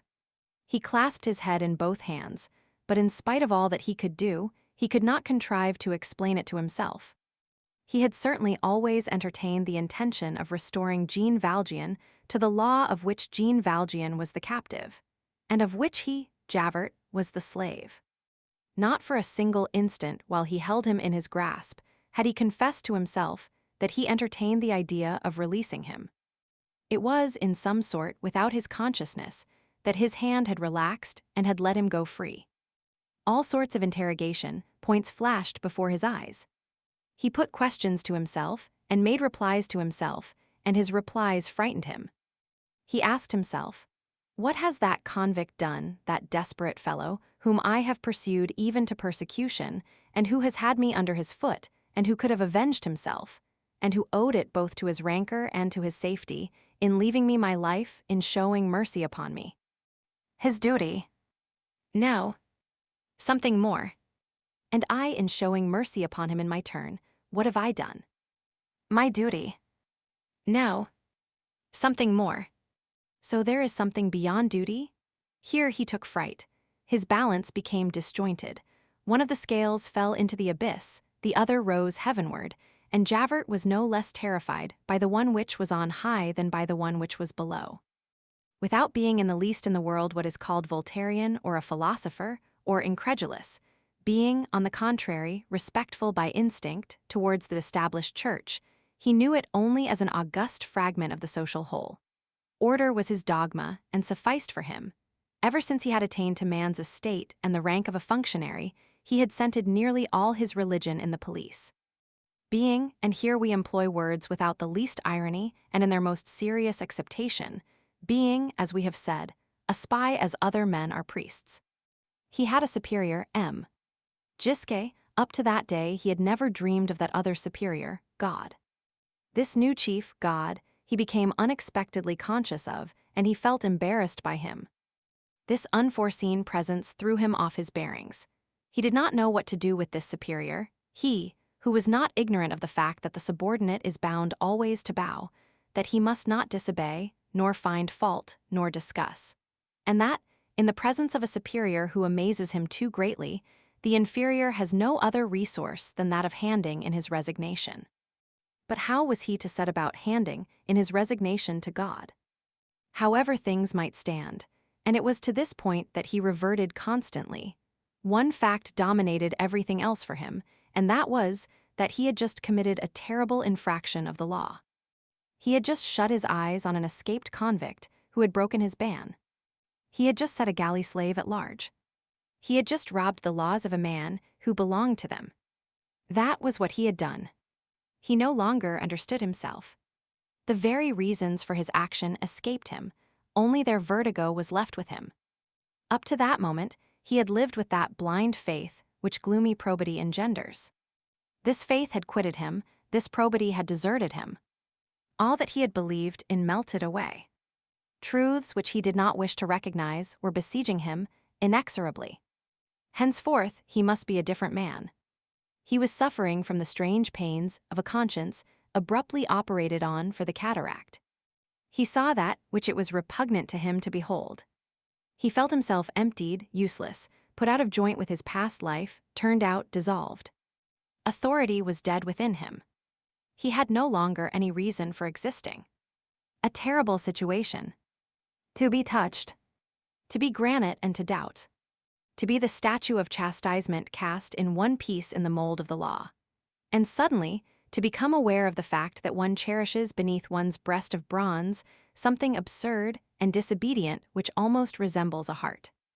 To come to the pass of returning good for good, although one has said to oneself up to that day that that good is evil. To be the watchdog and to lick the intruder's hand. To be ice and melt. To be the pincers and to turn into a hand. To suddenly feel one's fingers opening. To relax one's grip, what a terrible thing. The man projectile, no longer acquainted with his route and retreating. To be obliged to confess this to oneself. Infallibility is not infallible, there may exist error in the dogma, all has not been said when a code speaks, society is not perfect, authority is complicated with vacillation. A crack is possible in the immutable. Judges are but men, the law may err, tribunals may make a mistake. To behold a rift in the immense blue pane of the firmament. That which was passing in Javert was the fampu of a rectilinear conscience, the derailment of a soul, the crushing of a probity which had been irresistibly launched in a straight line and was breaking against God. It certainly was singular that the stoker of order, that the engineer of authority, mounted on the blind iron horse with its rigid road, could be unseated by a flash of light. That the immovable, the direct, the correct, the geometrical, the passive, the perfect, could bend. That there should exist for the locomotive a road to Damascus. God, always within man and refractory, he, the true conscience, to the false. A prohibition to the spark to die out, an order to the ray to remember the sun, an injunction to the soul to recognize the veritable absolute when confronted with the fictitious absolute, humanity which cannot be lost. The human heart indestructible. That splendid phenomenon, the finest, perhaps, of all our interior marvels, did Javert understand this? Did Javert penetrate it? Did Javert account for it to himself? Evidently he did not. But beneath the pressure of that incontestable incomprehensibility, he felt his brain bursting. He was less the man transfigured than the victim of this prodigy. In all this, he perceived only the tremendous difficulty of existence. It seemed to him that, henceforth, his respiration was repressed forever.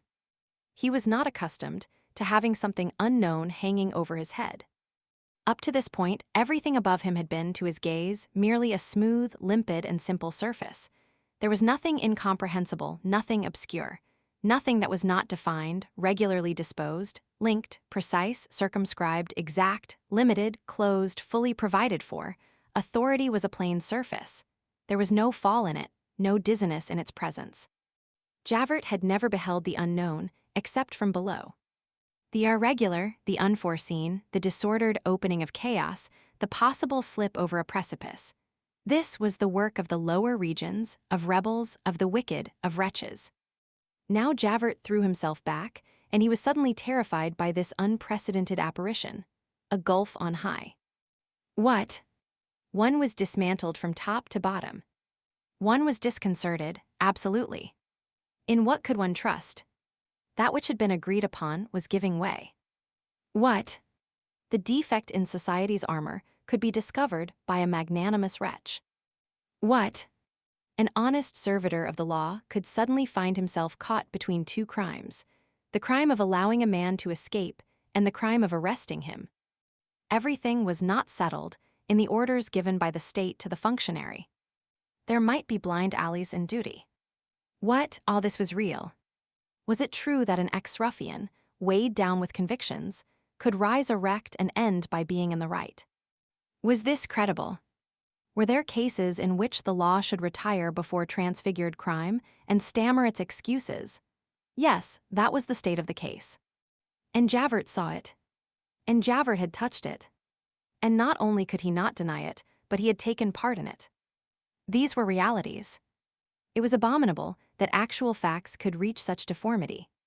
If facts did their duty, they would confine themselves to being proofs of the law. Facts, it is God who sends them. Was anarchy, then, on the point of now descending from on high? Thus, and in the exaggeration of anguish and the optical illusion of consternation, all that might have corrected and restrained this impression was effaced, and society and the human race and the universe were henceforth summed up in his eyes in one simple and terrible feature. Thus the penal laws, the thing judged, the force due to legislation, the decrees of the sovereign courts, the magistracy, the government, prevention, repression, official cruelty, wisdom, legal infallibility, the principle of authority. All the dogmas on which rest political and civil security, sovereignty, justice, public truth, all this was rubbish, a shapeless mass, chaos. He himself, Javert, the spy of order, incorruptibility in the service of the police, the bulldog providence of society, vanquished and hurled to earth. And erect at the summit of all that ruin, a man with a green cap on his head and a halo round his brow. This was the astounding confusion to which he had come. This was the fearful vision which he bore within his soul. Was this to be endured? No. A violent state, if ever such existed. There were only two ways of escaping from it. One was to go resolutely to Jean Valjean and restore to his cell the convict from the galleys. The other, Javert quitted the parapet, and, with head erect this time, betook himself, with a firm tread, towards the station house indicated by a lantern at one of the corners of the Place du Châtelet. On arriving there, he saw through the window a sergeant of police, and he entered. Policemen recognize each other by the very way in which they open the door of a station house. Javert mentioned his name, showed his card to the sergeant, and seated himself at the table of the post on which a candle was burning. On a table lay a pen, a leaden inkstand and paper, provided in the event of possible reports and the orders of the night patrols. This table, still completed by its straw-seated chair, is an institution. It exists in all police stations. It is invariably ornamented with a boxwood saucer filled with sawdust and a wafer box of cardboard filled with red wafers, and it forms the lowest stage of official style. It is there that the literature of the state has its beginning. Javert took a pen and a sheet of paper and began to write. This is what he wrote. A few observations for the good of the service. In the first place, I beg Monsieur le Préfet to cast his eyes on this. Secondly, prisoners, on arriving after examination, take off their shoes and stand barefoot on the flagstones while they are being searched. Many of them cough on their return to prison. This entails hospital expenses. Thirdly, the mode of keeping track of a man with relays of police agents from distance to distance is good, but on important occasions. It is requisite that at least two agents should never lose sight of each other, so that, in case one agent should, for any cause, grow weak in his service, the other may supervise him and take his place. Fourthly, it is inexplicable why the special regulation of the prison of the Madelonnettes interdicts the prisoner from having a chair, even by paying for it. Fifthly, in the Madelonnettes there are only 2 bars to the canteen, so that the canteen woman can touch the prisoners with her hand. Sixthly, the prisoners called barkers, who summon the other prisoners to the parlor, force the prisoner to pay them 2 sous to call his name distinctly. This is a theft. Seventhly, for a broken thread 10 sous are withheld in the weaving shop. This is an abuse of the contractor, since the cloth is none the worse for it. Eighthly, it is annoying for visitors to La Force to be obliged to traverse the boys' court in order to reach the parlor of Saint Myriel Egyptian. Ninthly, it is a fact that any day gendarmes can be overheard relating in the courtyard of the prefecture the interrogations put by the magistrates to prisoners. For a gendarme, who should be sworn to secrecy, to repeat what he has heard in the examination room is a grave disorder. Tenthly, MME. Henry is an honest woman.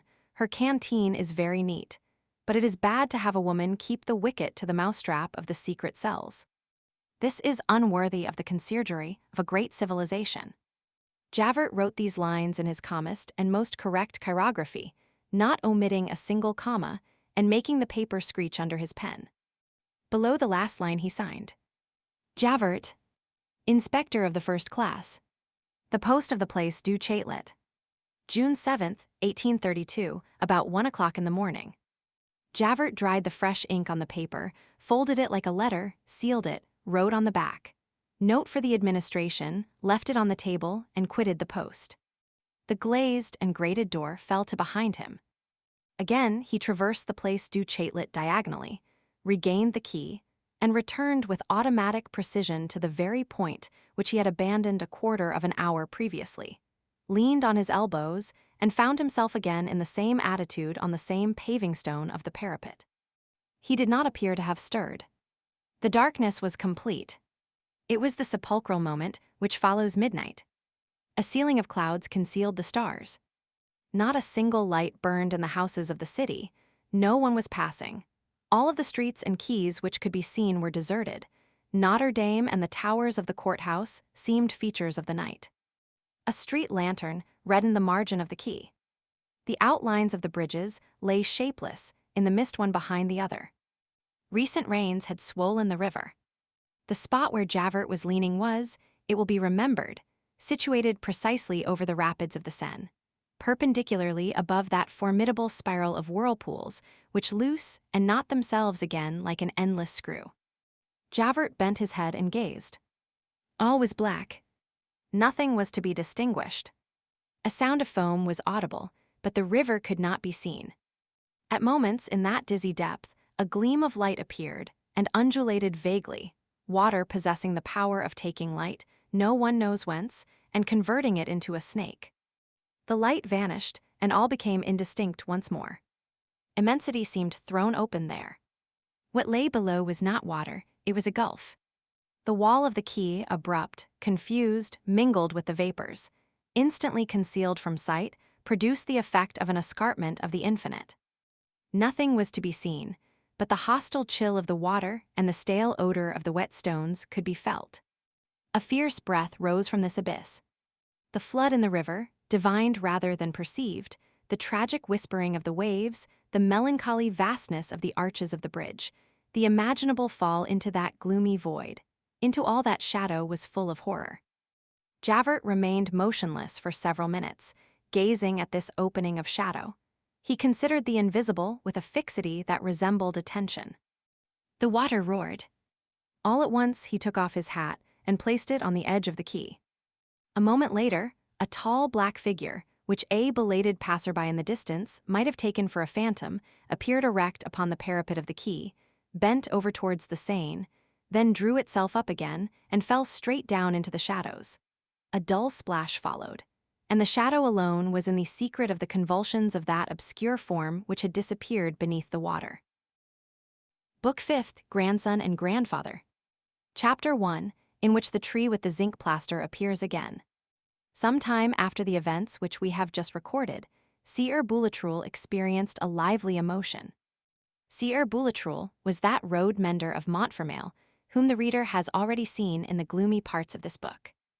Boulatruelle, as the reader may, perchance, recall, was a man who was occupied with divers and troublesome matters.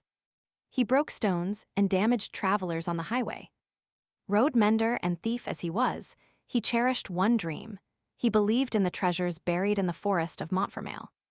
He hoped someday to find the money in the earth at the foot of a tree. In the meanwhile, he lived to search the pockets of passers-by. Nevertheless, for an instant, he was prudent. He had just escaped neatly. He had been, as the reader is aware, picked up in Jondrette's garret in company with the other ruffians. Utility of a vice, his drunkenness had been his salvation. The authorities had never been able to make out whether he had been there in the quality of a robber or a man who had been robbed. An order of nolle prosequi, founded on his well-authenticated state of intoxication on the evening of the ambush, had set him at liberty. He had taken to his heels. He had returned to his road from Gagny to Lagny to make, under administrative supervision, broken stone for the good of the state. With downcast mien, in a very pensive mood, his ardor for theft somewhat cooled. But he was addicted nonetheless tenderly to the wine which had recently saved him. As for the lively emotion which he had experienced a short time after his return to his road mender's turf-thatched cot, here it is. One morning, Boulatruelle, while on his way as was his wont to his work, and possibly also to his ambush, a little before daybreak caught sight, through the branches of the trees of a man whose back alone he saw, but the shape of whose shoulders, as it seemed to him at that distance and in the early dusk, was not entirely unfamiliar to him.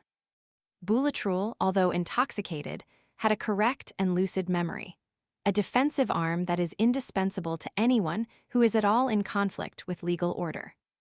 "Where the deuce have I seen something like that man yonder?" he said to himself.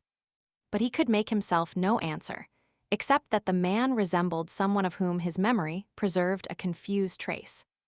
However, apart from the identity which he could not manage to catch, Boulatruelle put things together and made calculations.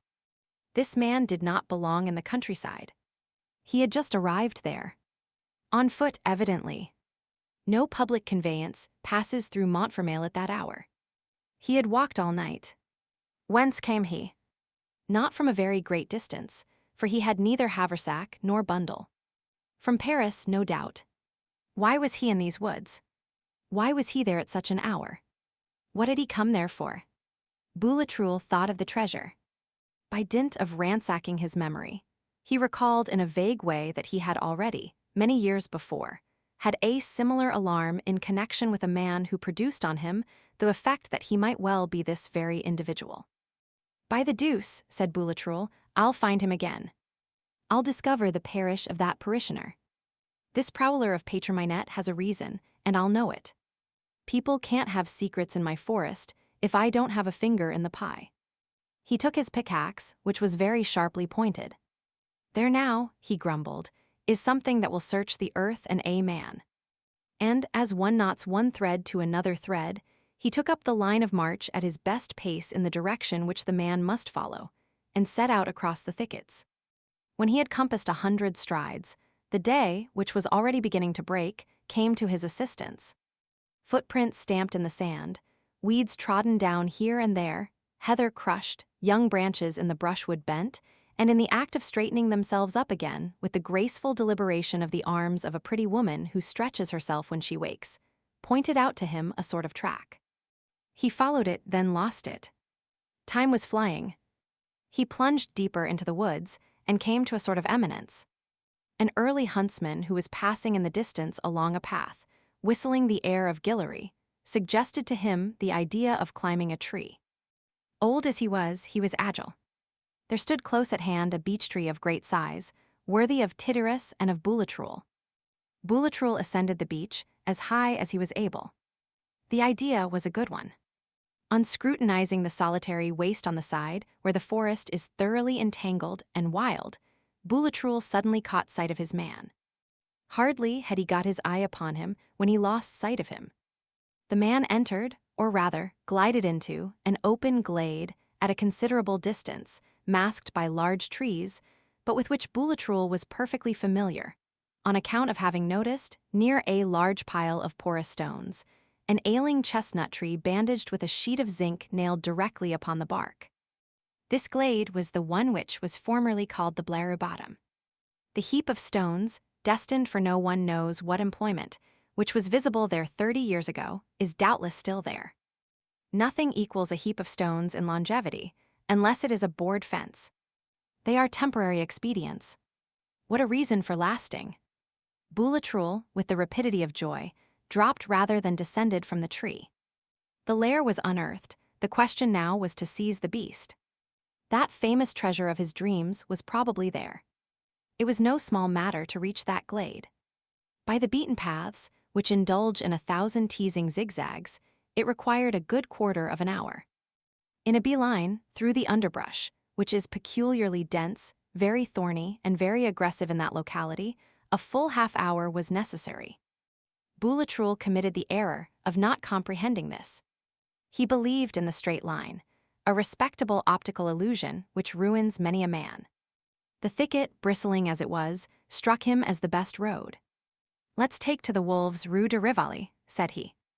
Boulatruelle, accustomed to taking crooked courses, was on this occasion guilty of the fault of going straight. He flung himself resolutely into the tangle of undergrowth. He had to deal with holly bushes, nettles, hawthorns, eglantines, thistles, and very irascible brambles. He was much lacerated. At the bottom of the ravine, he found water which he was obliged to traverse. At last he reached the Blaireau bottom, after the lapse of 40 minutes, sweating, soaked, breathless, scratched, and ferocious. There was no one in the glade. Boulatruelle rushed to the heap of stones. It was in its place. It had not been carried off. As for the man, he had vanished in the forest. He had made his escape. Where? In what direction? Into what thicket? Impossible to guess. And heartrending to say, there, behind the pile of stones, in front of the tree with the sheet of zinc, was freshly turned earth, a pickaxe abandoned or forgotten, and a hole. The hole was empty. Thief, shrieked Boulatruelle, shaking his fist at the horizon. Chapter 2, Marius, emerging from civil war, makes ready for domestic war. For a long time, Marius was neither dead nor alive. For many weeks he lay in a fever accompanied by delirium, and by tolerably grave cerebral symptoms, caused more by the shocks of the wounds on the head than by the wounds themselves. He repeated Cosette's name for whole nights in the melancholy loquacity of fever, and with the somber obstinacy of agony. The extent of some of the lesions presented a serious danger, the suppuration of large wounds being always liable to become reabsorbed, and consequently to kill the sick man under certain atmospheric conditions. At every change of weather, at the slightest storm, the physician was uneasy. Above all things, he repeated, let the wounded man be subjected to no emotion. The dressing of the wounds was complicated and difficult, the fixation of apparatus and bandages by cerecloths not having been invented as yet at that epoch. Nicolette used up a sheet, as big as the ceiling, as she put it, for lint.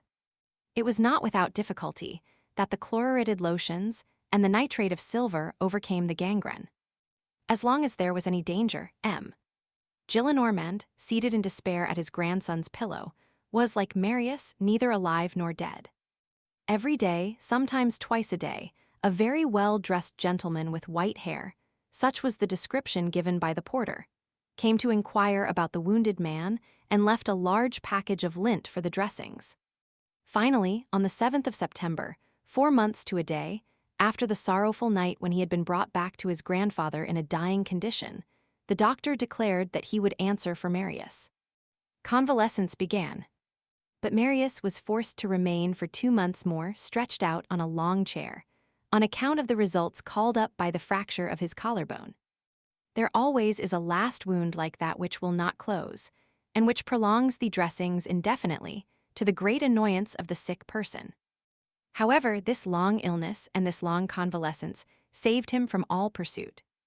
In France there is no wrath, not even of a public character, which 6 months will not extinguish. Revolts, in the present state of society, are so much the fault of everyone, that they are followed by a certain necessity of shutting the eyes. Let us add that the inexcusable Gisquet order, which enjoined doctors to lodge information against the wounded, having outraged public opinion, and not opinion alone, but the king first of all, the wounded were covered and protected by this indignation. And, with the exception of those who had been made prisoners in the very act of combat, the councils of war did not dare to trouble anyone.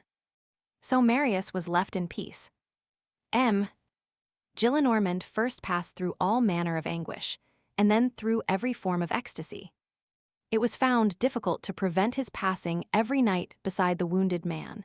He had his big armchair carried to Marius' bedside. He required his daughter to take the finest linen in the house for compresses and bandages. Mademoiselle Gillenormand, like a sage and elderly person, contrived to spare the fine linen, while allowing the grandfather to think that he was obeyed. Gillenormand would not permit anyone to explain to him that for the preparation of lint batiste is not nearly so good as coarse linen, nor new linen as old linen. He was present at all the dressings of the wounds, from which Mademoiselle Gillenormand modestly absented herself. When the dead flesh was cut away with scissors, he said, "Aye, nothing was more touching than to see him with his gentle, senile palsy, offer the wounded man a cup of his cooling draught." He overwhelmed the doctor with questions. He did not observe that he asked the same ones over and over again. On the day when the doctor announced to him that Marius was out of danger, the good man was in a delirium. He made his porter a present of 3 louis. That evening, on his return to his own chamber, he danced a gavotte, using his thumb and forefinger as castanets, and he sang the following song. Jean est ni a fouger amour, tu vis en el vry nid d'une berger, car se dan sopranel jador sun jupon, que tu mets ton carque. Frippon. Narque. Moi je la chante et j'aime, plus que dan merm jean et ses durs tetons bretons. 61. Then he knelt upon a chair, and Basque, who was watching him through the half-open door, made sure that he was praying. Up to that time, he had not believed in God. At each succeeding phase of improvement, which became more and more pronounced, the grandfather raved. He executed a multitude of mechanical actions full of joy. He ascended and descended the stairs without knowing why. A pretty female neighbor was amazed one morning at receiving a big bouquet. It was M. Gillenormand, who had sent it to her. The husband made a jealous scene. M. Gillenormand tried to draw Nicolette upon his knees. He called Marius M. Le Baron, he shouted, long live the Republic. Every moment he kept asking the doctor, is he no longer in danger? He gazed upon Marius with the eyes of a grandmother. He brooded over him while he ate. He no longer knew himself, he no longer rendered himself an account of himself. Marius was the master of the house, there was abdication in his joy, he was the grandson of his grandson. In the state of joy in which he then was, he was the most venerable of children. In his fear lest he might fatigue or annoy the convalescent, he stepped behind him to smile. He was content, joyous, delighted, charming, young. His white locks added a gentle majesty to the gay radiance of his visage. When grace is mingled with wrinkles, it is adorable. There is an indescribable aurora in beaming old age. As for Marius, as he allowed them to dress his wounds and care for him, he had but one fixed idea: Cosette. After the fever and delirium had left him, he did not again pronounce her name, and it might have been supposed that he no longer thought of her. He held his peace, precisely because his soul was there. He did not know what had become of Cosette. The whole affair of the Rue de la Chanvrerie was like a cloud in his memory. Shadows that were almost indistinct floated through his mind: Eponine, Gavroche, Mabeuf, the Thénardiers, all his friends gloomily intermingled with the smoke of the barricade. The strange passage of M. Fauchelevent through that adventure produced on him the effect of a puzzle in a tempest. He understood nothing connected with his own life. He did not know how nor by whom he had been saved, and no one of those around him knew this. All that they had been able to tell him was that he had been brought home at night in a hackney coach to the Rue des Filles du Calvaire. Past, present, future were nothing more to him than the mist of a vague idea. But in that fog there was one immovable point, one clear and precise outline, something made of granite, a resolution, a will, to find Cosette once more. For him, the idea of life was not distinct from the idea of Cosette. He had decreed in his heart that he would not accept the one without the other, and he was immovably resolved to exact of any person whatever who should desire to force him to live, from his grandfather, from fate, from hell, the restitution of his vanished Eden. He did not conceal from himself the fact that obstacles existed. Let us here emphasize one detail. He was not won over and was but little softened by all the solicitude and tenderness of his grandfather. In the first place, he was not in the secret. Then, in his reveries of an invalid, which were still feverish, possibly, he distrusted this tenderness as a strange and novel thing, which had for its object his conquest. He remained cold. The grandfather absolutely wasted his poor old smile. Marius said to himself that it was all right so long as he, Marius, did not speak, and let things take their course, but that when it became a question of Cosette, he would find another face, and that his grandfather's true attitude would be unmasked. Then there would be an unpleasant scene, a recrudescence of family questions, a confrontation of positions, every sort of sarcasm and all manner of objections at one and the same time, Fauchelevent, Coupelevent, fortune, poverty, a stone about his neck, the future. Violent resistance, conclusion, a refusal. Marius stiffened himself in advance. And then, in proportion as he regained life, the old ulcers of his memory opened once more, he reflected again on the past. Colonel Pontmercy placed himself once more between M. Gillenormand and him, Marius. He told himself that he had no true kindness to expect from a person who had been so unjust and so hard to his father. And with health, there returned to him a sort of harshness towards his grandfather. The old man was gently pained by this. M. Gillenormand, without however allowing it to appear, observed that Marius, ever since the latter had been brought back to him and had regained consciousness, had not once called him father. It is true that he did not say monsieur to him, but he contrived not to say either the one or the other by means of a certain way of turning his phrases. Obviously, a crisis was approaching. As almost always happens in such cases, Marius skirmished before giving battle, by way of proving himself. This is called feeling the ground. One morning it came to pass that M. Gillenormand spoke slightingly of the convention, apropos of a newspaper which had fallen into his hands, and gave vent to a royalist harangue on Danton, Saint-Just, and Robespierre. The men of '93 were giants, said Marius with severity. The old man held his peace, and uttered not a sound during the remainder of that day. Marius, who had always present to his mind the inflexible grandfather of his early years, interpreted this silence as a profound concentration of wrath, augured from it a hot conflict, and augmented his preparations for the fray in the inmost recesses of his mind. He decided that, in case of a refusal, he would tear off his bandages, dislocate his collarbone, that he would lay bare all the wounds which he had left, and would reject all food. His wounds were his munitions of war. He would have Cosette or die. He awaited the propitious moment with the crafty patience of the sick. That moment arrived. Chapter 3. Marius attacked. One day M. Gillenormand, while his daughter was putting in order the phials and cups on the marble of the commode, bent over Marius and said to him in his tenderest accents, "Look here, my little Marius, if I were in your place, I would eat meat now in preference to fish.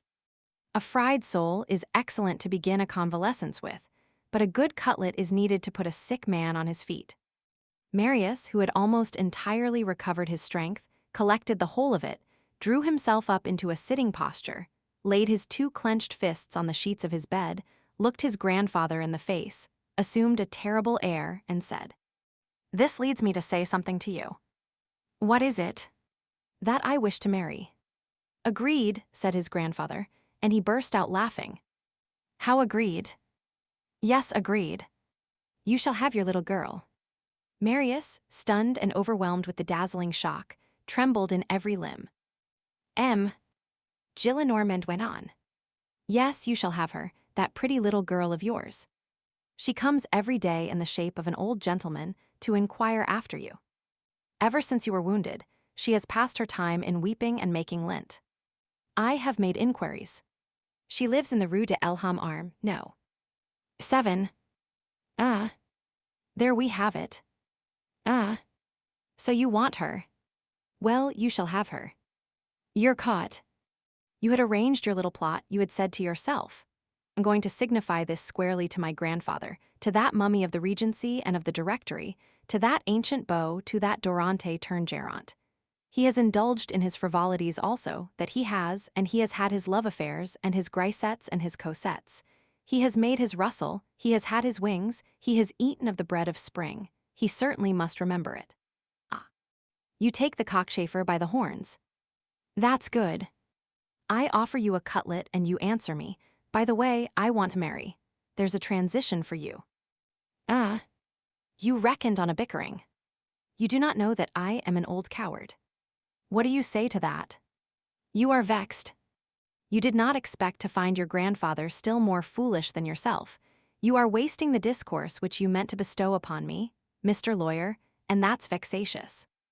Well, so much the worse, rage away.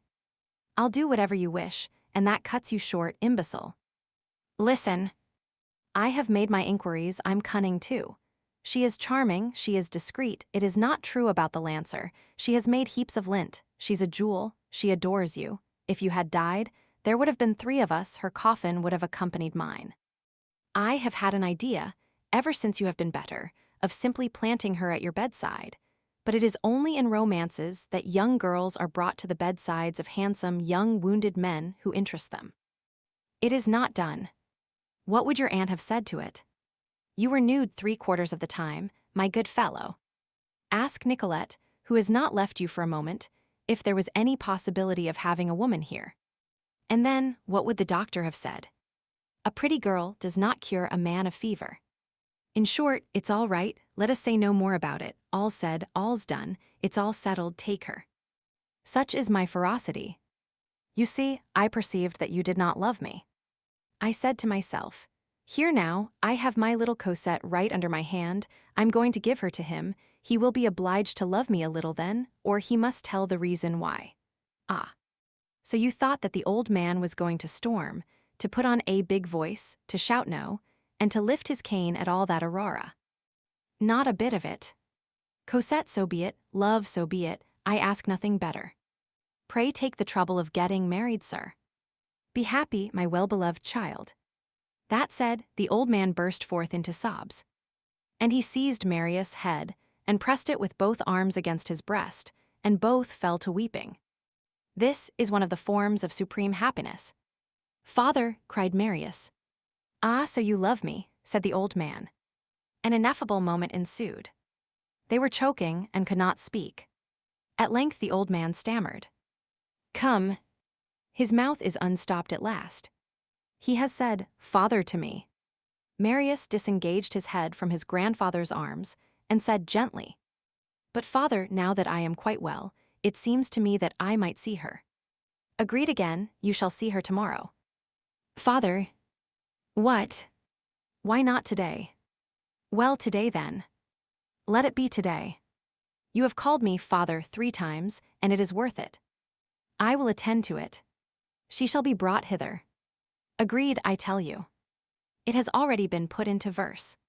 This is the ending of the elegy of the June Mallade by André Chenier, whose throat was cut by the Raz. By the giants of 93. M. Gillenormand fancied that he detected a faint frown on the part of Marius, who, in truth, as we must admit, was no longer listening to him, and who was thinking far more of Cosette than of 1793. The grandfather, trembling at having so inopportunely introduced André Chenier, resumed precipitately. Cut his throat is not the word. The fact is that the great revolutionary geniuses, who were not malicious, that is incontestable, who were heroes, party, found that André Chenier embarrassed them somewhat, and they had him guillot. That is to say, those great men on the 7th of Thermidor besought André Chenier, in the interests of public safety, to be so good as to go. M. Gillenormand, clutched by the throat by his own phrase, could not proceed, being able neither to finish it nor to retract it, while his daughter arranged the pillow behind Marius, who was overwhelmed with so many emotions. The old man rushed headlong, with as much rapidity as his age permitted, from the bedchamber, shut the door behind him, and purple, choking and foaming at the mouth, his eyes starting from his head, he found himself nose to nose with honest Basque, who was blacking boots in the anteroom. He seized Basque by the collar and shouted full in his face in fury, By the 100,000 javots of the devil, those ruffians did assassinate him. Who, sir? André Chenier. Yes, sir, said Basque in alarm. Chapter 4, Mademoiselle Gillenormand, ends by no longer thinking it a bad thing that M. Fauchelevent should have entered with something under his arm. Cosette and Marius beheld each other once more. What that interview was like we decline to say. There are things which one must not attempt to depict. The son is one of them. The entire family, including Basque and Nicolette, were assembled in Marius' chamber at the moment when Cosette entered it. Precisely at that moment, the grandfather was on the point of blowing his nose. He stopped short, holding his nose in his handkerchief and gazing over it at Cosette. She appeared on the threshold. It seemed to him that she was surrounded by a glory. Adorable, he exclaimed. Then he blew his nose noisily. Cosette was intoxicated, delighted, frightened, in heaven. She was as thoroughly alarmed as anyone can be by happiness. She stammered, all pale, yet flushed. She wanted to fling herself into Marius' arms and dared not. ashamed of loving in the presence of all these people. People are pitiless towards happy lovers. They remain when the latter most desire to be left alone. Lovers have no need of any people whatever. With Cosette and behind her, there had entered a man with white hair who was grave yet smiling, though with a vague and heartrending smile. It was Monsieur Fauchelevent, it was Jean Valjean. He was very well dressed, as the porter had said, entirely in black, in perfectly new garments, and with a white cravat.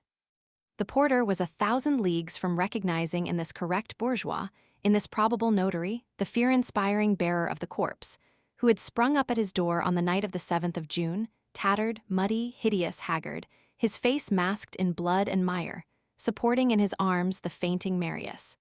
Still, his porter's scent was aroused. When M. Fauchelevent arrived with Cosette, the porter had not been able to refrain from communicating to his wife this aside. I don't know why it is, but I can't help fancying that I've seen that face before. M. Fauchelevent in Marius' chamber remained apart near the door. He had under his arm a package which bore considerable resemblance to an octavo volume enveloped in paper. The enveloping paper was of a greenish hue and appeared to be moldy. Does the gentleman always have books like that under his arm? Mademoiselle Gillenormand, who did not like books, demanded in a low tone of Nicolette. Well, retorted M. Gillenormand, who had overheard her in the same tone, he's a learned man. What then? Is that his fault? Monsieur Boulard, one of my acquaintances, never walked out without a book under his arm either, and he always had some old volume hugged to his heart like that. And with a bow, he said aloud, Monsieur Tranchelevent. Father Gillenormand did not do it intentionally, but inattention to proper names was an aristocratic habit of his.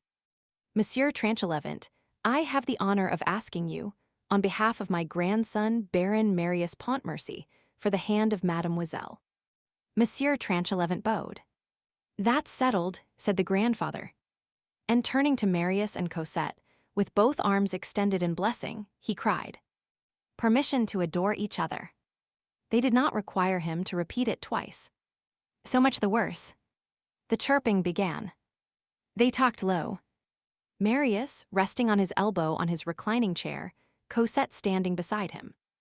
Oh heavens, murmured Cosette, I see you once again. It is thou. It is you. The idea of going and fighting like that. But why? It is horrible. I have been dead for 4 months. Oh, how wicked it was of you to go to that battle. What had I done to you? I pardon you, but you will never do it again. A little while ago, when they came to tell us to come to you, I still thought that I was about to die, but it was from joy. I was so sad. I have not taken the time to dress myself. I must frighten people with my looks. What will your relatives say to see me in a crumpled collar? Do speak. You let me do all the talking. We are still in the Rue de Elham Arm. It seems that your shoulder was terrible. They told me that you could put your fist in it. And then, it seems that they cut your flesh with the scissors. That is frightful. I have cried till I have no eyes left. It is queer that a person can suffer like that. Your grandfather has a very kindly air. Don't disturb yourself, don't rise on your elbow, you will injure yourself. Oh, how happy I am. So our unhappiness is over. I am quite foolish. I had things to say to you, and I no longer know in the least what they were. Do you still love me? We live in the Rue de Elham Arm. There is no garden. I made lint all the time. Stay, sir, look, it is your fault. I have a callus on my fingers. Angel, said Marius. Angel is the only word in the language which cannot be worn out. No other word could resist the merciless use which lovers make of it. Then, as there were spectators, they paused and said not a word more, contenting themselves with softly touching each other's hands. M. Gillenormand turned towards those who were in the room and cried, Talk loud, the rest of you. Make a noise, you people behind the scenes. Come, a little uproar the deuce, so that the children can chatter at their ease. And approaching Marius and Cosette, he said to them in a very low voice, Call each other thou. Don't stand on ceremony. Aunt Gillenormand looked on in amazement at this eruption of light in her elderly household. There was nothing aggressive about this amazement. It was not the least in the world like the scandalized and envious glance of an owl at two turtle doves. It was the stupid eye of a poor innocent 57 years of age. It was a life which had been a failure gazing at that triumph, love. Mademoiselle Gillenormand Senior, said her father to her, I told you that this is what would happen to you. He remained silent for a moment, and then added, Look at the happiness of others. Then he turned to Cosette. How pretty she is. How pretty she is. She's a gruse. So you're going to have that all to yourself, you scamp. Ah. My rogue, you're getting off nicely with me. You are happy. If I were not 15 years too old, we would fight with swords to see which of us should have her. Come now. I am in love with you, mademoiselle. It's perfectly simple. It is your right. You are in the right. Ah. What a sweet, charming little wedding this will make. Our parish is Saint Denis du Saint Sacrament, but I will get a dispensation so that you can be married at Saint Paul. The church is better. It was built by the Jesuits. It is more coquettish. It is opposite the fountain of Cardinal de Birague. The masterpiece of Jesuit architecture is at Namur. It is called Saint Loup. You must go there after you are married. It is worth the journey. Mademoiselle, I am quite of your mind. I think girls ought to marry. That is what they are made for. There is a certain Saint Catherine, whom I should always like to see uncoiffed 62. It's a fine thing to remain a spinster. But it is chilly. The Bible says, multiply. In order to save the people, Jeanne d'Arc is needed. But in order to make people, what is needed is Mother Goose. So marry my beauties. I really do not see the use in remaining a spinster. I know that they have their chapel apart in the church, and that they fall back on the society of the Virgin. But sapristi, a handsome husband, a fine fellow, and at the expiration of a year, a big, blonde brat who nurses lustily, and who has fine rolls of fat on his thighs, and who musses up your breast in handfuls with his little rosy paws, laughing the while like the dawn. That's better than holding a candle at vespers and chanting Turris Ebernia.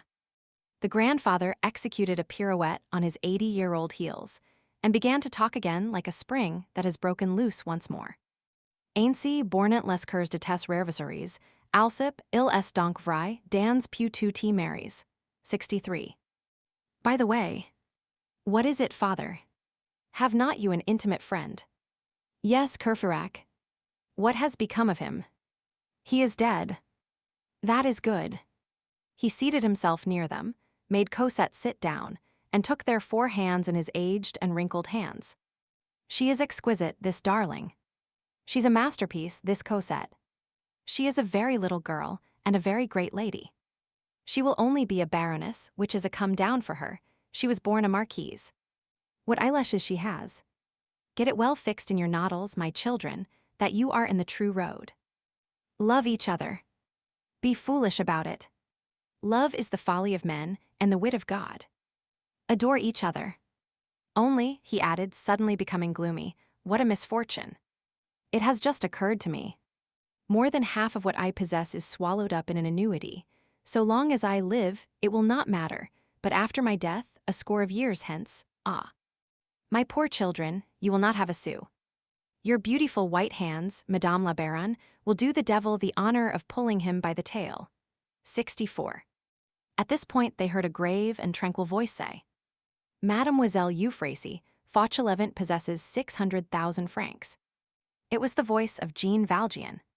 So far he had not uttered a single word, no one seemed to be aware that he was there, and he had remained standing erect and motionless, behind all these happy people. What has Mademoiselle Euphrasie to do with the question? Inquired the startled grandfather. I am she, replied Cosette. 600,000 francs, resumed M. Gillenormand. -14 or 15,000 francs, possibly, said Jean Valjean. And he laid on the table the package which Mademoiselle Gillenormand had mistaken for a book. Jean Valjean himself opened the package. It was a bundle of banknotes. They were turned over and counted. There were 500 notes for 1,000 francs each, and 168 of 500. In all, 584,000 francs. This is a fine book, said M. Gillenormand. 584,000 francs, murmured the aunt. This arranges things well, does it not, Mademoiselle Gillenormand Senior, said the grandfather. That devil of a Marius has ferreted out the nest of a millionaire, Grisette in his tree of dreams. Just trust to the love affairs of young folks now, will you? Students find studentesses with 600,000 francs. Cherubino works better than Rothschild. 584,000 francs, repeated Mademoiselle Gillenormand in a low tone.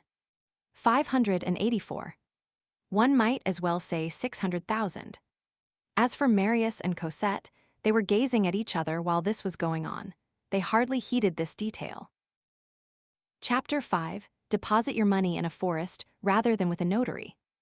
The reader has, no doubt, understood, without necessitating a lengthy explanation, that Jean Valjean, after the Champmathieu affair, had been able, thanks to his first escape of a few days' duration, to come to Paris and to withdraw in season from the hands of Laffitte the sum earned by him under the name of Monsieur Madeleine at Montreuil-sur-Mer. And that fearing that he might be recaptured, which eventually happened, he had buried and hidden that sum in the forest of Montfermeil in the locality known as the Blaireau Bottom. The sum, 630,000 francs, all in bank bills, was not very bulky and was contained in a box. Only, in order to preserve the box from dampness, he had placed it in a coffer filled with chestnut shavings. In the same coffer he had placed his other treasures, the bishop's candlesticks. It will be remembered that he had carried off the candlesticks when he made his escape from Montreuil-sur-Mer. The man seen one evening for the first time by Boulatruelle was Jean Valjean. Later on, every time that Jean Valjean needed money, he went to get it in the Blaireau Bottom. Hence the absences which we have mentioned. He had a pickaxe somewhere in the heather, in a hiding place known to himself alone. When he beheld Marius convalescent, feeling that the hour was at hand, when that money might prove of service, he had gone to get it. It was he again, whom Boulatruelle had seen in the woods, but on this occasion, in the morning instead of in the evening. Boulatruelle inherited his pickaxe. The actual sum was 584,500 francs. Jean Valjean withdrew the 500 francs for himself. We shall see hereafter, he thought. The difference between that sum and the 630,000 francs withdrawn from Laffitte represented his expenditure in 10 years, from 1823 to 1833. The 5 years of his stay in the convent had cost only 5,000 francs. Jean Valjean set the 2 candlesticks on the chimney-piece, where they glittered to the great admiration of Toussaint. Moreover, Jean Valjean knew that he was delivered from Javert. The story had been told in his presence, and he had verified the fact in the Moniteur, how a police inspector named Javert had been found drowned under a boat belonging to some laundresses, between the Pont au Change and the Pont Neuf, and that a writing left by this man, otherwise irreproachable and highly esteemed by his superiors, pointed to a fit of mental aberration and a suicide. In fact, thought Jean Valjean, since he left me at liberty, once having got me in his power, he must have been already mad. Chapter 6. The 2 old men do everything, each one after his own fashion, to render Cosette happy. Everything was made ready for the wedding. The doctor, on being consulted, declared that it might take place in February. It was then December. A few ravishing weeks of perfect happiness passed. The grandfather was not the least happy of them all. He remained for a quarter of an hour at a time gazing at Cosette. "The wonderful, beautiful girl," he exclaimed. "And she has so sweet and good an air. She is, without exception, the most charming girl that I have ever seen in my life. Later on, she'll have virtues with an odor of violets. How graceful! One cannot live otherwise than nobly with such a creature. Marius, my boy, you are a baron, you are rich, don't go to pettifogging, I beg of you." Cosette and Marius had passed abruptly from the sepulchre to paradise. The transition had not been softened, and they would have been stunned, had they not been dazzled by it. "Do you understand anything about it?" said Marius to Cosette. "No," replied Cosette, "but it seems to me that the good God is caring for us." Jean Valjean did everything, smoothed away every difficulty, arranged everything, made everything easy. He hastened towards Cosette's happiness with as much ardor, and, apparently with as much joy, as Cosette herself. As he had been a mayor, he understood how to solve that delicate problem, with the secret of which he alone was acquainted, Cosette's civil status. If he were to announce her origin bluntly, it might prevent the marriage, who knows? He extricated Cosette from all difficulties. He concocted for her a family of dead people, a sure means of not encountering any objections. Cosette was the only scion of an extinct family. Cosette was not his own daughter, but the daughter of the other Fauchelevent. 2 brothers Fauchelevent had been gardeners to the convent of the Petit Picpus. Inquiry was made at that convent. The very best information and the most respectable references abounded. The good nuns, not very apt and but little inclined to fathom questions of paternity, and not attaching any importance to the matter, had never understood exactly of which of the 2 Fauchelevents Cosette was the daughter. They said what was wanted, and they said it with zeal. An acte de notariate was drawn up. Cosette became in the eyes of the law Mademoiselle Euphrasie Fauchelevent. She was declared an orphan, both father and mother being dead. Jean Valjean so arranged it that he was appointed, under the name of Fauchelevent, as Cosette's guardian, with M. Gillenormand as supervising guardian over him. As for the 580,000 francs, they constituted a legacy bequeathed to Cosette by a dead person, who desired to remain unknown. The original legacy had consisted of 594,000 francs, but 10,000 francs had been expended on the education of Mademoiselle Euphrasie, 5,000 francs of that amount having been paid to the convent. This legacy, deposited in the hands of a third party, was to be turned over to Cosette at her majority, or at the date of her marriage. This, taken as a whole, was very acceptable, as the reader will perceive, especially when the sum due was 500,000. There were some peculiarities here and there, it is true, but they were not noticed. One of the interested parties had his eyes blindfolded by love, the others by the 600,000 francs. Cosette learned that she was not the daughter of that old man whom she had so long called father. He was merely a kinsman, another Fauchelevent was her real father. At any other time, this would have broken her heart. But at the ineffable moment which she was then passing through, it cast but a slight shadow, a faint cloud, and she was so full of joy that the cloud did not last long. She had Marius. The young man arrived, the old man was effaced, such is life. And then, Cosette had, for long years, been habituated to seeing enigmas around her. Every being who has had a mysterious childhood is always prepared for certain renunciations. Nevertheless, she continued to call Jean Valjean father. Cosette, happy as the angels, was enthusiastic over Father Gillenormand. It is true that he overwhelmed her with gallant compliments and presents. While Jean Valjean was building up for Cosette a normal situation in society and an unassailable status, M. Gillenormand was superintending the basket of wedding gifts. Nothing so amused him as being magnificent. He had given to Cosette a robe of binche guipure, which had descended to him from his own grandmother. "These fashions come up again," said he. "Ancient things are the rage, and the young women of my old age dress like the old women of my childhood." He rifled his respectable chests of drawers in coromandel lacquer, with swelling fronts, which had not been opened for years. "Let us hear the confession of these dowagers," he said. "Let us see what they have in their paunches." He noisily violated the pot-bellied drawers of all his wives, of all his mistresses, and of all his grandmothers.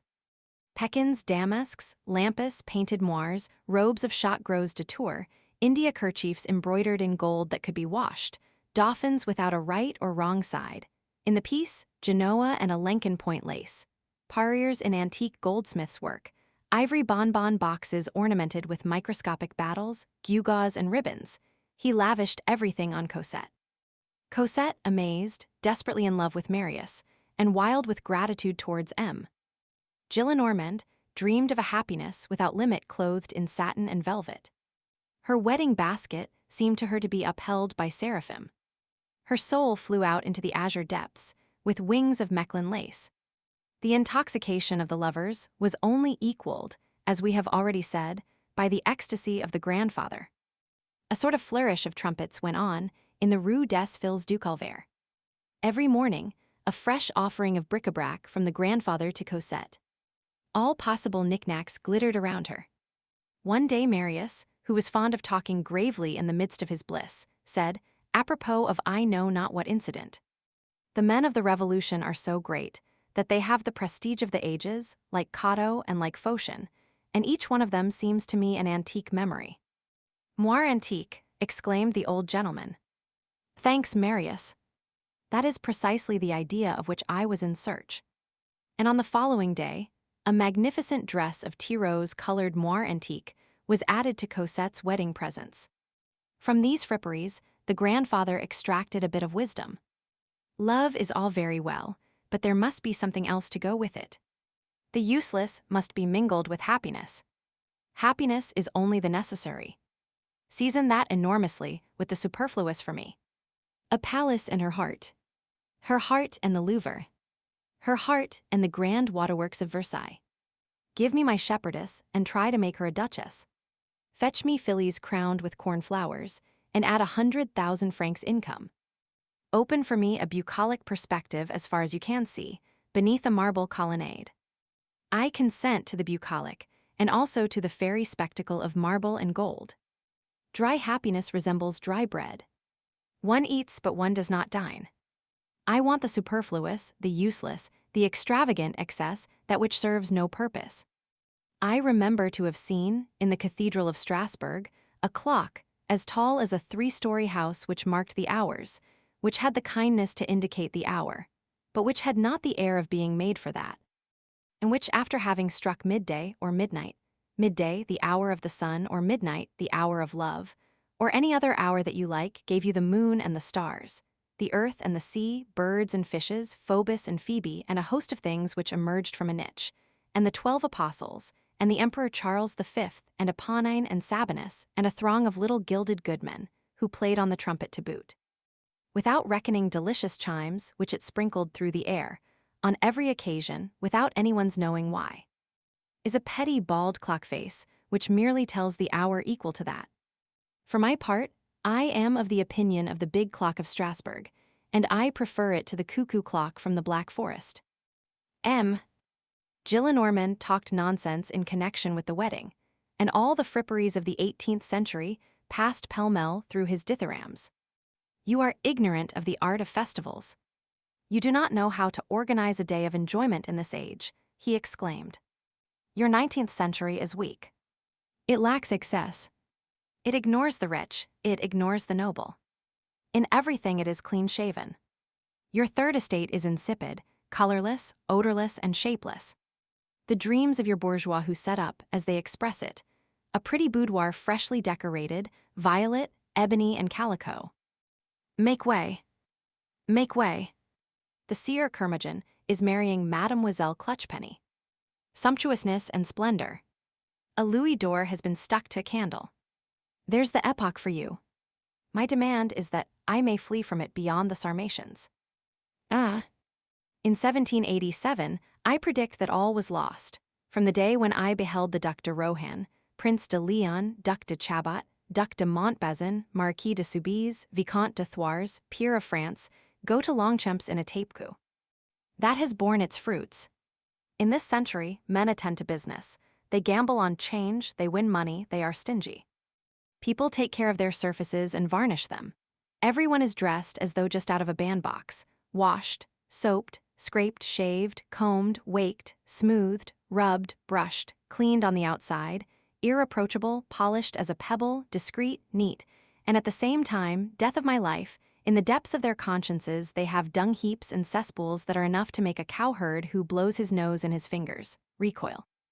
I grant to this age the device, dirty cleanliness. Don't be vexed, Marius, give me permission to speak. I say no evil of the people, as you see.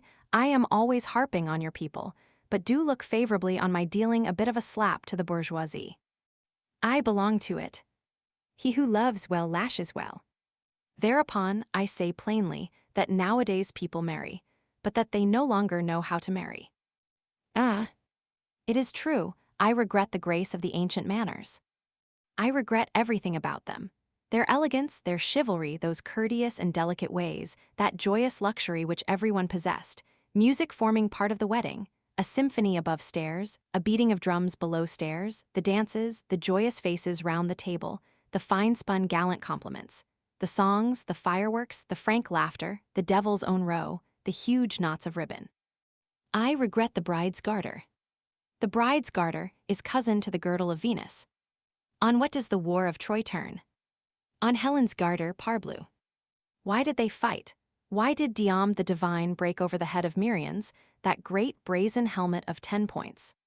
Why did Achilles and Hector hew each other up with vast blows of their lances? Because Helen allowed Paris to take her garter. With Cosette's garter, Homer would construct the Iliad. He would put in his poem, a loquacious old fellow like me, and he would call him Nestor. My friends, in bygone days, in those amiable days of yore, people married wisely. They had a good contract, and then they had a good carouse. As soon as Cujas had taken his departure, Gamacho entered. But in sooth, the stomach is an agreeable beast which demands its due, and which wants to have its wedding also. People supped well, and had at table a beautiful neighbor without a gimp, so that her throat was only moderately concealed. Oh, the large laughing mouths, and how gay we were in those days. Youth was a bouquet. Every young man terminated in a branch of lilacs or a tuft of roses, whether he was a shepherd or a warrior. And if, by chance, one was a captain of dragoons, one found means to call oneself Florian. People thought much of looking well. They embroidered and tinted themselves. A bourgeois had the air of a flower, a marquis had the air of a precious stone. People had no straps to their boots, they had no boots. They were spruce, shining, waved, lustrous, fluttering, dainty, coquettish, which did not at all prevent their wearing swords by their sides. The hummingbird has beak and claws. That was the day of the gallant Indies. One of the sides of that century was delicate, the other was magnificent, and by the green cabbages. People amused themselves. Today, people are serious. The bourgeois is avaricious, the bourgeoise is a prude, your century is unfortunate. People would drive away the graces as being too low in the neck. Alas, beauty is concealed as though it were ugliness. Since the Revolution, everything, including the ballet dancers, has had its trousers. A mountebank dancer must be grave, your rigadoons are doctrinarian. It is necessary to be majestic. People would be greatly annoyed if they did not carry their chins in their cravats. The ideal of an urchin of 20 when he marries is to resemble M. Royer Collard. And do you know what one arrives at with that majesty? At being petty. Learn this, joy is not only joyous, it is great. But be in love gaily then, what the deuce? Marry when you marry, with fever and giddiness and tumult and the uproar of happiness. Be grave in church, well and good. But as soon as the mass is finished, sarpejou. You must make a dream whirl around the bride. A marriage should be royal and chimerical. It should promenade its ceremony from the Cathedral of Rheims to the Pagoda of Chanteloup. I have a horror of a paltry wedding. Ventrigoulette. Be in Olympus for that one day, at least. Be one of the gods. People might be sylphs. Games and laughter, arderaspides, they are stupids. My friends, every recently made bridegroom ought to be Prince Aldobrandini. Profit by that unique minute in life to soar away to the Empyrean with the swans and the eagles, even if you do have to fall back on the morrow into the bourgeoisie of the frogs. Don't economize on the nuptials, do not prune them of their splendors. Don't scrimp on the day when you beam. The wedding is not the housekeeping. Oh, if I were to carry out my fancy, it would be gallant, violins would be heard under the trees. Here is my program, sky blue and silver. I would mingle with the festival the rural divinities. I would convoke the dryads and the nereids. The nuptials of Amphitrite, a rosy cloud, nymphs with well-dressed locks and entirely naked, an academician offering quatrains to the goddess, a chariot drawn by marine monsters. Triton trodate devant, et turate de saconc des sons si ravissants quil ravissate quiconc. 65. There's a festive program, there's a good one, or else I know nothing of such matters, deuce take it." While the grandfather, in full lyrical effusion, was listening to himself, Cosette and Marius grew intoxicated as they gazed freely at each other. Aunt Gillenormand surveyed all this with her imperturbable placidity. Within the last 5 or 6 months, she had experienced a certain amount of emotions. Marius returned, Marius brought back bleeding, Marius brought back from a barricade, Marius dead. Then living, Marius reconciled, Marius betrothed, Marius wedding a poor girl, Marius wedding a millionairess. The 600,000 francs had been her last surprise. Then, her indifference of a girl taking her first communion returned to her. She went regularly to service, told her beads, read her euchology, mumbled aves in one corner of the house, while "I love you" was being whispered in the other, and she beheld Marius and Cosette in a vague way, like two shadows. The shadow was herself. There is a certain state of inert asceticism in which the soul, neutralized by torpor, a stranger to that which may be designated as the business of living, receives no impressions, either human or pleasant or painful, with the exception of earthquakes and catastrophes. This devotion, as Father Gillenormand said to his daughter, corresponds to a cold in the head. You smell nothing of life, neither any bad nor any good odor.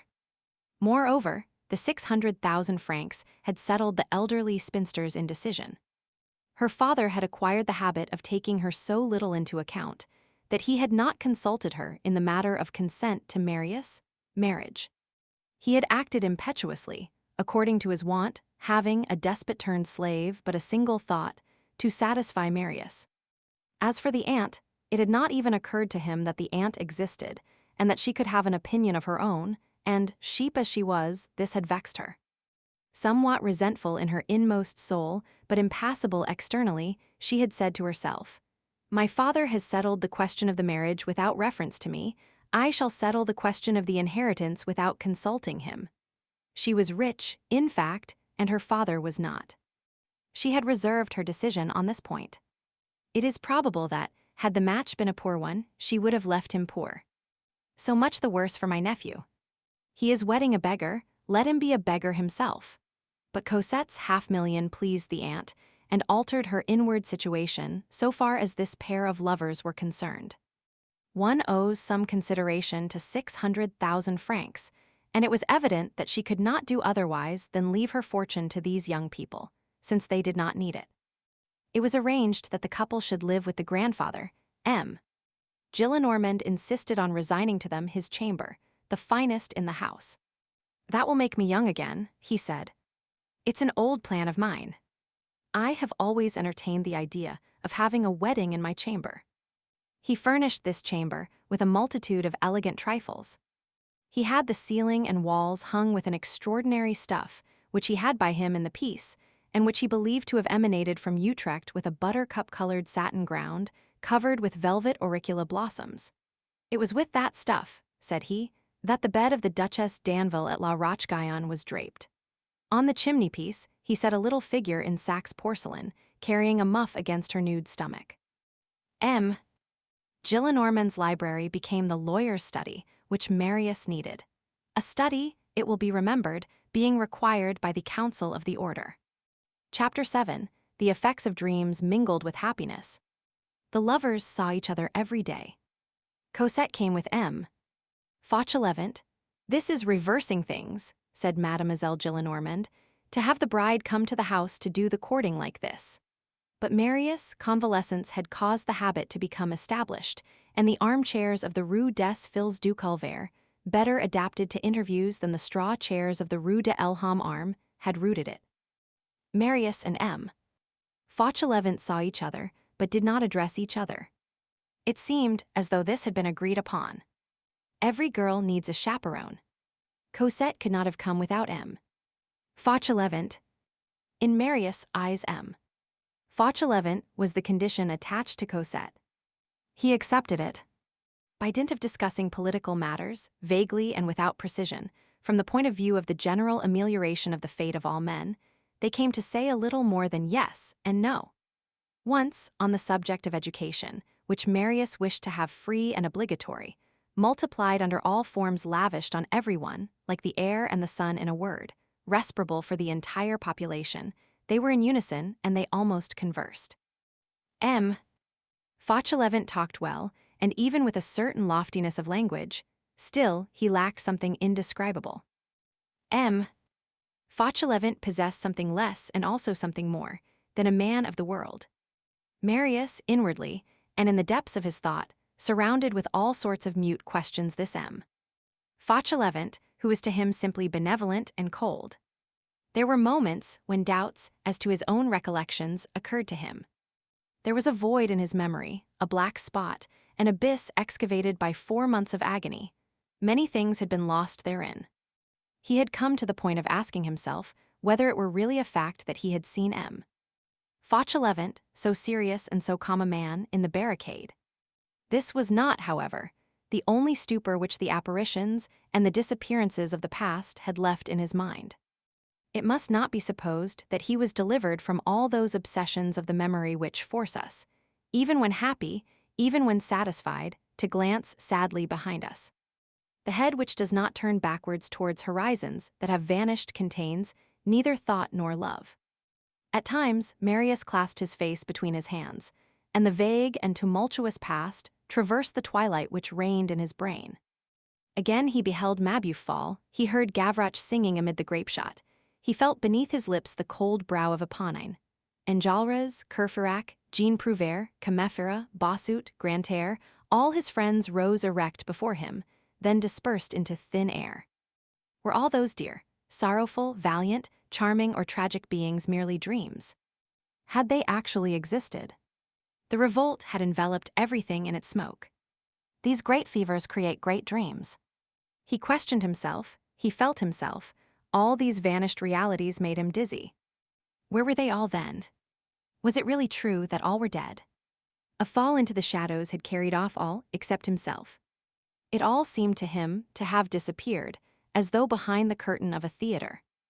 There are curtains like this which drop in life. God passes on to the following act. And he himself, was he actually the same man? He, the poor man, was rich. He, the abandoned, had a family. He, the despairing, was to marry Cosette.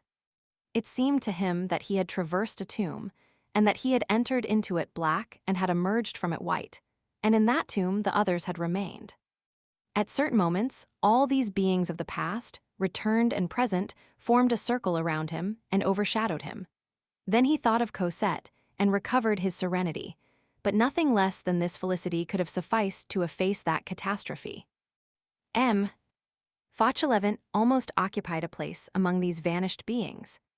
Marius hesitated to believe that the Fauchelevent of the barricade was the same as this Fauchelevent in flesh and blood, sitting so gravely beside Cosette.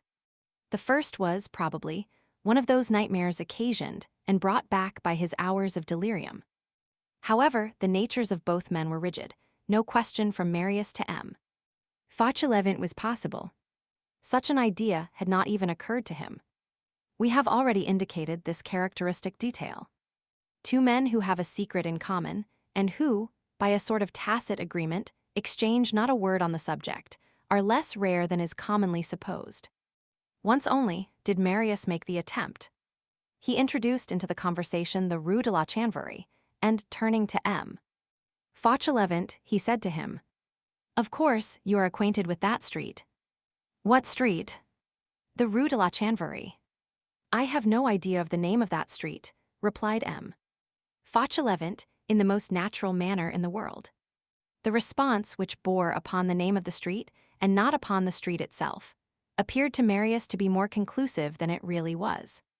Decidedly, thought he, I have been dreaming. I have been subject to a hallucination. It was someone who resembled him. Fauchelevent was not there.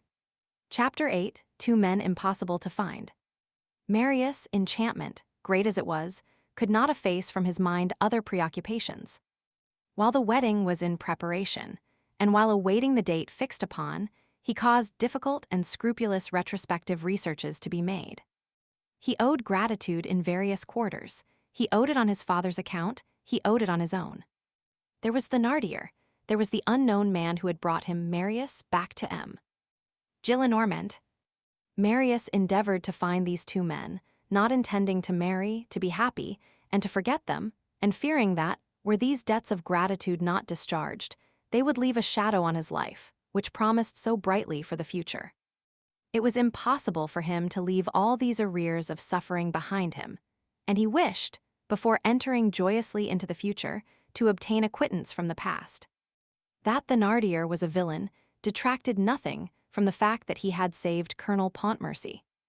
Thénardier was a ruffian in the eyes of all the world, except Marius. And Marius, ignorant of the real scene in the battlefield of Waterloo, was not aware of the peculiar detail that his father, so far as Thénardier was concerned, was in the strange position of being indebted to the latter for his life, without being indebted to him for any gratitude. None of the various agents whom Marius employed succeeded in discovering any trace of Thénardier. Obliteration appeared to be complete in that quarter. Madame Thénardier had died in prison pending the trial. Thénardier and his daughter Azelma, the only two remaining of that lamentable group, had plunged back into the gloom. The gulf of the social unknown had silently closed above those beings. On the surface there was not visible so much as that quiver, that trembling, those obscure concentric circles which announce that something has fallen in and that the plummet may be dropped. Madame Thénardier being dead, Boulatruelle being eliminated from the case, Claquesous having disappeared, the principal persons accused having escaped from prison, the trial connected with the ambush in the Gorbeau house had come to nothing. That affair had remained rather obscure.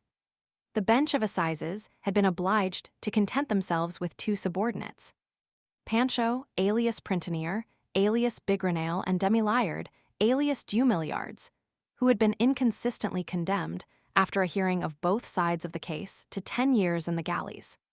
Hard labor for life had been the sentence pronounced against the escaped and contumacious accomplices. Thénardier, the head and leader, had been, through contumacy, likewise condemned to death. This sentence was the only information remaining about Thénardier, casting upon that buried name its sinister light like a candle beside a bier. Moreover, by thrusting Thénardier back into the very remotest depths, through a fear of being recaptured, this sentence added to the density of the shadows which enveloped this man. As for the other person, as for the unknown man who had saved Marius, the researches were at first to some extent successful, then came to an abrupt conclusion. They succeeded in finding the carriage which had brought Marius to the Rue des Filles du Calvaire on the evening of the 6th of June. The coachman declared that, on the 6th of June, in obedience to the commands of a police agent, he had stood from 3 o'clock in the afternoon until nightfall on the Quai des Champs-Élysées, above the outlet of the Grand Sewer. That, towards 9 o'clock in the evening, the grating of the sewer which abuts on the bank of the river had opened, that a man had emerged therefrom, bearing on his shoulders another man, who seemed to be dead. That the agent who was on the watch at that point had arrested the living man and had seized the dead man, that at the order of the police agent, he, the coachman, had taken all those folks into his carriage, that they had first driven to the Rue des Filles du Calvaire, that they had there deposited the dead man, that the dead man was Monsieur Marius, and that he, the coachman, recognized him perfectly, although he was alive this time. That afterwards they had entered the vehicle again, that he had whipped up his horses.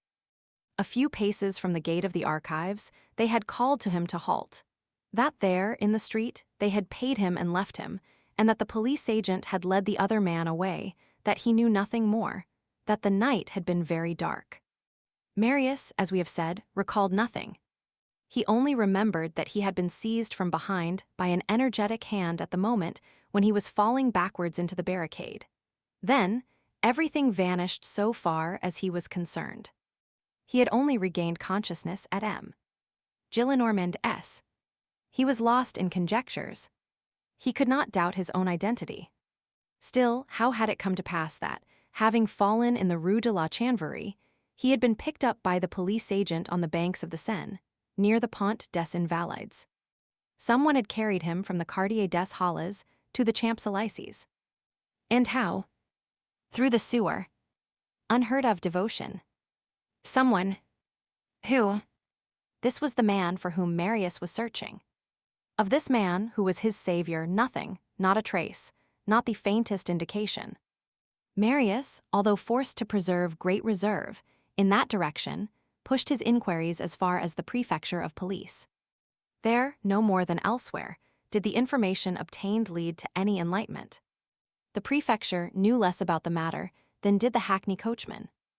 They had no knowledge of any arrest having been made on the 6th of June at the mouth of the Grand Sewer. No report of any agent had been received there upon this matter, which was regarded at the prefecture as a fable. The invention of this fable was attributed to the coachman. A coachman who wants a gratuity is capable of anything, even of imagination.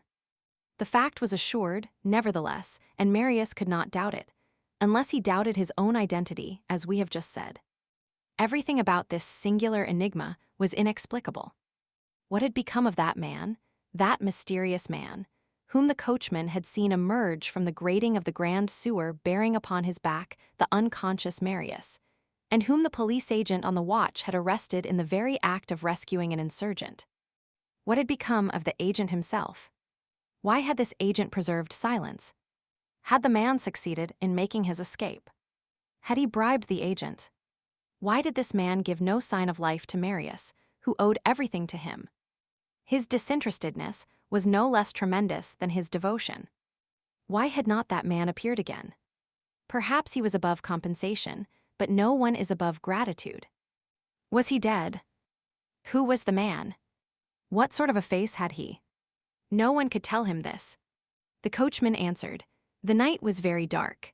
Basque and Nicolette, all in a flutter, had looked only at their young master all covered with blood. The porter, whose candle had lighted the tragic arrival of Marius, had been the only one to take note of the man in question, and this is the description that he gave. That man was terrible. Marius had the blood-stained clothing which he had worn when he had been brought back to his grandfather preserved, in the hope that it would prove of service in his researches. On examining the coat, it was found that one skirt had been torn in a singular way. A piece was missing. One evening, Marius was speaking in the presence of Cosette and Jean Valjean of the whole of that singular adventure, of the innumerable inquiries which he had made, and of the fruitlessness of his efforts. The cold countenance of Monsieur Fauchelevent angered him.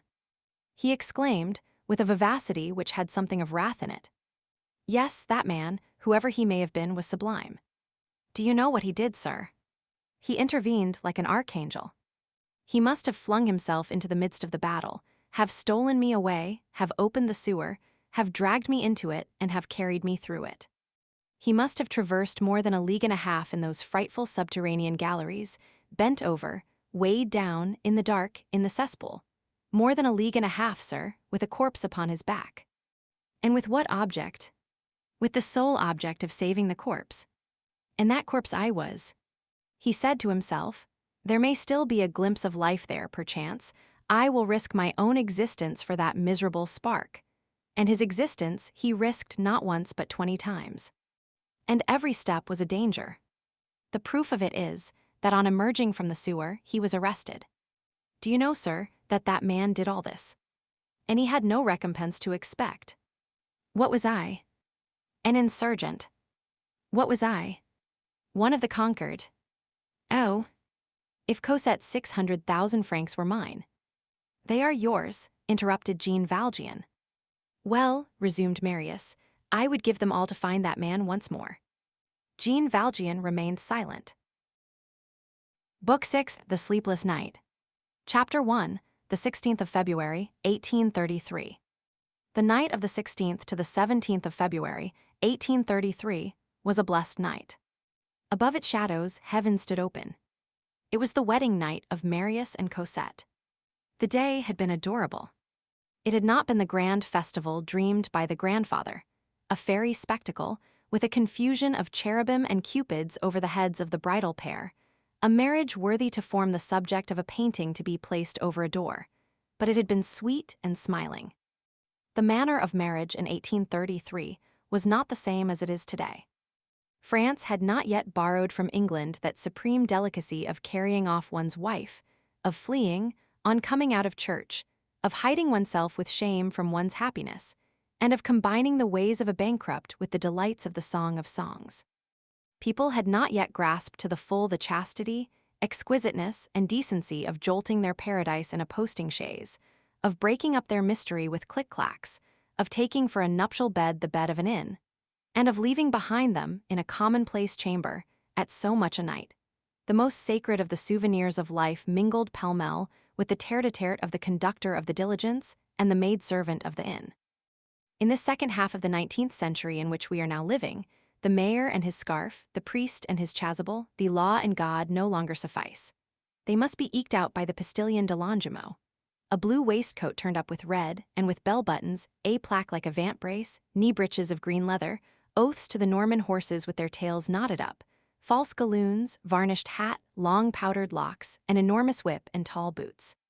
France does not yet carry elegance to the length of doing like the English nobility, and raining down on the postchaise of the bridal pair, a hailstorm of slippers trodden down at heel and of worn-out shoes, in memory of Churchill, afterwards Marlborough or Malbrouck, who was assailed on his wedding day by the wrath of an ant which brought him good luck.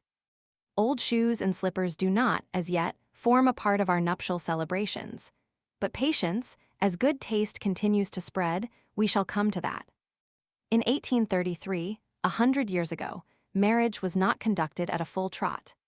Strange to say, at that epoch, people still imagined that a wedding was a private and social festival, that a patriarchal banquet does not spoil a domestic solemnity, that gaiety, even in excess, provided it be honest and decent, does happiness no harm, and that, in short, it is a good and a venerable thing that the fusion of these two destinies whence a family is destined to spring should begin at home, and that the household should thenceforth have its nuptial chamber as its witness.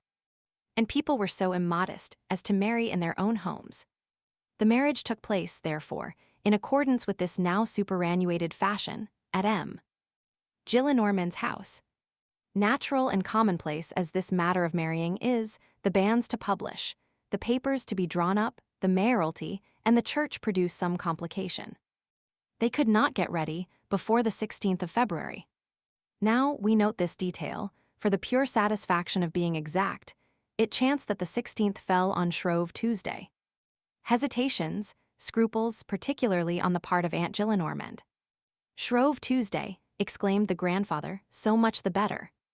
There is a proverb. Marriage un Mardi Gras enora point enfants ingrats, 66. Let us proceed. Here goes for the 16th. Do you want to delay, Marius? No, certainly not, replied the lover. Let us marry then, cried the grandfather. Accordingly, the marriage took place on the 16th, notwithstanding the public merrymaking. It rained that day, but there is always in the sky a tiny scrap of blue at the service of happiness, which lovers see, even when the rest of creation is under an umbrella. On the preceding evening, Jean Valjean handed to Marius, in the presence of M. Gillenormand, the 584,000 francs. As the marriage was taking place under the regime of community of property, the papers had been simple. Henceforth, Toussaint was of no use to Jean Valjean. Cosette inherited her and promoted her to the rank of lady's maid.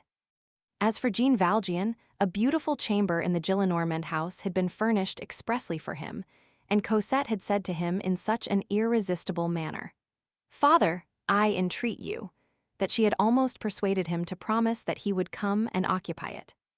A few days before that fixed on for the marriage, an accident happened to Jean Valjean. He crushed the thumb of his right hand. This was not a serious matter, and he had not allowed anyone to trouble himself about it, nor to dress it, nor even to see his hurt, not even Cosette. Nevertheless, this had forced him to swathe his hand in a linen bandage, and to carry his arm in a sling, and had prevented his signing. M. Gillenormand, in his capacity of Cosette's supervising guardian, had supplied his place.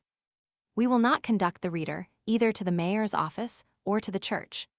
One does not follow a pair of lovers to that extent, and one is accustomed to turn one's back on the drama as soon as it puts a wedding nosegay in its buttonhole. We will confine ourselves to noting an incident which, though unnoticed by the wedding party, marked the transit from the Rue des Filles du Calvaire to the Church of St. Paul. At that epoch, the northern extremity of the Rue St. Louis was in process of repaving. It was barred off, beginning with the Rue du Parc Royal. It was impossible for the wedding carriages to go directly to St. Paul. They were obliged to alter their course, and the simplest way was to turn through the boulevard. One of the invited guests observed that it was Shrove Tuesday and that there would be a jam of vehicles. "Why?" asked M. Gillenormand, because of the maskers. "Capital," said the grandfather, "let us go that way." These young folks are on the way to be married. They are about to enter the serious part of life. This will prepare them for seeing a bit of the masquerade. They went by way of the boulevard. The first wedding coach held Cosette and Aunt Gillenormand M. Gillenormand and Jean Valjean. Marius, still separated from his betrothed according to usage, did not come until the second. The nuptial train, on emerging from the Rue des Filles du Calvaire, became entangled in a long procession of vehicles, which formed an endless chain from the Madeleine to the Bastille, and from the Bastille to the Madeleine. Maskers abounded on the boulevard. In spite of the fact that it was raining at intervals, Merry Andrew, pantaloon, and clown persisted. In the good humor of that winter of 1833, Paris had disguised itself as Venice. Such Shrove Tuesdays are no longer to be seen nowadays. Everything which exists being a scattered carnival, there is no longer any carnival. The sidewalks were overflowing with pedestrians, and the windows with curious spectators. The terraces, which crown the peristyles of the theaters, were bordered with spectators. Besides the maskers, they stared at that procession, peculiar to Shrove Tuesday as to Longchamps, of vehicles of every description, citadines, tapissiers, carrioles, cabriolets marching in order, rigorously riveted to each other by the police regulations and locked into rails, as it were. Anyone in these vehicles is at once a spectator and a spectacle. Police sergeants maintained, on the sides of the boulevard, these two interminable parallel files, moving in contrary directions, and saw to it that nothing interfered with that double current, those two brooks of carriages, flowing, the one downstream, the other upstream, the one towards the Chaussee d'Antin, the other towards the Faubourg Saint-Anton. The carriages of the peers of France and of the ambassadors, emblazoned with coats of arms, held the middle of the way, going and coming freely. Certain joyous and magnificent trains, notably that of the Boeuf Gras, had the same privilege. In this gaiety of Paris, England cracked her whip. Lord Seymour's postchaise, harassed by a nickname from the populace, passed with great noise. In the double file, along which the municipal guards galloped like sheepdogs, honest family coaches, loaded down with grey-tants and grandmothers, displayed at their doors fresh groups of children in disguise. Clowns of 7 years of age, columbines of 6, ravishing little creatures, who felt that they formed an official part of the public mirth, who were imbued with the dignity of their harlequinade, and who possessed the gravity of functionaries. From time to time, a hitch arose somewhere in the procession of vehicles. One or other of the two lateral files halted until the knot was disentangled. One carriage delayed sufficed to paralyze the whole line. Then they set out again on the march. The wedding carriages were in the file proceeding towards the Bastille, and skirting the right side of the boulevard. At the top of the Pont Toxju, there was a stoppage. Nearly at the same moment, the other file, which was proceeding towards the Madeleine, halted also. At that point of the file, there was a carriage load of maskers. These carriages, or to speak more correctly, these wagon loads of maskers are very familiar to Parisians. If they were missing on a Shrove Tuesday, or at the Mid-Lent, it would be taken in bad part and people would say, "There's something behind that." Probably the ministry is about to undergo a change. A pile of Cassandras, harlequins and columbines jolted along high above the passers-by, all possible grotesquenesses from the Turk to the savage, Hercules supporting marquises.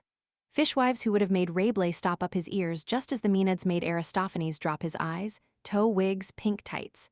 Danified hats, spectacles of a grimacer, three-cornered hats of Janot tormented with a butterfly, shouts directed at pedestrians, fists on hips, bold attitudes, bare shoulders. Immodesty unchained. A chaos of shamelessness driven by a coachman crowned with flowers. This is what that institution was like. Greece stood in need of the chariot of Thespis. France stands in need of the hackney coach of Vade. Everything can be parodied, even parody. The Saturnalia, that grimace of antique beauty, ends, through exaggeration after exaggeration, in Shrove Tuesday.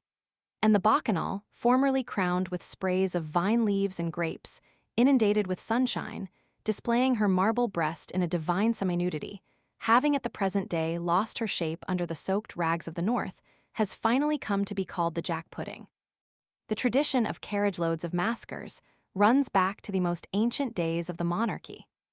The accounts of Louisy.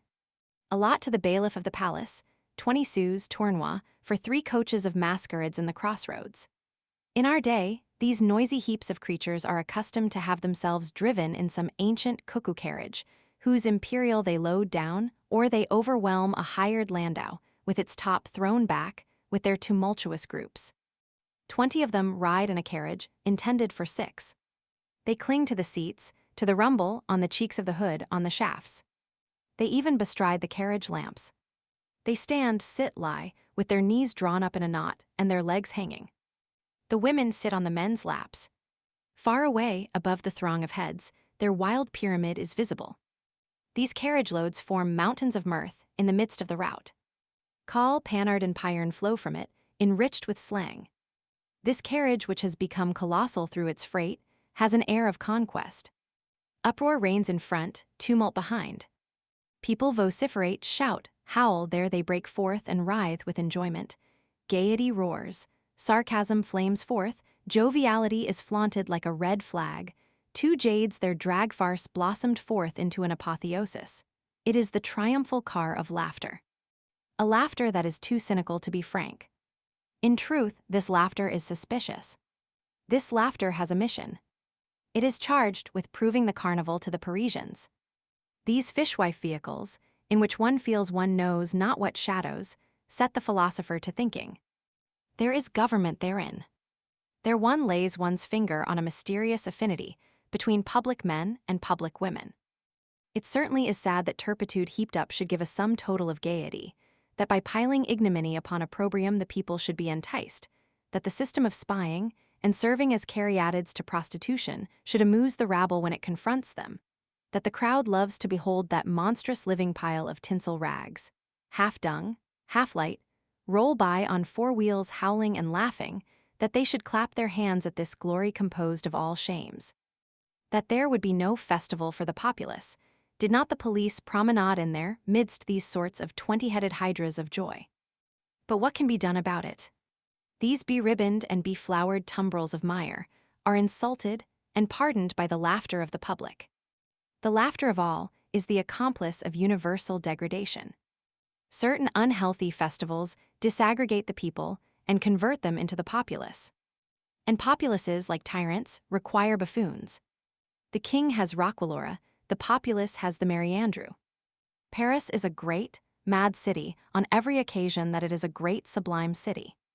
There the carnival forms part of politics. Paris, let us confess it, willingly allows infamy to furnish it with comedy. She only demands of her masters, when she has masters, one thing: paint me the mud. Rome was of the same mind. She loved Nero. Nero was a titanic lighterman.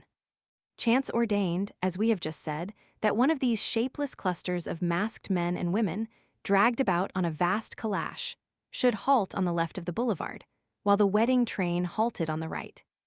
The carriage load of masks caught sight of the wedding carriage, containing the bridal party, opposite them on the other side of the boulevard. "Hullo," said a masker, "here's a wedding." "A sham wedding," retorted another. "We are the genuine article." And being too far off to accost the wedding party, and fearing also the rebuke of the police, the 2 maskers turned their eyes elsewhere. At the end of another minute, the carriage load of maskers had their hands full, the multitude set to yelling, which is the crowd's caress to masquerades. And the 2 maskers who had just spoken had to face the throng with their comrades, and did not find the entire repertory of projectiles of the fish markets too extensive to retort to the enormous verbal attacks of the populace. A frightful exchange of metaphors took place between the maskers and the crowd. In the meanwhile, 2 other maskers in the same carriage, a Spaniard with an enormous nose, an elderly air and huge black mustache, and a gaunt fishwife who was quite a young girl, masked with a loop, 67, had also noticed the wedding. And while their companions and the passers-by were exchanging insults, they had held a dialogue in a low voice. Their aside was covered by the tumult and was lost in it. The gusts of rain had drenched the front of the vehicle, which was wide open. The breezes of February are not warm. As the fishwife, clad in a low-necked gown, replied to the Spaniard, she shivered, laughed, and coughed. Here is their dialogue. Say now. What, daddy? Do you see that old cove? What old cove? Yonder, in the first wedding cart on our side. The one with his arm hung up in a black cravat. Yes. Well, I'm sure that I know him. I'm willing that they should cut my throat, and I'm ready to swear that I never said either you, thou, or I in my life, if I don't know that Parisian. Paris and Pantin today. Can you see the bride if you stoop down? No. And the bridegroom? There's no bridegroom in that trap. Bah. Unless it's the old fellow. Try to get a sight of the bride by stooping very low. I can't. Never mind, that old cove who has something the matter with his paw I know, and that I'm positive. And what good does it do to know him? No one can tell. Sometimes it does. I don't care a hang for old fellows, that I don't. I know him. Know him if you want to. How the devil does he come to be one of the wedding party? We are in it too. Where does that wedding come from? How should I know? Listen. Well, what? There's one thing you ought to do. What's that? Get off of our trap and spin that wedding. What for? To find out where it goes and what it is. Hurry up and jump down, trot, my girl, your legs are young. I can't quit the vehicle. Why not? I'm hired. The devil. I owe my fishwife day to the prefecture. That's true. If I leave the cart, the first inspector who gets his eye on me will arrest me. You know that well enough. Yes, I do. I'm bought by the government for today. All the same, that old fellow bothers me. Do the old fellows bother you? But you're not a young girl. He's in the first carriage. Well, in the bride's trap. What then? So he is the father. What concern is that of mine? I tell you that he's the father. As if he were the only father. Listen. What? I can't go out otherwise than masked. Here I'm concealed, no one knows that I'm here. But tomorrow, there will be no more maskers. It's Ash Wednesday. I run the risk of being nabbed. I must sneak back into my hole. But you are free. Not particularly. More than I am, at any rate. Well, what of that? You must try to find out where that wedding party went to. Where it went? Yes. I know. Where is it going then? To the Cadron Blue. In the first place, it's not in that direction. Well, to La Rapie. Or elsewhere. It's free. Wedding parties are at liberty. That's not the point at all. I tell you that you must try to learn for me what that wedding is, who that old cove belongs to, and where that wedding pair lives. I like that. That would be queer. It's so easy to find out a wedding party that passed through the street on a Shrove Tuesday, a week afterwards. A pin in a haymow. It ain't possible. That don't matter. You must try. You understand me, Azelma. The two files resumed their movement on both sides of the boulevard, in opposite directions, and the carriage of the maskers lost sight of the trap of the bride. Chapter 2. Jean Valjean still wears his arm in a sling. To realize one's dream. To whom is this accorded? There must be elections for this in heaven. We are all candidates, unknown to ourselves. The angels vote. Cosette and Marius had been elected. Cosette, both at the mayor's office and at church, was dazzling and touching. Toussaint, assisted by Nicolette, had dressed her. Cosette wore over a petticoat of white taffeta, her robe of binch guipure, a veil of English point, a necklace of fine pearls, a wreath of orange flowers. All this was white, and from the midst of that whiteness she beamed forth. It was an exquisite candor, expanding and becoming transfigured in the light. One would have pronounced her a virgin, on the point of turning into a goddess. Marius' handsome hair was lustrous and perfumed. Here and there, beneath the thick curls, pale lines, the the scars of the barricade were visible. The grandfather, haughty, with head held high, amalgamating more than ever in his toilet, and his manners all the elegances of the epic of Barras, escorted Cosette. He took the place of Jean Valjean, who, on account of his arm being still in a sling, could not give his hand to the bride. Jean Valjean, dressed in black, followed them with a smile. "Monsieur Fauchelevent," said the grandfather to him, "this is a fine day. I vote for the end of afflictions and sorrows. Henceforth, there must be no sadness anywhere. Pardieu, I decree joy. Evil has no right to exist. That there should be any unhappy men is, in sooth, a disgrace to the azure of the sky. Evil does not come from man, who is good at bottom. All human miseries have for their capital and central government hell, otherwise known as the devil's Tuileries.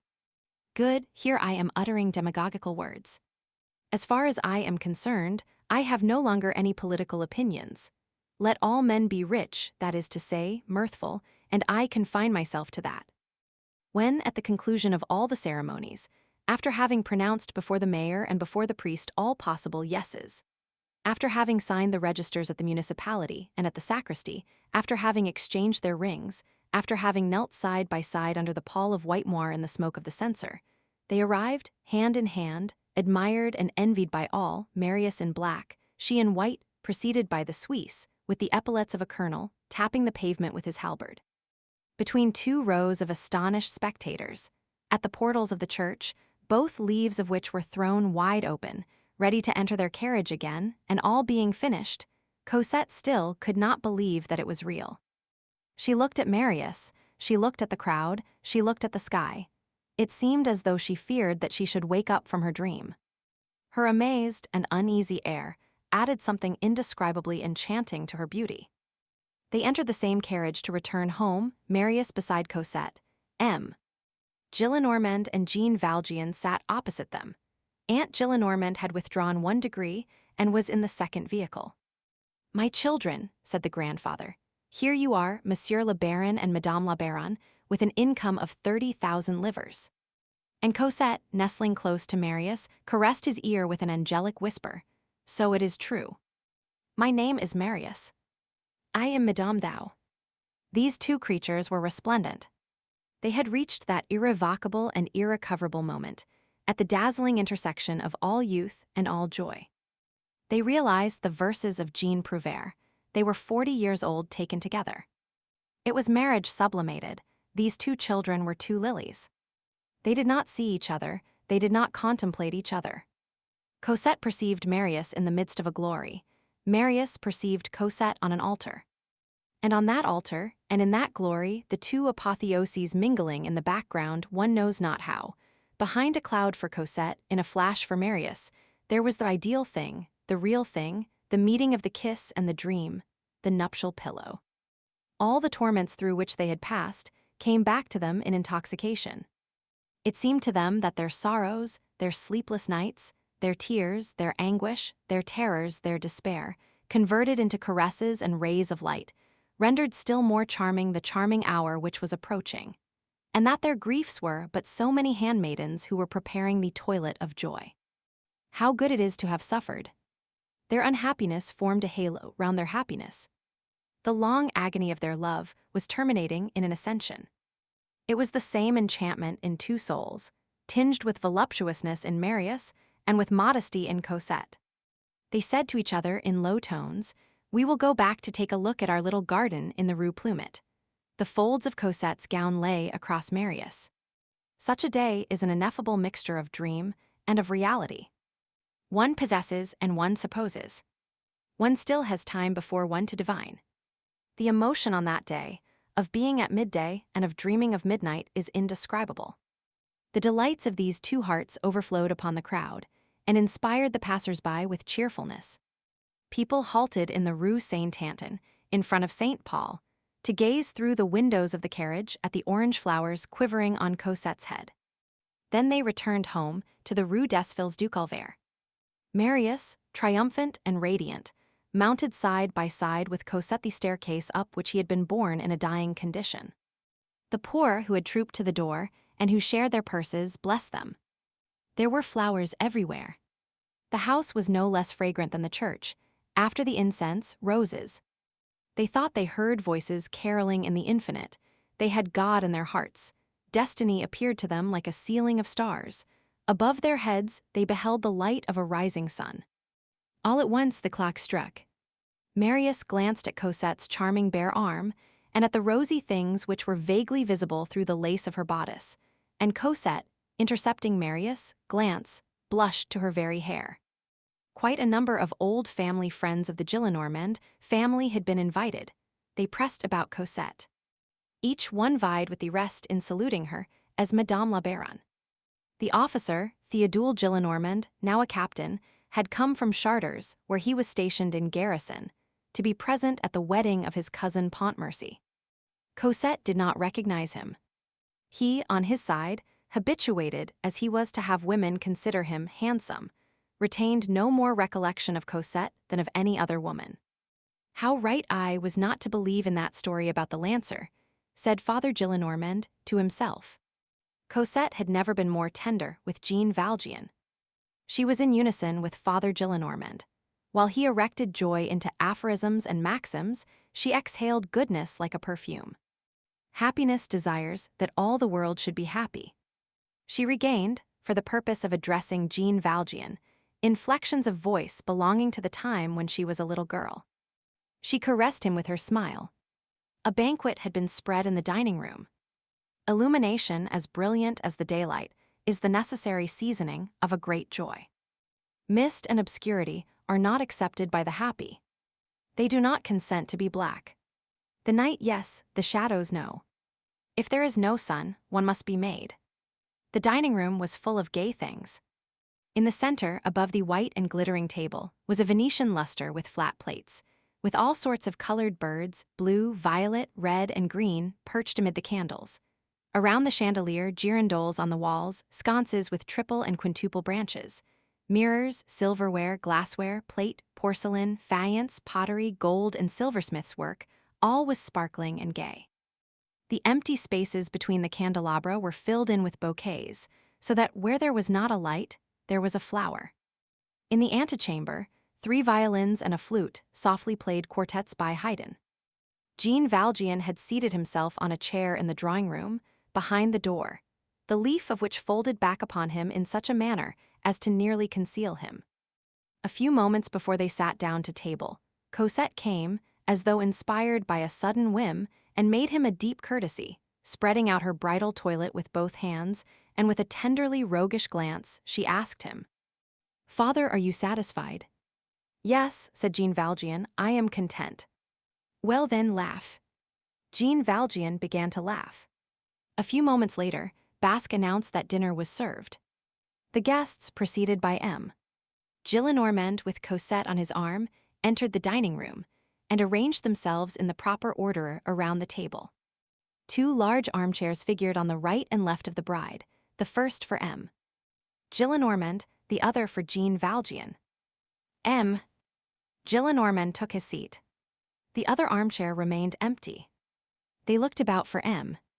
Fauchelevent. He was no longer there. M. Gillenormand questioned Basque. "Do you know where M. Fauchelevent is?" "Sir," replied Basque, "I do precisely." M. Fauchelevent told me to say to you, sir, that he was suffering, his injured hand was paining him somewhat, and that he could not dine with Monsieur le Baron and Madame la Baronne. That he begged to be excused, that he would come tomorrow. He has just taken his departure. That empty armchair chilled the effusion of the wedding feast for a moment. But if M.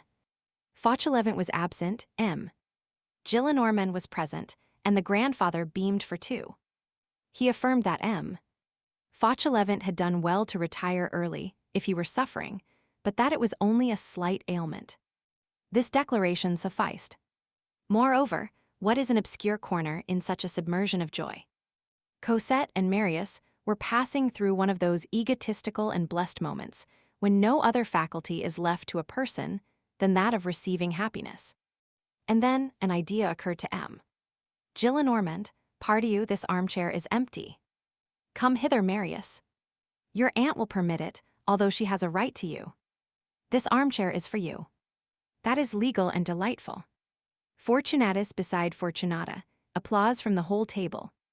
Marius took Jean Valjean's place beside Cosette, and things fell out so that Cosette, who had at first been saddened by Jean Valjean's absence, ended by being satisfied with it. From the moment when Marius took his place, and was the substitute, Cosette would not have regretted God himself. She set her sweet little foot, shod in white satin, on Marius' foot. The armchair being occupied, M. Fauchelevent was obliterated, and nothing was lacking. And 5 minutes afterward, the whole table from one end to the other was laughing with all the animation of forgetfulness. At dessert, M. Gillenormand, rising to his feet with a glass of champagne in his hand, only half full so that the palsy of his 80 years might not cause an overflow, proposed the health of the married pair. "You shall not escape 2 sermons," he exclaimed. "This morning you had one from the cure, this evening you shall have one from your grandfather. Listen to me, I will give you a bit of advice: adore each other.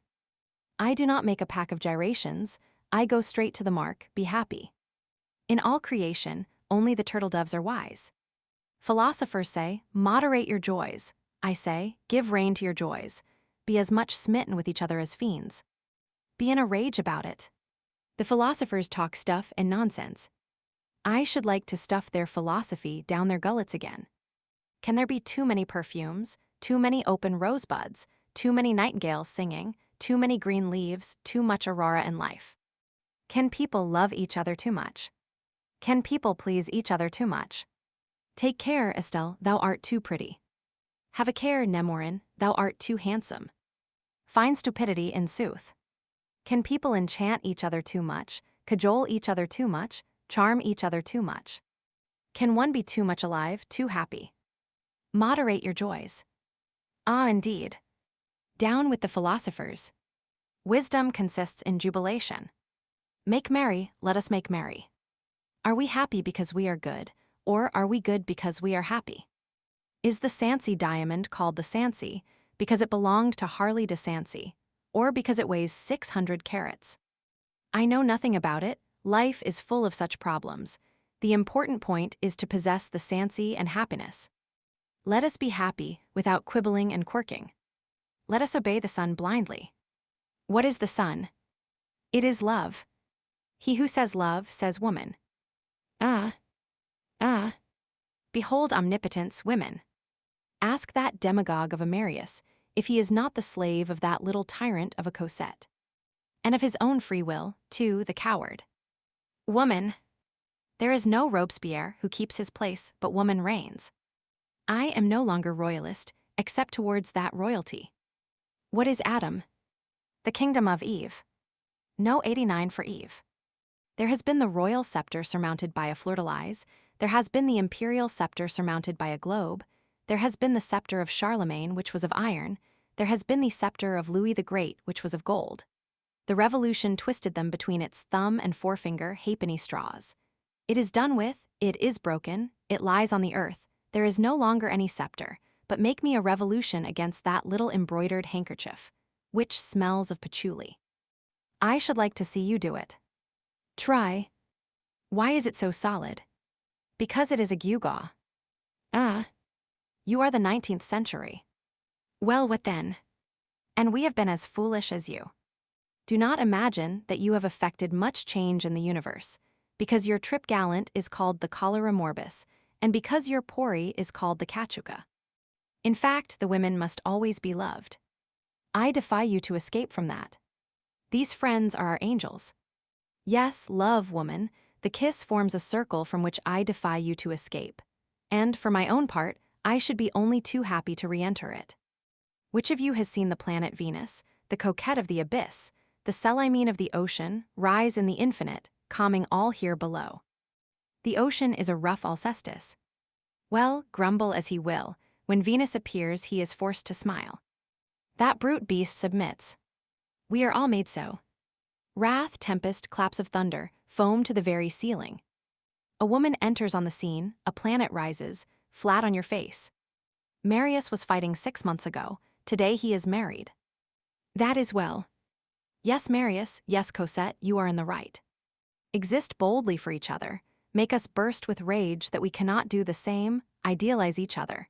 Catch in your beaks all the tiny blades of felicity that exist on earth, and arrange yourselves a nest for life. Party to love to be loved, what a fine miracle when one is young. Don't imagine that you have invented that. I too have had my dream, I too have meditated, I too have sighed. I too have had a moonlight soul. Love is a child 6,000 years old. Love has the right to a long white beard. Methusalem is a street Arab beside Cupid. For 60 centuries, men and women have got out of their scrape by loving. The devil, who is cunning, took to hating man. Man, who is still more cunning, took to loving woman. In this way, he does more good than the devil does him harm. This craft was discovered in the days of the terrestrial paradise. The invention is old, my friends, but it is perfectly new. Profit by it. Be Daphnis and Chloe, while waiting to become Philemon and Baucis.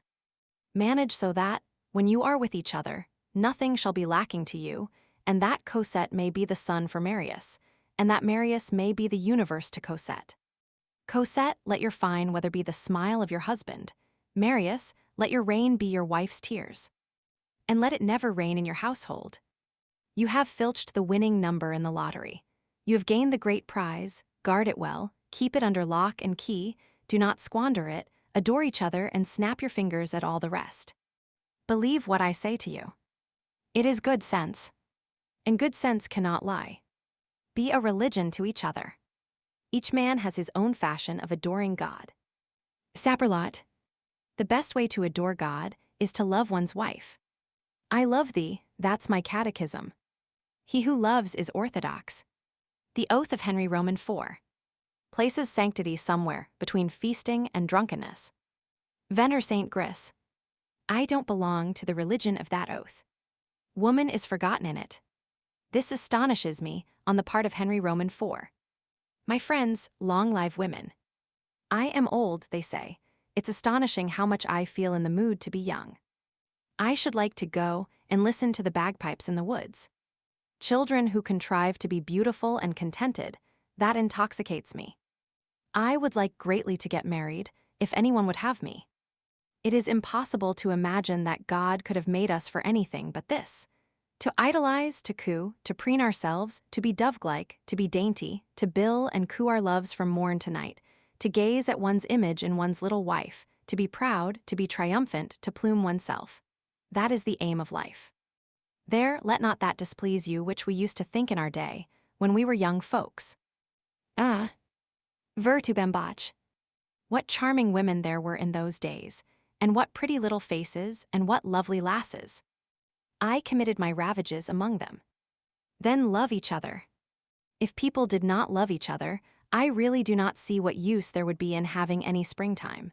And for my own part, I should pray the good God to shut up all the beautiful things that he shows us, and to take away from us and put back in his box the flowers, the birds, and the pretty maidens. My children, receive an old man's blessing. The evening was gay, lively, and agreeable. The grandfather's sovereign good humor gave the keynote to the whole feast, and each person regulated his conduct on that almost centenarian cordiality. They danced a little, they laughed a great deal. It was an amiable wedding. Good men days of yore might have been invited to it. However, he was present in the person of Father Gillenormand. There was a tumult, then silence. The married pair disappeared. A little after midnight, the Gillenormand house became a temple. Here we pause. On the threshold of wedding nights stands a smiling angel with his finger on his lips. The soul enters into contemplation before that sanctuary where the celebration of love takes place. There should be flashes of light athwart such houses. The joy which they contain ought to make its escape through the stones of the walls in brilliancy, and vaguely illuminate the gloom. It is impossible that this sacred and fatal festival should not give off a celestial radiance to the infinite. Love is the sublime crucible wherein the fusion of the man and the woman takes place.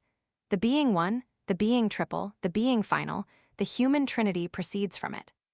This birth of two souls into one ought to be an emotion for the gloom. The lover is the priest, the ravished virgin is terrified. Something of that joy ascends to God. Where true marriage is, that is to say, where there is love, the ideal enters in. A nuptial bed makes a nook of dawn amid the shadows.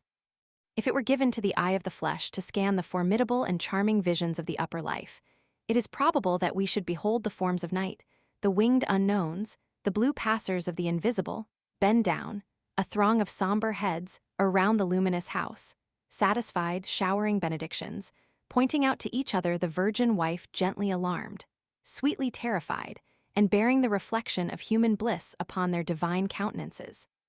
If at that supreme hour, the wedded pair, dazzled with voluptuousness and believing themselves alone, were to listen, they would hear in their chamber a confused rustling of wings.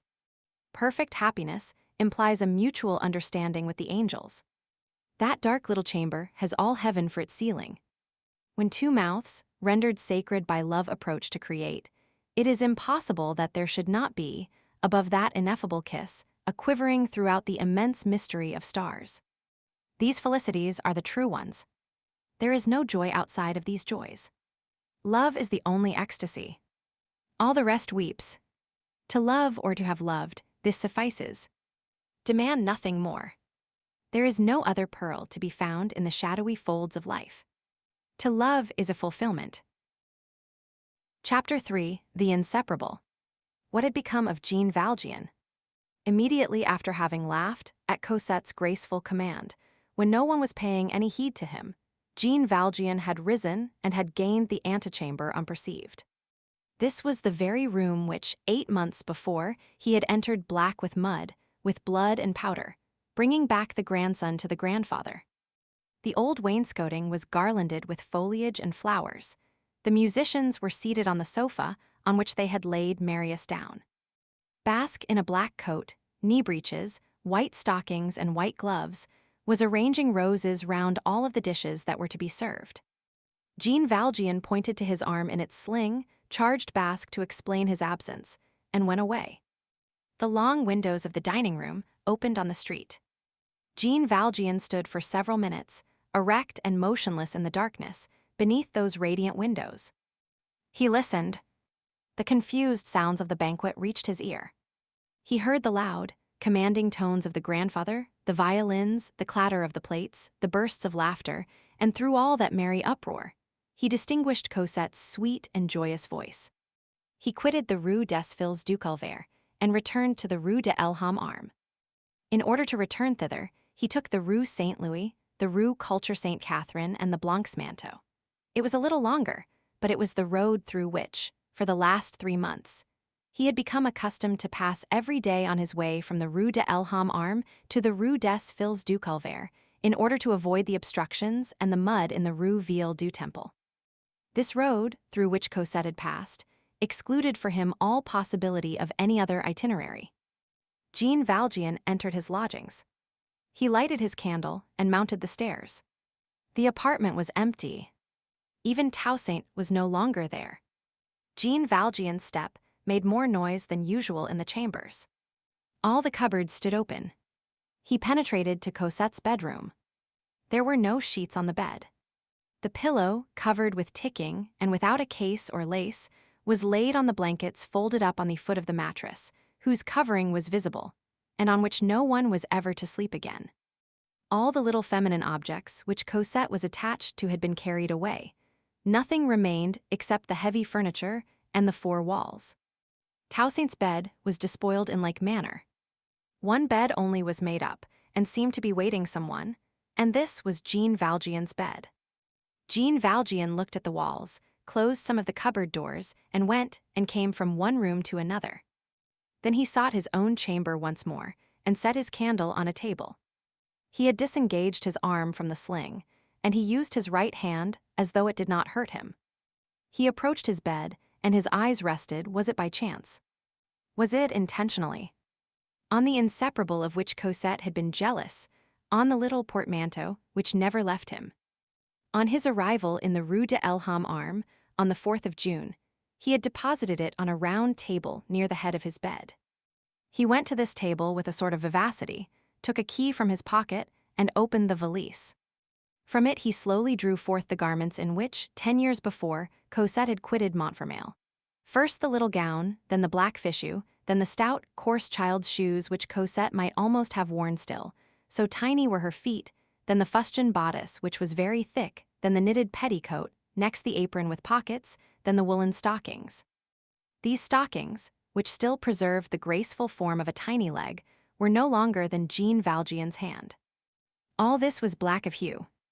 It was he who had brought those garments to Montfermeil for her. As he removed them from the valise, he laid them on the bed. He fell to thinking. He called up memories. It was in winter, in a very cold month of December. She was shivering, half-naked, in rags. Her poor little feet were all red in their wooden shoes. He, Jean Valjean, had made her abandon those rags to clothe herself in these mourning habiliments. The mother must have felt pleased in her grave to see her daughter wearing mourning for her, and above all, to see that she was properly clothed and that she was warm. He thought of that forest of Montfermeil. They had traversed it together, Cosette and he. He thought of what the weather had been, of the leafless trees, of the wood destitute of birds, of the sunless sky. It mattered not, it was charming. He arranged the tiny garments on the bed, the fichu next to the petticoat, the stockings beside the shoes, and he looked at them, one after the other. She was no taller than that. She had her big doll in her arms. She had put her louis d'or in the pocket of that apron. She had laughed. They walked hand in hand. She had no one in the world but him. Then his venerable, white head fell forward on the bed. That stoical old heart broke. His face was engulfed, so to speak, in Cosette's garments. And if anyone had passed up the stairs at that moment, he would have heard frightful sobs. Chapter 4. The Immortal Liver 68. The old and formidable struggle, of which we have already witnessed so many phases, began once more. Jacob struggled with the angel but one night. Alas! How many times have we beheld Jean Valjean seized bodily by his conscience, in the darkness, and struggling desperately against it. Unheard of conflict. At certain moments the foot slips, at other moments the ground crumbles away underfoot. How many times had that conscience, mad for the good, clasped and overthrown him? How many times had the truth set her knee, inexorably, upon his breast? How many times, hurled to earth by the light, had he begged for mercy?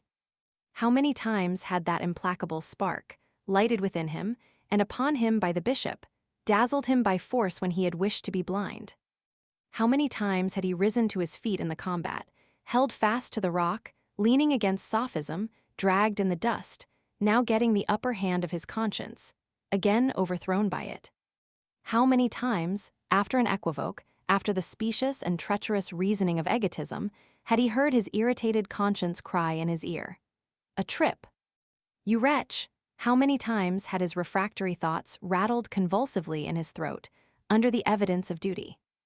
Resistance to God. Funereal sweats. What secret wounds which he alone felt bleed? What excoriations in his lamentable existence?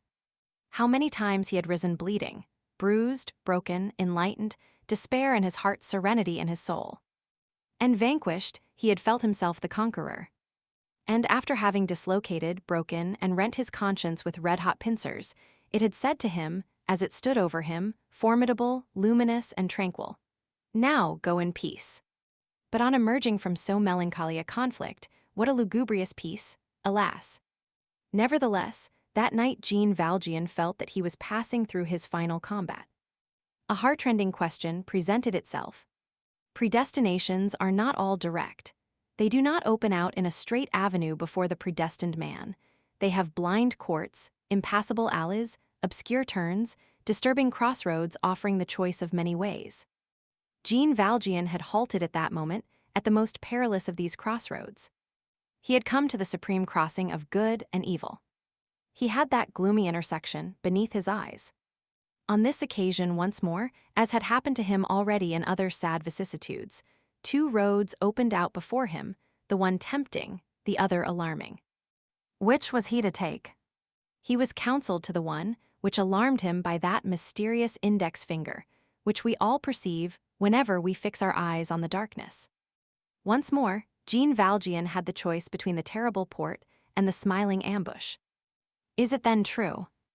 The soul may recover, but not fate. Frightful thing. An incurable destiny. This is the problem which presented itself to him. In what manner was Jean Valjean to behave in relation to the happiness of Cosette and Marius? It was he who had willed that happiness. It was he who had brought it about.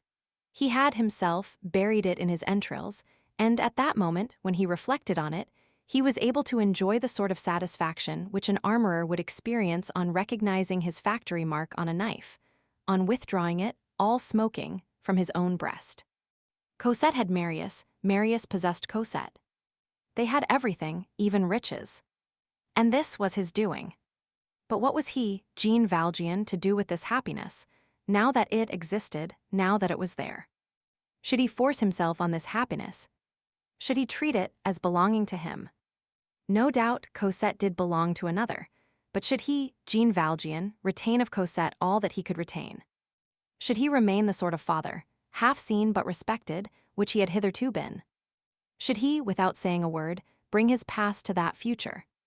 Should he present himself there, as though he had a right, and should he seat himself, veiled, at that luminous fireside? Should he take those innocent hands into his tragic hands, with a smile? Should he place upon the peaceful fender of the Gillenormand drawing-room those feet of his, which dragged behind them the disgraceful shadow of the law? Should he enter into participation in the fair fortunes of Cosette and Marius? Should he render the obscurity on his brow and the cloud upon theirs still more dense? Should he place his catastrophe as a third associate in their felicity? Should he continue to hold his peace? In a word, should he be the sinister mute of destiny beside these two happy beings? We must have become habituated to fatality and to encounters with it, in order to have the daring to raise our eyes when certain questions appear to us in all their horrible nakedness. Good or evil stands behind this severe interrogation point. What are you going to do? Demands the Sphinx. This habit of trial Jean Valjean possessed. He gazed intently at the Sphinx. He examined the pitiless problem under all its aspects. Cosette, that charming existence, was the raft of the shipwreck. What was he to do? To cling fast to it, or to let go his hold? If he clung to it, he should emerge from disaster, he should ascend again into the sunlight, he should let the bitter water drip from his garments and his hair, he was saved, he should live. And if he let go his hold? Then the abyss. Thus he took sad counsel with his thoughts. Or, to speak more correctly, he fought. He kicked furiously internally, now against his will, now against his conviction. Happily for Jean Valjean that he had been able to weep. That relieved him, possibly. But the beginning was savage. A tempest, more furious than the one which had formerly driven him to Arras, broke loose within him. The past surged up before him, facing the present. He compared them and sobbed.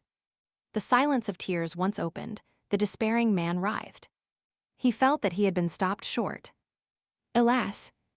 In this fight to the death between our egotism and our duty, when we thus retreat step by step before our immutable ideal, bewildered, furious, exasperated at having to yield, disputing the ground, hoping for a possible flight, seeking an escape, what an abrupt and sinister resistance does the foot of the wall offer in our rear? To feel the sacred shadow which forms an obstacle. The invisible inexorable, what an obsession. Then one is never done with conscience. Make your choice, Brutus, make your choice, Cato. It is fathomless, since it is God. One flings into that well the labor of one's whole life.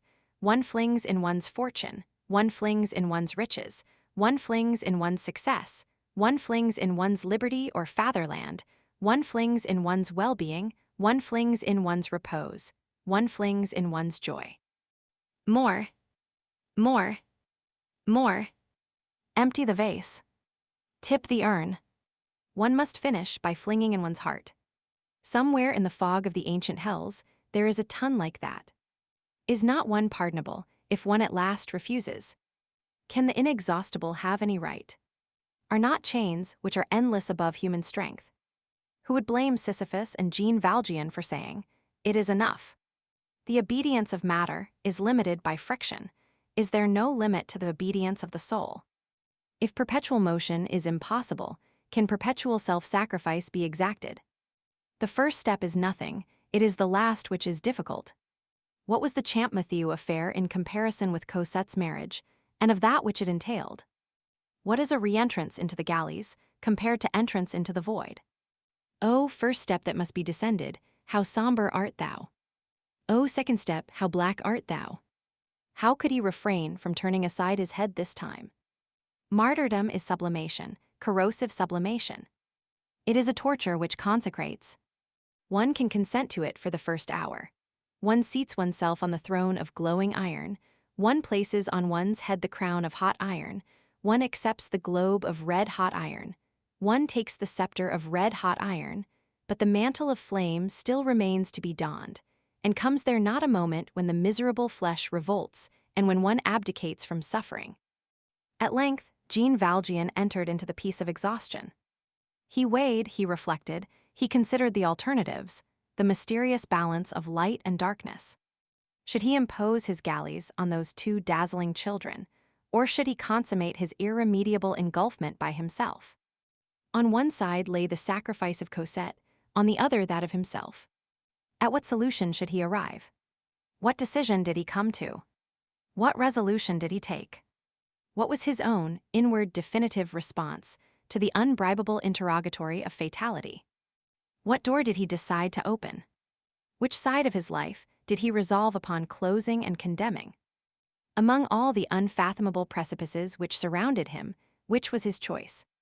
What extremity did he accept? To which of the gulfs did he nod his head? His dizzy reverie lasted all night long. He remained there until daylight in the same attitude, bent double over that bed, prostrate beneath the enormity of fate, crushed, perchance, alas. With clenched fists, with arms outspread at right angles, like a man crucified who has been unnailed and flung face down on the earth. There he remained for 12 hours, the 12 long hours of a long winter's night, ice-cold, without once raising his head and without uttering a word. He was as motionless as a corpse, while his thoughts wallowed on the earth and soared, now like the hydra, now like the eagle. Anyone to behold him thus motionless would have pronounced him dead. All at once he shuddered convulsively, and his mouth, glued to Cosette's garments, kissed them. Then it could be seen that he was alive. Who could see? Since Jean Valjean was alone, and there was no one there. The one who is in the shadows. Book 7th, The Last Draught from the Cup. Chapter 1, The Seventh Circle and the Eighth Heaven. The days that follow weddings are solitary. People respect the meditations of the happy pair, and also their tardy slumbers to some degree. The tumult of visits and congratulations only begins later on. On the morning of the 17th of February, it was a little past midday when Basque, with napkin and feather duster under his arm, busy in setting his antechamber to rights, heard a light tap at the door. There had been no ring, which was discreet on such a day. Basque opened the door and beheld M. Fauchelevent. He introduced him into the drawing-room, still encumbered and topsy-turvy, and which bore the air of a field of battle after the joys of the preceding evening. "Dame, sir," remarked Basque, "we all woke up late." "Is your master up?" asked Jean Valjean. "How is monsieur's arm?" replied Basque. "Better." "Is your master up?" "Which one? The old one or the new one?" "Monsieur Pontmercy." "Monsieur le Baron," said Basque, drawing himself up. A man is a baron most of all to his servants. He counts for something with them. They are what a philosopher would call bespattered with the title, and that flatters them. Marius, be it said in passing, a militant republican as he had proved, was now a baron in spite of himself. A small revolution had taken place in the family in connection with this title. It was now M. Gillenormand who clung to it, and Marius who detached himself from it. But Colonel Pontmercy had written, "My son will bear my title." Marius obeyed. And then Cosette, in whom the woman was beginning to dawn, was delighted to be a baroness. "Monsieur le Baron," repeated Basque. "I will go and see. I will tell him that M. Fauchelevent is here." "No. Do not tell him that it is I. Tell him that someone wishes to speak to him in private, and mention no name." "Ah," ejaculated Basque. "I wish to surprise him." "Ah," ejaculated Basque once more, emitting his second "ah," as an explanation of the first. And he left the room. Jean Valjean remained alone. The drawing room, as we have just said, was in great disorder. It seemed as though, by lending an ear, one might still hear the vague noise of the wedding. On the polished floor lay all sorts of flowers which had fallen from garlands and headdresses. The wax candles, burned to stumps, added stalactites of wax to the crystal drops of the chandeliers. Not a single piece of furniture was in its place. In the corners, 3 or 4 armchairs, drawn close together in a circle, had the appearance of continuing a conversation. The whole effect was cheerful. A certain grace still lingers round a dead feast. It has been a happy thing. On the chairs in disarray, among those fading flowers, beneath those extinct lights, people have thought of joy. The sun had succeeded to the chandelier, and made its way gaily into the drawing room. Several minutes elapsed. Jean Valjean stood motionless on the spot where Basque had left him. He was very pale. His eyes were hollow, and so sunken in his head by sleeplessness that they nearly disappeared in their orbits. His black coat bore the weary folds of a garment that has been up all night. The elbows were whitened with the down, which the friction of cloth against linen leaves behind it. Jean Valjean stared at the window, outlined on the polished floor at his feet by the sun. There came a sound at the door, and he raised his eyes.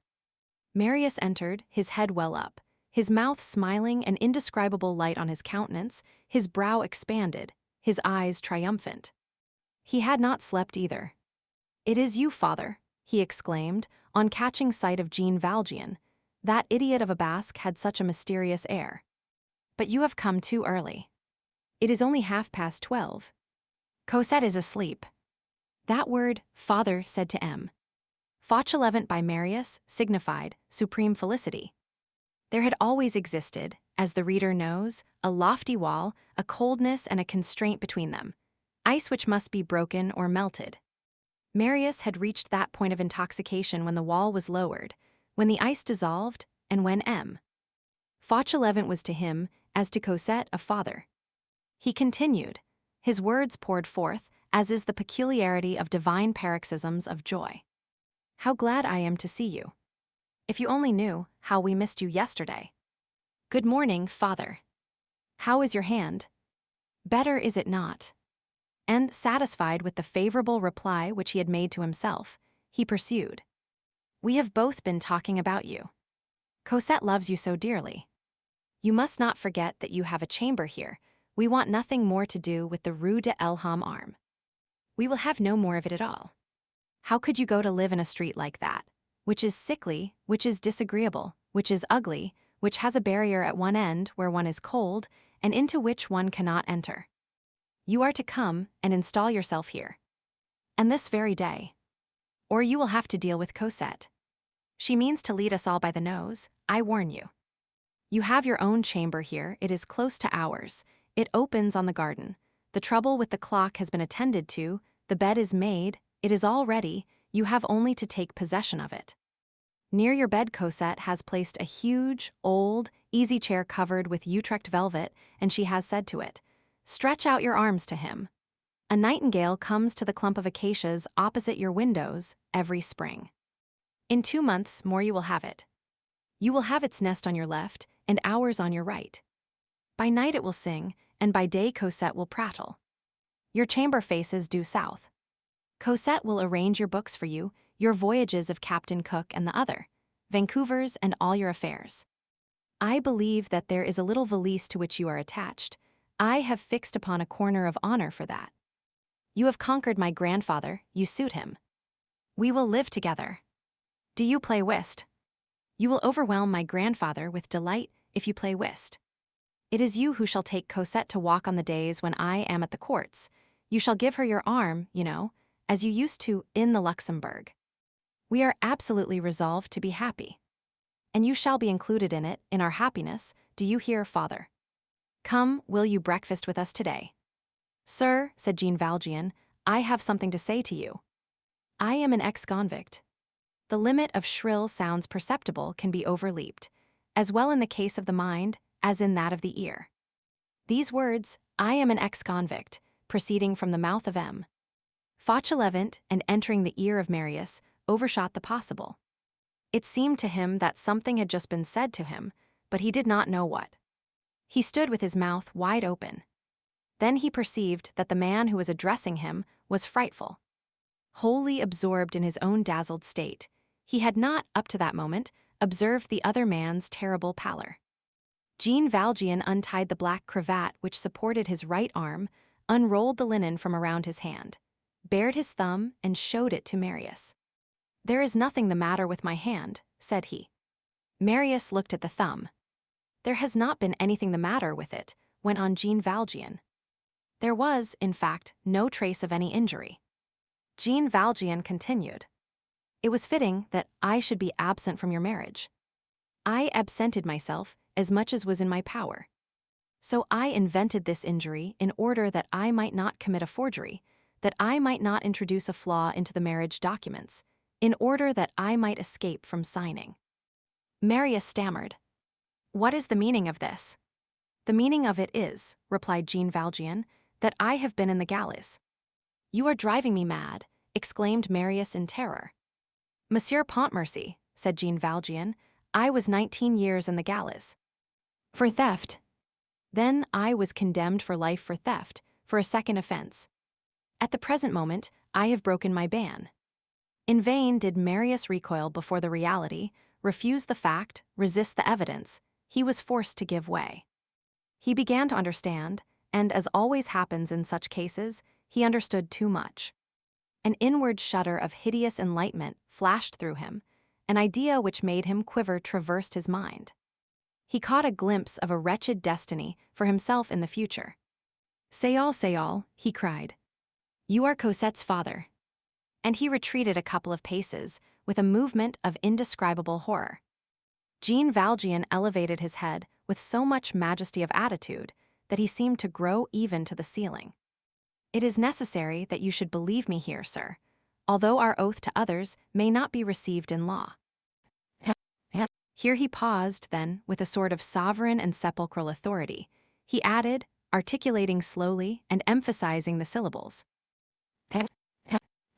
"You will believe me. I, the father of Cosette. Before God, no.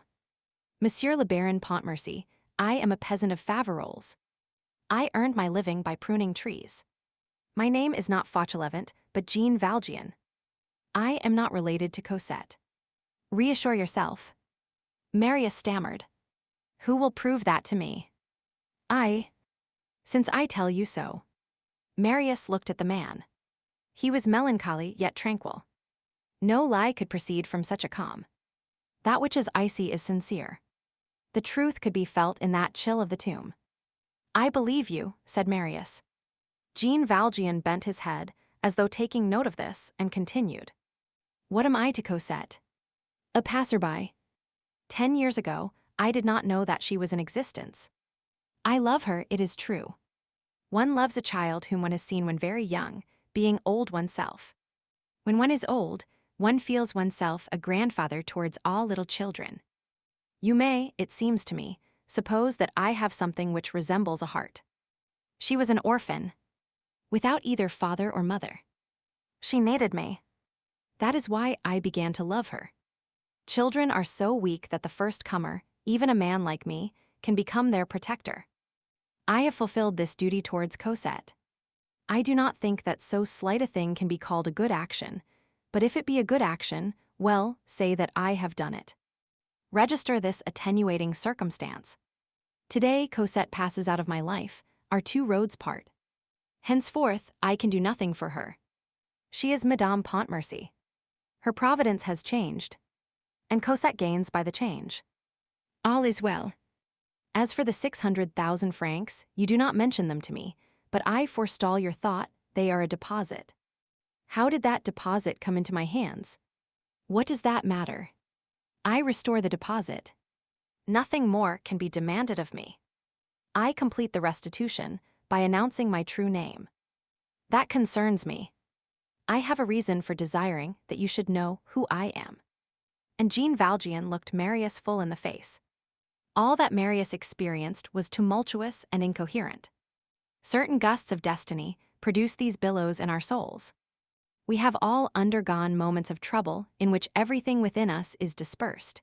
We say the first things that occur to us, which are not always precisely those which should be said. There are sudden revelations which one cannot bear, and which intoxicate like baleful wine. Marius was stupefied by the novel situation which presented itself to him, to the point of addressing that man almost like a person who was angry with him for this avowal. "But why," he exclaimed, "do you tell me all this? Who forces you to do so? You could have kept your secret to yourself. You are neither denounced, nor tracked, nor pursued. You have a reason for wantonly making such a revelation. Conclude. There is something more. In what connection do you make this confession? What is your motive?" "My motive," replied Jean Valjean in a voice so low and dull that one would have said that he was talking to himself rather than to Marius. From what motive, in fact, has this convict just said, "I am a convict"? Well, yes. The motive is strange. It is out of honesty. Stay, the unfortunate point is that I have a thread in my heart, which keeps me fast. It is when one is old that that sort of thread is particularly solid. All life falls in ruin around one resists. Had I been able to tear out that thread, to break it, to undo the knot or to cut it, to go far away, I should have been safe. I had only to go away. There are diligences in the Rue Boula. You are happy. I am going. I have tried to break that thread. I have jerked at it. It would not break. I tore my heart with it. Then I said, I cannot live anywhere else than here. I must stay. Well, yes, you are right. I am a fool. Why not simply remain here? You offer me a chamber in this house. Madame Pontmercy is sincerely attached to me, she said to the armchair. Stretch out your arms to him. Your grandfather demands nothing better than to have me. I suit him. We shall live together and take our meals in common. I shall give Cosette my arm. Madame Pontmercy, excuse me, it is a habit. We shall have but one roof, one table, one fire, the same chimney corner in winter, the same promenade in summer. That is joy, that is happiness, that is everything. We shall live as one family. One family. At that word, Jean Valjean became wild. He folded his arms, glared at the floor beneath his feet as though he would have excavated an abyss therein, and his voice suddenly rose in thundering tones. As one family. No. I belong to no family. I do not belong to yours. I do not belong to any family of men. In houses where people are among themselves, I am superfluous. There are families, but there is nothing of the sort for me. I am an unlucky wretch. I am left outside. Did I have a father and mother? I almost doubt it. On the day when I gave that child in marriage, all came to an end. I have seen her happy, and that she is with a man whom she loves, and that there exists here a kind old man, a household of 2 angels, and all joys in that house, and that it was well, I said to myself, enter thou not. I could have lied, it is true, have deceived you all, and remained Monsieur Fauchelevent. So long as it was for her, I could lie, but now it would be for myself, and I must not. It was sufficient for me to hold my peace, it is true, and all would go on. You ask me what has forced me to speak. A very odd thing, my conscience. To hold my peace was very easy, however. I passed the night in trying to persuade myself to it. You questioned me, and what I have just said to you is so extraordinary that you have the right to do it. Well, yes, I have passed the night in alleging reasons to myself, and I gave myself very good reasons. I have done what I could. But there are 2 things in which I have not succeeded. In breaking the thread that holds me fixed, riveted and sealed here by the heart, or in silencing someone who speaks softly to me when I am alone. That is why I have come hither to tell you everything this morning. Everything or nearly everything. It is useless to tell you that which concerns only myself. I keep that to myself. You know the essential points.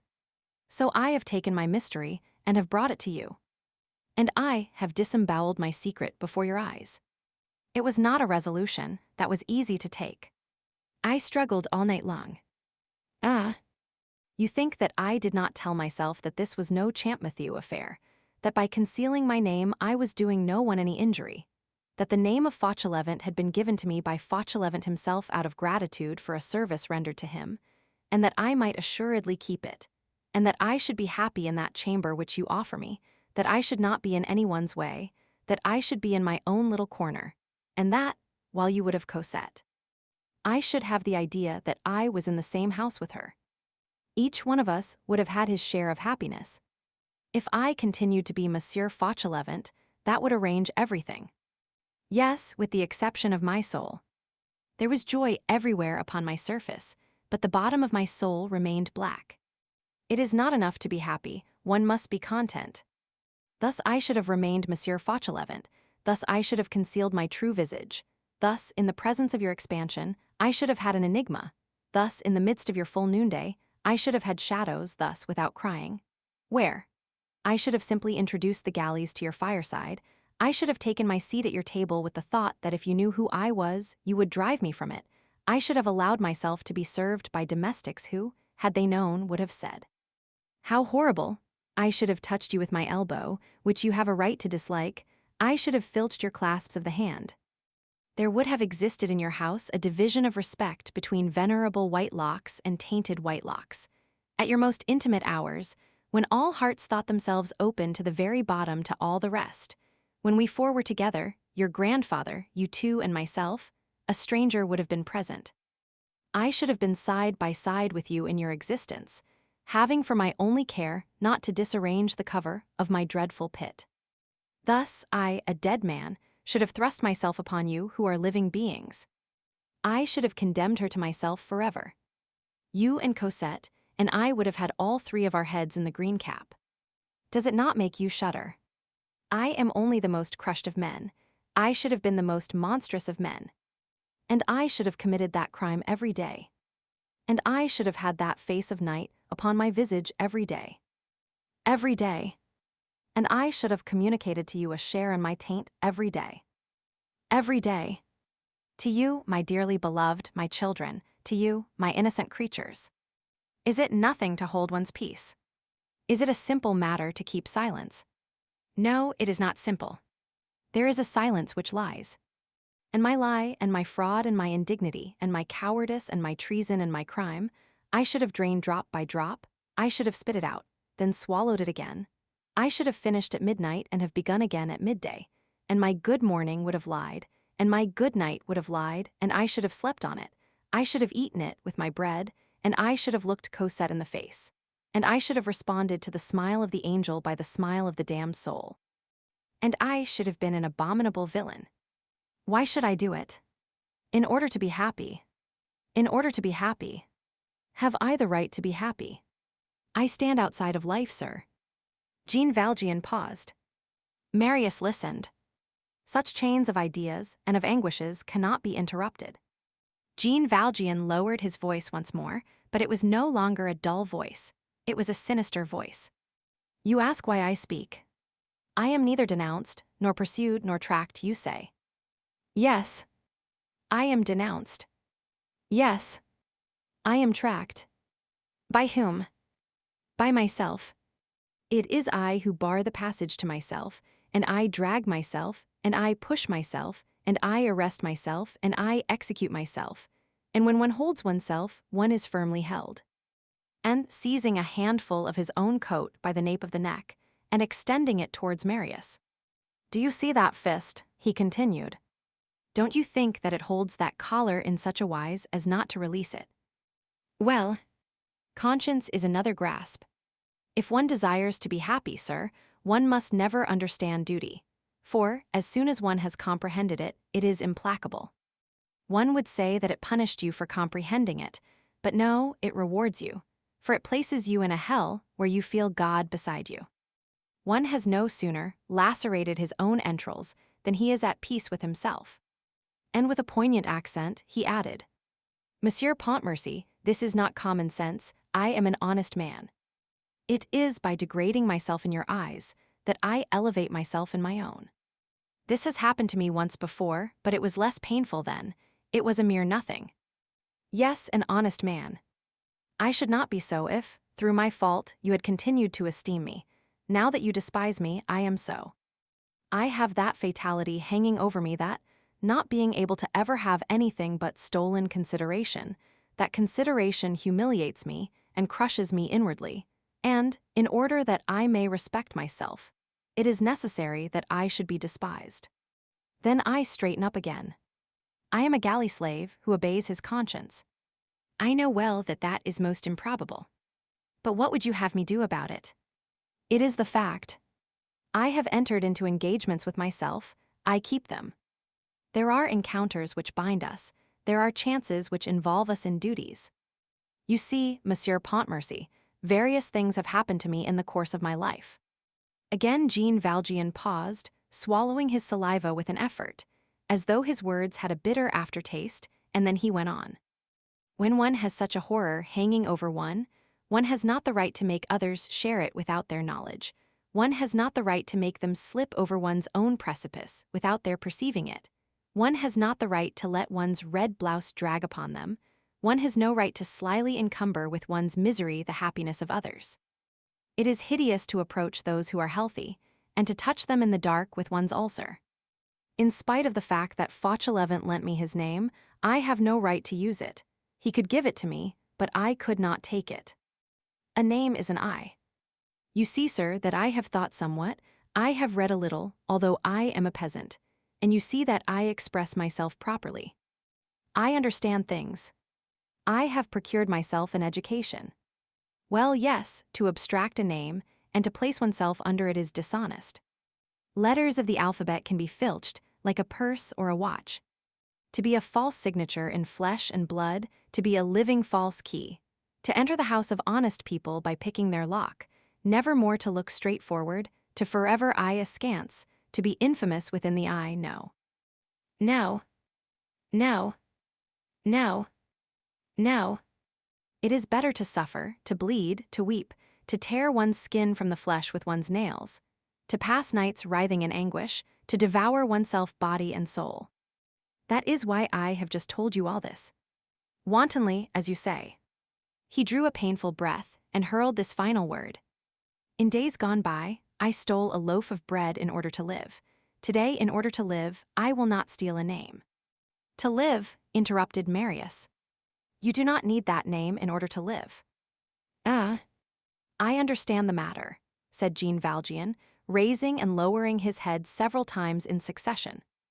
A silence ensued. Both held their peace, each plunged in a gulf of thoughts. Marius was sitting near a table and resting the corner of his mouth on one of his fingers, which was folded back. Jean Valjean was pacing to and fro. He paused before a mirror and remained motionless. Then, as though replying to some inward course of reasoning, he said, as he gazed at the mirror, which he did not see, "While at present I am relieved." He took up his march again and walked to the other end of the drawing room. At the moment when he turned round, he perceived that Marius was watching his walk. Then he said, with an inexpressible intonation, "I drag my leg a little. Now you understand why." Then he turned fully round towards Marius. "And now, sir, imagine this. I have said nothing, I have remained Monsieur Fauchelevent, I have taken my place in your house. I am one of you, I am in my chamber, I come to breakfast in the morning in slippers.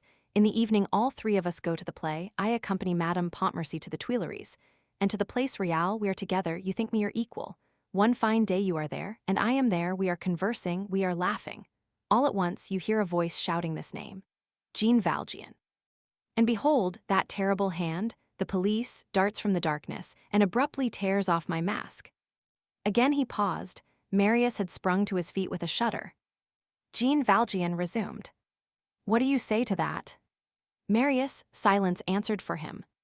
Jean Valjean continued. "You see that I am right in not holding my peace.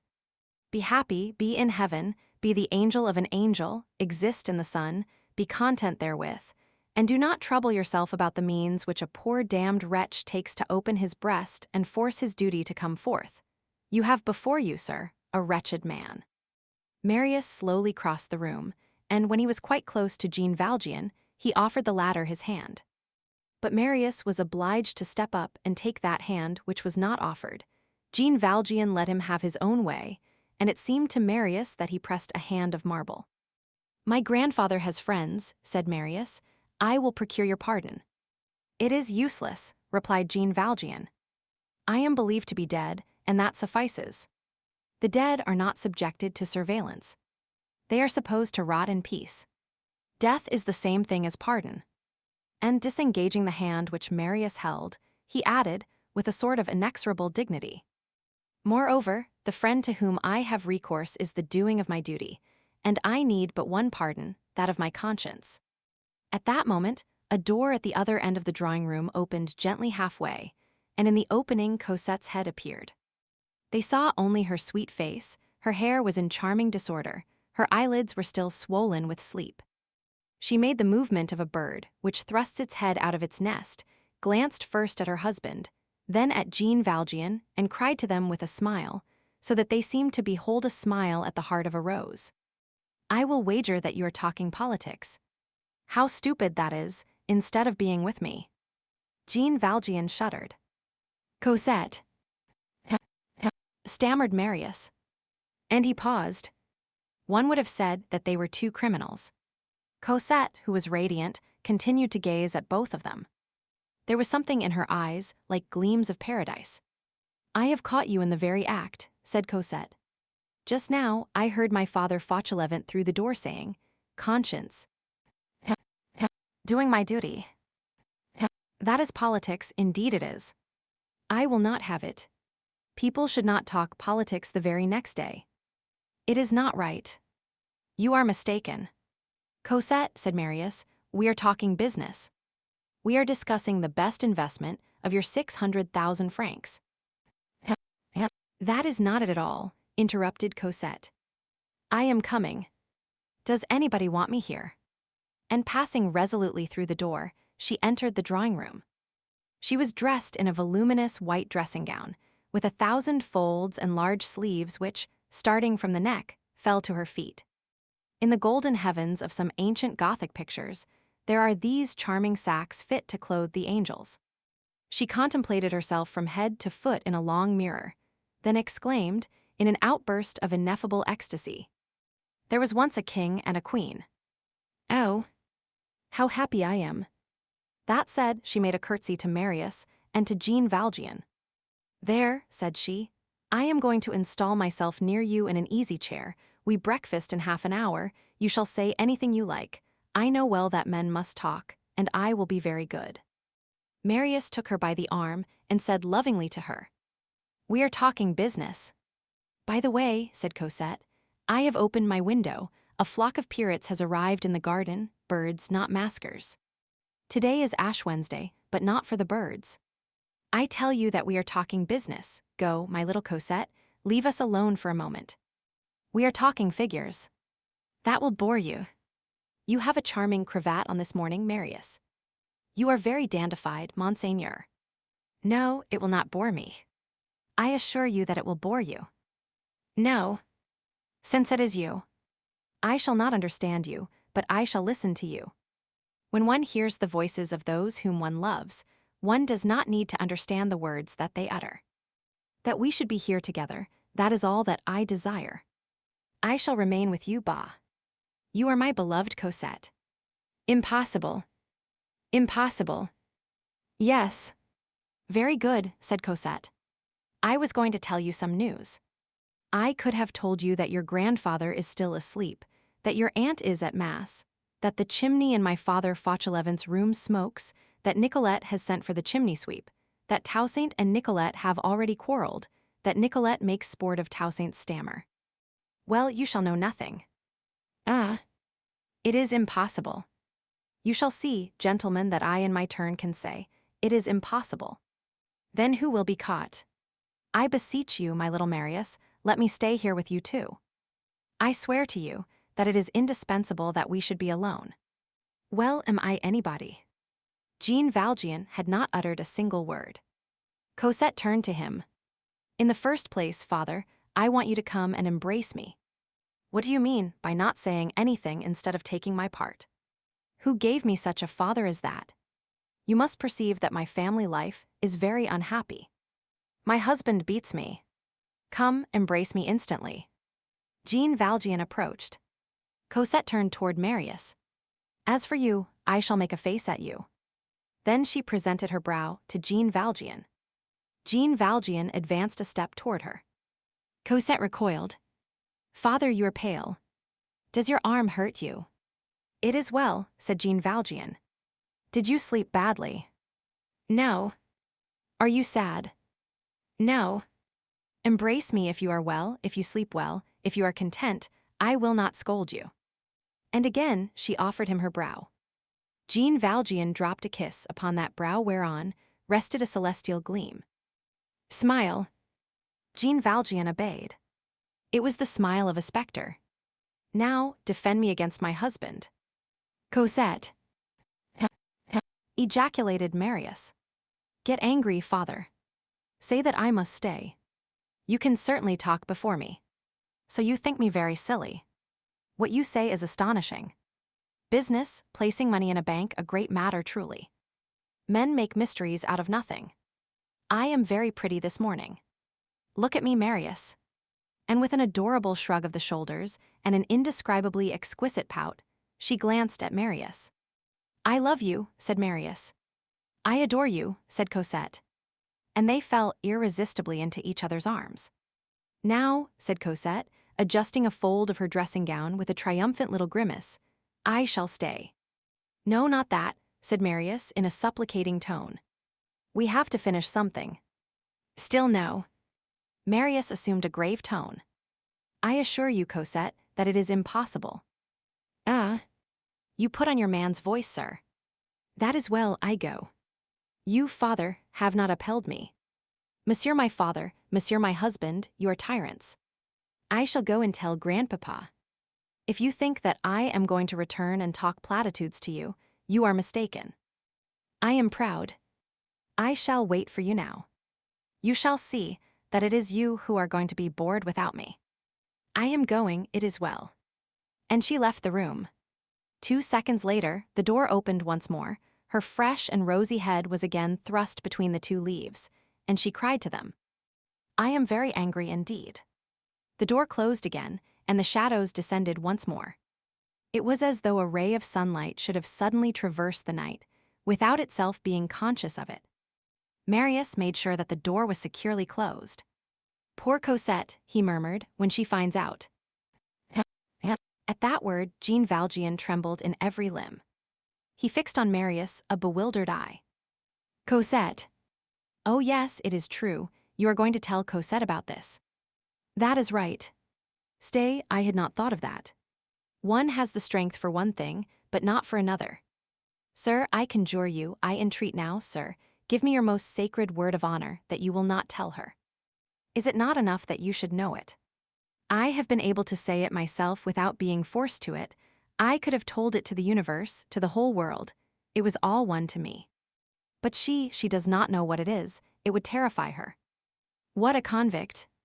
We should be obliged to explain matters to her, to say to her, he is a man who has been in the galleys.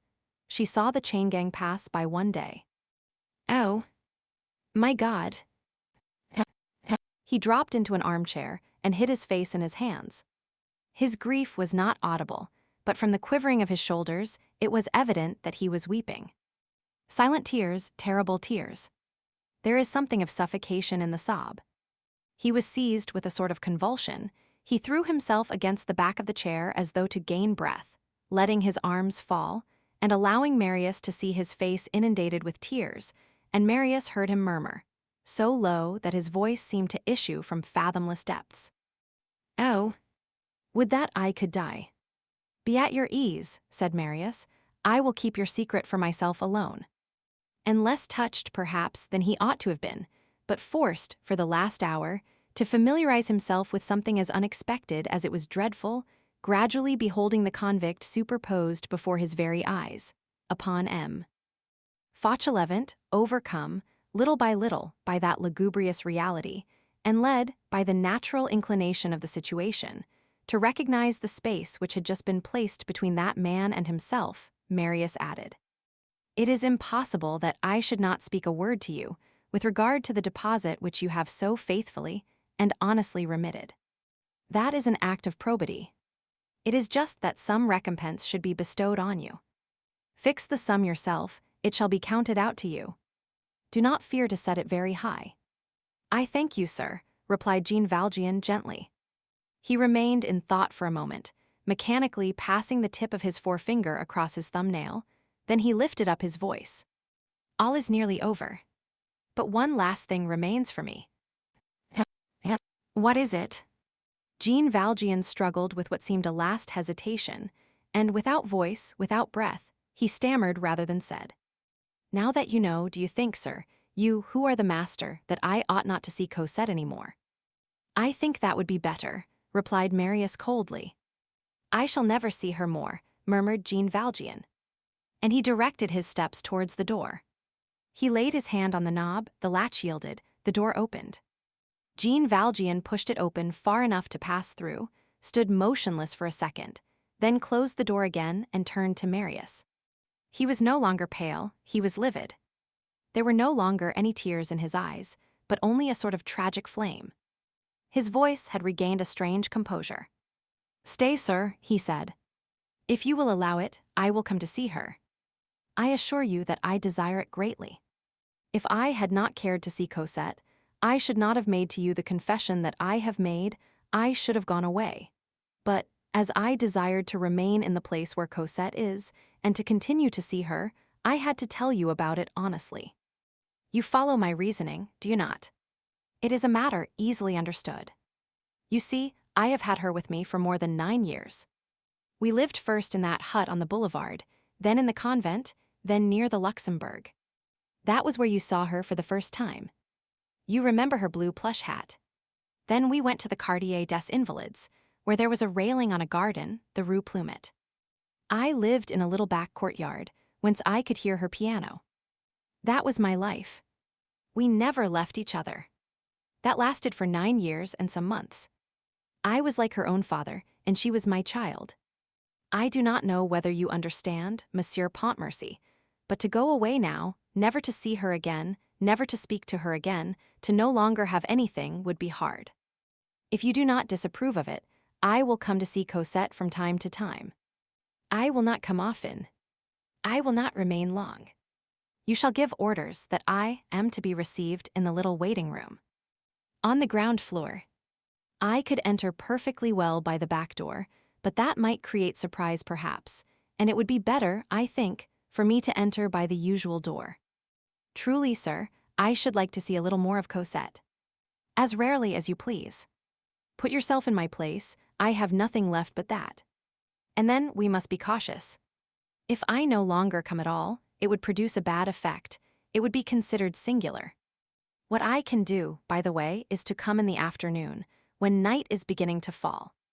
You shall come every evening, said Marius, and Cosette will be waiting for you. You are kind, sir, said Jean Valjean.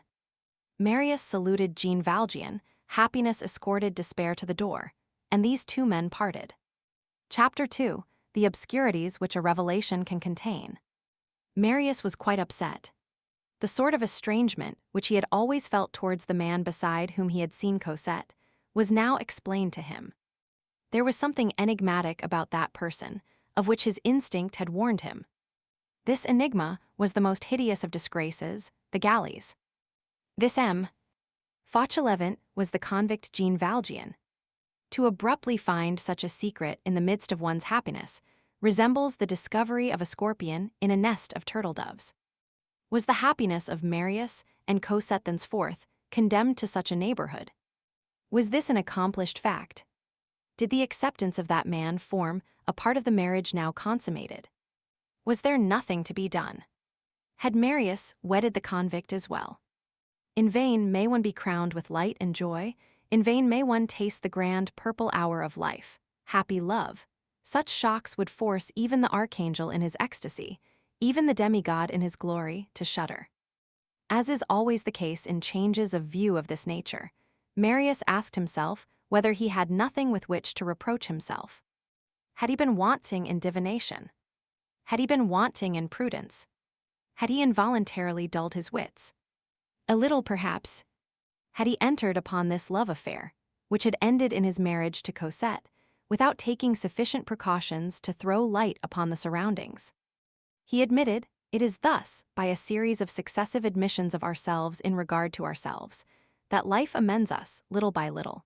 He admitted the chimerical and visionary side of his nature, a sort of internal cloud peculiar to many organizations, and which, in paroxysms of passion and sorrow, dilates as the temperature of the soul changes, and invades the entire man to such a degree as to render him nothing more than a conscience bathed in a mist. We have more than once indicated this characteristic element of Marius' individuality. He recalled that, in the intoxication of his love in the Rue Plumet, during those 6 or 7 ecstatic weeks, he had not even spoken to Cosette of that drama in the Gorbeau hovel, where the victim had taken up such a singular line of silence during the struggle and the ensuing flight. How had it happened that he had not mentioned this to Cosette? Yet it was so near and so terrible. How had it come to pass that he had not even named the Thénardiers, and, particularly, on the day when he had encountered Eponine? He now found it almost difficult to explain his silence of that time. Nevertheless, he could account for it. He recalled his benumbed state, his intoxication with Cosette, love absorbing everything, that catching away of each other into the ideal. And perhaps also, like the imperceptible quantity of reason mingled with this violent and charming state of the soul.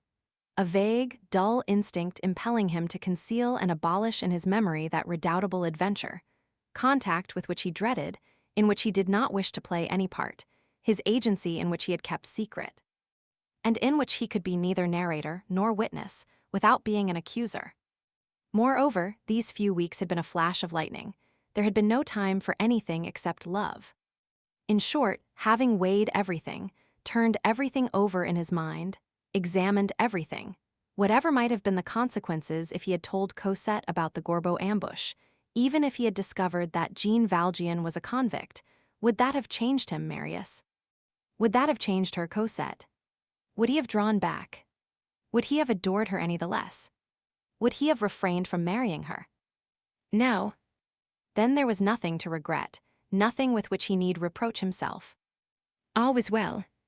There is a deity for those drunken men who are called lovers. Marius, blind, had followed the path which he would have chosen had he been in full possession of his sight. Love had bandaged his eyes in order to lead him whither? To paradise. But this paradise was henceforth complicated with an infernal accompaniment. Marius' ancient estrangement towards this man, towards this Fauchelevent who had turned into Jean Valjean, was at present mingled with horror. In this horror, let us state, there was some pity and even a certain surprise. This thief guilty of a second offense, had restored that deposit. And what a deposit! 600,000 francs. He alone was in the secret of that deposit. He might have kept it all, he had restored it all. Moreover, he had himself revealed his situation. Nothing forced him to this. If anyone learned who he was, it was through himself. In this avowal, there was something more than acceptance of humiliation, there was acceptance of peril. For a condemned man, a mask is not a mask, it is a shelter. A false name is security, and he had rejected that false name. He, the galley slave, might have hidden himself forever in an honest family. He had withstood this temptation. And with what motives? Through a conscientious scruple. He himself explained this with the irresistible accents of truth. In short, whatever this Jean Valjean might be, he was, undoubtedly, a conscience which was awakening. There existed some mysterious rehabilitation which had begun, and, to all appearances, scruples had for a long time already controlled this man. Such fits of justice and goodness are not characteristic of vulgar natures. An awakening of conscience is grandeur of soul. Jean Valjean was sincere. This sincerity, visible, palpable, irrefragable, evident from the very grief that it caused him, rendered inquiries useless and conferred authority on all that that man had said. Here, for Marius, there was a strange reversal of situations. What breathed from M? Fauchelevent. Distrust. What did Jean Valjean inspire? Confidence. In the mysterious balance of this Jean Valjean which the pensive Marius struck, he admitted the active principle, he admitted the passive principle, and he tried to reach a balance. But all this went on as in a storm. Marius, while endeavoring to form a clear idea of this man, and while pursuing Jean Valjean, so to speak, in the depths of his thought, lost him and found him again in a fatal mist. The deposit honestly restored, the probity of the confession, these were good. This produced a lightening of the cloud, then the cloud became black once more. Troubled as were Marius' memories, a shadow of them returned to him. After all, what was that adventure in the Jondrette attic? Why had that man taken to flight on the arrival of the police, instead of entering a complaint? Here Marius found the answer. Because that man was a fugitive from justice, who had broken his ban. Another question, why had that man come to the barricade? For Marius now, once more distinctly beheld that recollection, which had reappeared in his emotions like sympathetic ink at the application of heat. This man had been in the barricade. He had not fought there. What had he come there for? In the presence of this question, a spectre sprang up and replied, "Javert." Marius recalled perfectly now that funereal sight of Jean Valjean dragging the pinioned Javert out of the barricade, and he still heard behind the corner of the little Rue Mondétour that frightful pistol shot. Obviously, there was hatred between that police spy and the galley slave. The one was in the other's way. Jean Valjean had gone to the barricade for the purpose of revenging himself. He had arrived late. He probably knew that Javert was a prisoner there. The Corsican vendetta has penetrated to certain lower strata and has become the law there. It is so simple that it does not astonish souls which are but half turned towards good. And those hearts are so constituted that a criminal, who is in the path of repentance, may be scrupulous in the matter of theft and unscrupulous in the matter of vengeance.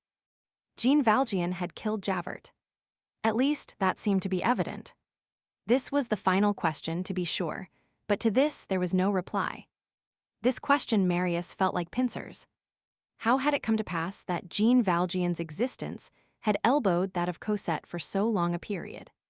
What melancholy sport of Providence was that which had placed that child in contact with that man? Are there then chains for two, which are forged on high? And does God take pleasure in coupling the angel with the demon? So a crime and an innocence can be room-mates in the mysterious galleys of wretchedness. In that defiling of condemned persons which is called human destiny, can two brows pass side by side, the one ingenuous, the other formidable, the one all bathed in the divine whiteness of dawn, the other forever blemished by the flash of an eternal lightning? Who could have arranged that inexplicable pairing off? In what manner, in consequence of what prodigy, had any community of life been established between this celestial little creature and that old criminal? Who could have bound the lamb to the wolf, and, what was still more incomprehensible, have attached the wolf to the lamb? For the wolf loved the lamb, for the fierce creature adored the feeble one. For during the space of 9 years, the angel had had the monster as her point of support. Cosette's childhood and girlhood, her advent in the daylight, her virginal growth towards life and light, had been sheltered by that hideous devotion. Here questions exfoliated, so to speak, into innumerable enigmas, abysses yawned at the bottoms of abysses, and Marius could no longer bend over Jean Valjean without becoming dizzy. What was this man precipice? The old symbols of Genesis are eternal. In human society, such as it now exists, and until a broader day shall effect a change in it, there will always be two men, the one superior, the other subterranean. The one which is according to good is Abel, the other which is according to evil is Cain. What was this tender Cain? What was this ruffian religiously absorbed in the adoration of a virgin, watching over her, rearing her, guarding her, dignifying her, and enveloping her, impure as he was himself, with purity? What was that cesspool which had venerated that innocence to such a point as not to leave upon it a single spot? What was this Jean Valjean educating Cosette? What was this figure of the shadows, which had for its only object the preservation of the rising of a star from every shadow and from every cloud? That was Jean Valjean's secret, that was also God's secret. In the presence of this double secret, Marius recoiled. The one, in some sort, reassured him as to the other. God was as visible in this affair as was Jean Valjean. God has his instruments. He makes use of the tool which he wills. He is not responsible to men. Do we know how God sets about the work? Jean Valjean had labored over Cosette. He had to some extent made that soul. That was incontestable. Well, what then? The workman was horrible, but the work was admirable. God produces his miracles as seems good to him. He had constructed that charming Cosette, and he had employed Jean Valjean. It had pleased him to choose this strange collaborator for himself. What account have we to demand of him? Is this the first time that the dung heap has aided the spring to create the rose? Marius made himself these replies, and declared to himself that they were good. He had not dared to press Jean Valjean on all the points which we have just indicated, but he did not confess to himself that he did not dare to do it. He adored Cosette, he possessed Cosette, Cosette was splendidly pure. That was sufficient for him. What enlightenment did he need? Cosette was a light. Does light require enlightenment? He had everything, what more could he desire? All is not that enough. Jean Valjean's personal affairs did not concern him. And bending over the fatal shadow of that man, he clung fast, convulsively, to the solemn declaration of that unhappy wretch. I am nothing to Cosette. 10 years ago, I did not know that she was in existence. Jean Valjean was a passerby. He had said so himself. Well, he had passed. Whatever he was, his part was finished. Henceforth, there remained Marius to fulfill the part of Providence to Cosette. Cosette had sought the azure in a person like herself, in her lover, her husband, her celestial male. Cosette, as she took her flight, winged and transfigured, left behind her on the earth her hideous and empty chrysalis, Jean Valjean. In whatever circle of ideas Marius revolved, he always returned to a certain horror for Jean Valjean. A sacred horror, perhaps, for, as we have just pointed out, he felt a quid divinum in that man. But do what he would, and seek what extenuation he would, he was certainly forced to fall back upon this. The man was a convict. That is to say, a being who has not even a place in the social ladder, since he is lower than the very lowest rung. After the very last of men comes the convict. The convict is no longer, so to speak, in the semblance of the living. The law has deprived him of the entire quantity of humanity, of which it can deprive a man. Marius, on penal questions, still held to the inexorable system, though he was a democrat, and he entertained all the ideas of the law on the subject of those whom the law strikes. He had not yet accomplished all progress, we admit. He had not yet come to distinguish between that which is written by man and that which is written by God, between law and right. He had not examined and weighed the right which man takes to dispose of the irrevocable and the irreparable. He was not shocked by the word vindict. He found it quite simple that certain breaches of the written law should be followed by eternal suffering, and he accepted, as the process of civilization, social damnation. He still stood at this point, though safe to advance infallibly later on, since his nature was good, and, at bottom, wholly formed of latent progress. In this stage of his ideas, Jean Valjean appeared to him hideous and repulsive. He was a man reproved, he was the convict. That word was for him like the sound of the trump on the day of judgment. And, after having reflected upon Jean Valjean for a long time, his final gesture had been to turn away his head. Vade retro. Marius, if we must recognize and even insist upon the fact, while interrogating Jean Valjean to such a point that Jean Valjean had said, "You are confessing me," had not, nevertheless, put to him 2 or 3 decisive questions. It was not that they had not presented themselves to his mind, but that he had been afraid of them. The Jondrette attic. The barricade. Javert. Who knows where these revelations would have stopped? Jean Valjean did not seem like a man who would draw back, and who knows whether Marius, after having urged him on, would not have himself desired to hold him back.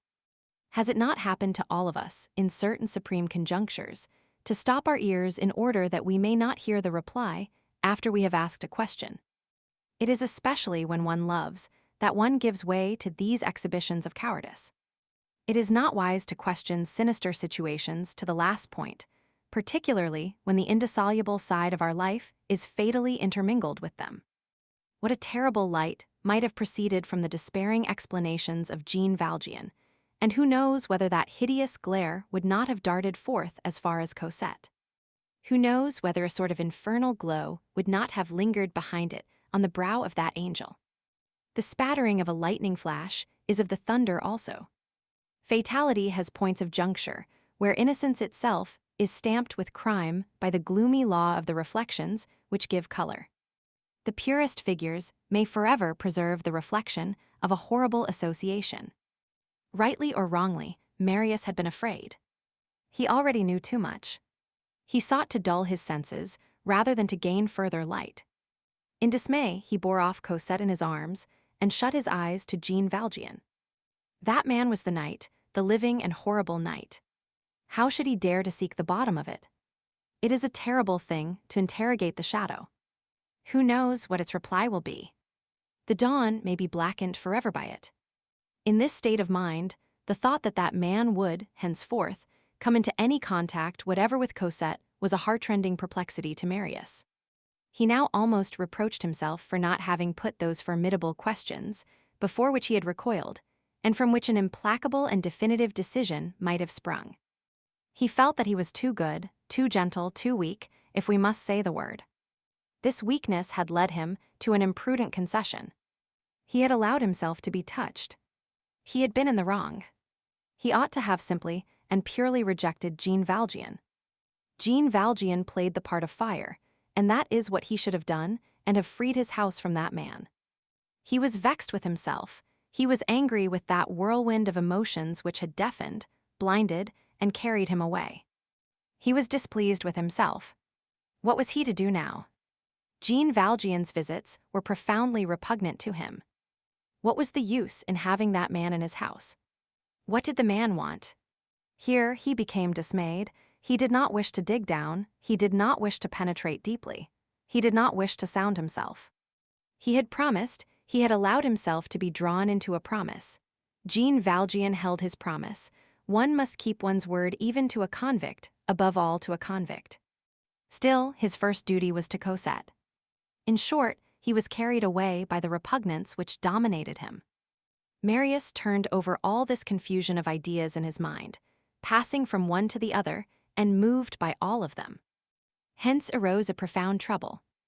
It was not easy for him to hide this trouble from Cosette, but love is a talent, and Marius succeeded in doing it. However, without any apparent object, he questioned Cosette, who was as candid as a dove is white and who suspected nothing. He talked of her childhood and her youth, and he became more and more convinced that that convict had been everything good, paternal, and respectable that a man can be towards Cosette. All that Marius had caught a glimpse of and had surmised was real. That sinister nettle had loved and protected that lily. Book 8, Fading Away of the Twilight. Chapter 1, The Lower Chamber. On the following day, at nightfall, Jean Valjean knocked at the carriage gate of the Gillenormand house. It was Basque who received him. Basque was in the courtyard at the appointed hour, as though he had received his orders. It sometimes happens that one says to a servant, "You will watch for Mr. So-and-so when he arrives." Basque addressed Jean Valjean without waiting for the latter to approach him. "Monsieur le Baron has charged me to inquire whether Monsieur desires to go upstairs or to remain below." "I will remain below," replied Jean Valjean. Basque, who was perfectly respectful, opened the door of the waiting room and said, "I will go and inform Madame." The room which Jean Valjean entered was a damp, vaulted room on the ground floor, which served as a cellar on occasion, which opened on the street, was paved with red squares, and was badly lighted by a grated window. This chamber was not one of those which are harassed by the feather duster, the Pope's head brush, and the broom. The dust rested tranquilly there. Persecution of the spiders was not organized there. A fine web, which spread far and wide, and was very black and ornamented with dead flies, formed a wheel on one of the window panes. The room, which was small and low-ceiled, was furnished with a heap of empty bottles piled up in one corner. The wall, which was daubed with an ochre yellow wash, was scaling off in large flakes. At one end there was a chimney-piece, painted in black with a narrow shelf. A fire was burning there, which indicated that Jean Valjean's reply, "I will remain below," had been foreseen. 2 armchairs were placed at the 2 corners of the fireplace. Between the chairs, an old bedside rug, which displayed more foundation thread than wool, had been spread by way of a carpet. The chamber was lighted by the fire on the hearth, and the twilight falling through the window. Jean Valjean was fatigued. For days he had neither eaten nor slept. He threw himself into one of the armchairs. Basque returned, set a lighted candle on the chimney-piece, and retired. Jean Valjean, his head drooping and his chin resting on his breast, perceived neither Basque nor the candle. All at once, he drew himself up with a start. Cosette was standing beside him. He had not seen her enter, but he had felt that she was there. He turned round. He gazed at her. She was adorably lovely. But what he was contemplating with that profound gaze was not her beauty but her soul. "Well," exclaimed Cosette, "Father, I knew that you were peculiar, but I never should have expected this. What an idea! Marius told me that you wish me to receive you here." "Yes, it is my wish." "I expected that reply." "Good. I warn you that I am going to make a scene for you. Let us begin at the beginning. Embrace me, father." And she offered him her cheek. Jean Valjean remained motionless. "You do not stir. I take note of it. Attitude of guilt. But never mind, I pardon you. Jesus Christ said, 'Offer the other cheek.' Here it is." And she presented her other cheek. Jean Valjean did not move. It seemed as though his feet were nailed to the pavement. "This is becoming serious," said Cosette. "What have I done to you? I declare that I am perplexed. You owe me reparation. You will dine with us." "I have dined." "That is not true. I will get M. Gillenormand to scold you. Grandfathers are made to reprimand fathers. Come. Go upstairs with me to the drawing-room. Immediately." "Impossible."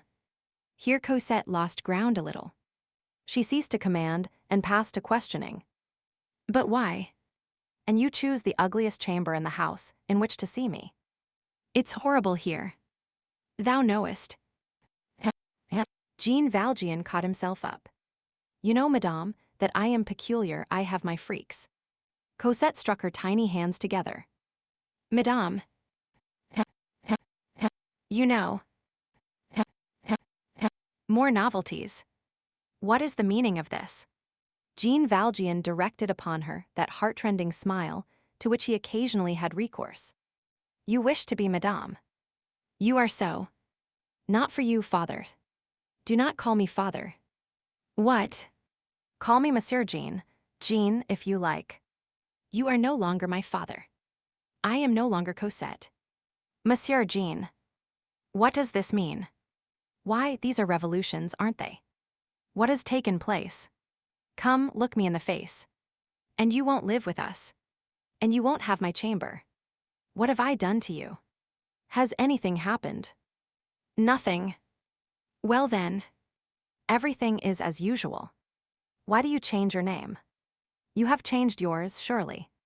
He smiled again, with the same smile as before, and added, "Since you are Madame Pontmercy, I certainly can be Monsieur Jean. I don't understand anything about it. All this is idiotic. I shall ask permission of my husband for you to be Monsieur Jean. I hope that he will not consent to it. You cause me a great deal of pain. One does have freaks, but one does not cause one's little Cosette grief. That is wrong. You have no right to be wicked, you who are so good." He made no reply. She seized his hands with vivacity, and raising them to her face with an irresistible movement, she pressed them against her neck beneath her chin, which is a gesture of profound tenderness. "Oh," she said to him, "be good." And she went on. "This is what I call being good. Being nice and coming and living here. There are birds here as there are in the Rue Plumet, living with us, quitting that hole of a Rue de Elham arm, not giving us riddles to guess, being like all the rest of the world, dining with us, breakfasting with us, being my father." He loosed her hands. "You no longer need a father, you have a husband." Cosette became angry. "I no longer need a father. One really does not know what to say to things like that, which are not common sense. If Toussaint were here," resumed Jean Valjean, like a person who is driven to seek authorities and who clutches at every branch, "she would be the first to agree that it is true that I have always had ways of my own.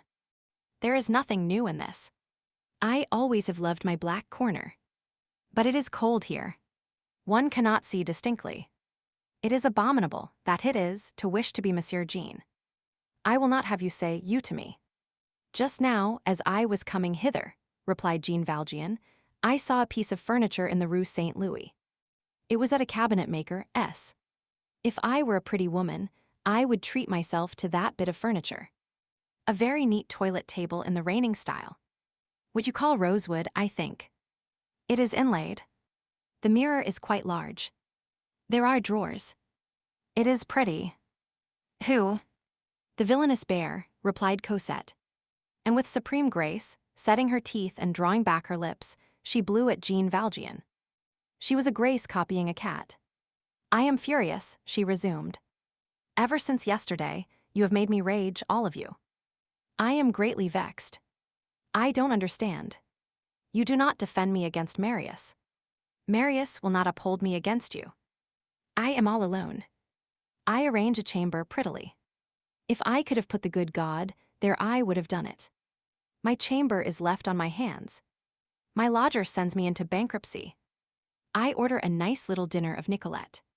We will have nothing to do with your dinner, madame. And my father Fauchelevent wants me to call him Monsieur Jean, and to receive him in a frightful, old, ugly cellar where the walls have beards, and where the crystal consists of empty bottles, and the curtains are of spiders' webs. You are singular, I admit, that is your style, but people who get married are granted a truce. You ought not to have begun being singular again instantly. So you are going to be perfectly contented in your abominable Rue de Elham arm. I was very desperate indeed there, that I was. What have you against me? You cause me a great deal of grief. Fie. And becoming suddenly serious, she gazed intently at Jean Valjean and added, Are you angry with me because I am happy? Ingenuousness sometimes unconsciously penetrates deep. This question, which was simple for Cosette, was profound for Jean Valjean. Cosette had meant to scratch, and she lacerated. Jean Valjean turned pale. He remained for a moment without replying. Then, with an inexpressible intonation, and speaking to himself, he murmured, Her happiness was the object of my life. Now God may sign my dismissal. Cosette, thou art happy, my day is over. Ah, you have said thou to me, exclaimed Cosette. And she sprang to his neck. Jean Valjean, in bewilderment, strained her wildly to his breast. It almost seemed to him as though he were taking her back. Thanks, father, said Cosette. This enthusiastic impulse was on the point of becoming poignant for Jean Valjean. He gently removed Cosette's arms and took his hat. Well, said Cosette, I leave you, madame, they are waiting for you. And from the threshold he added, I have said thou to you. Tell your husband that this shall not happen again. Pardon me. Jean Valjean quitted the room, leaving Cosette stupefied at this enigmatical farewell.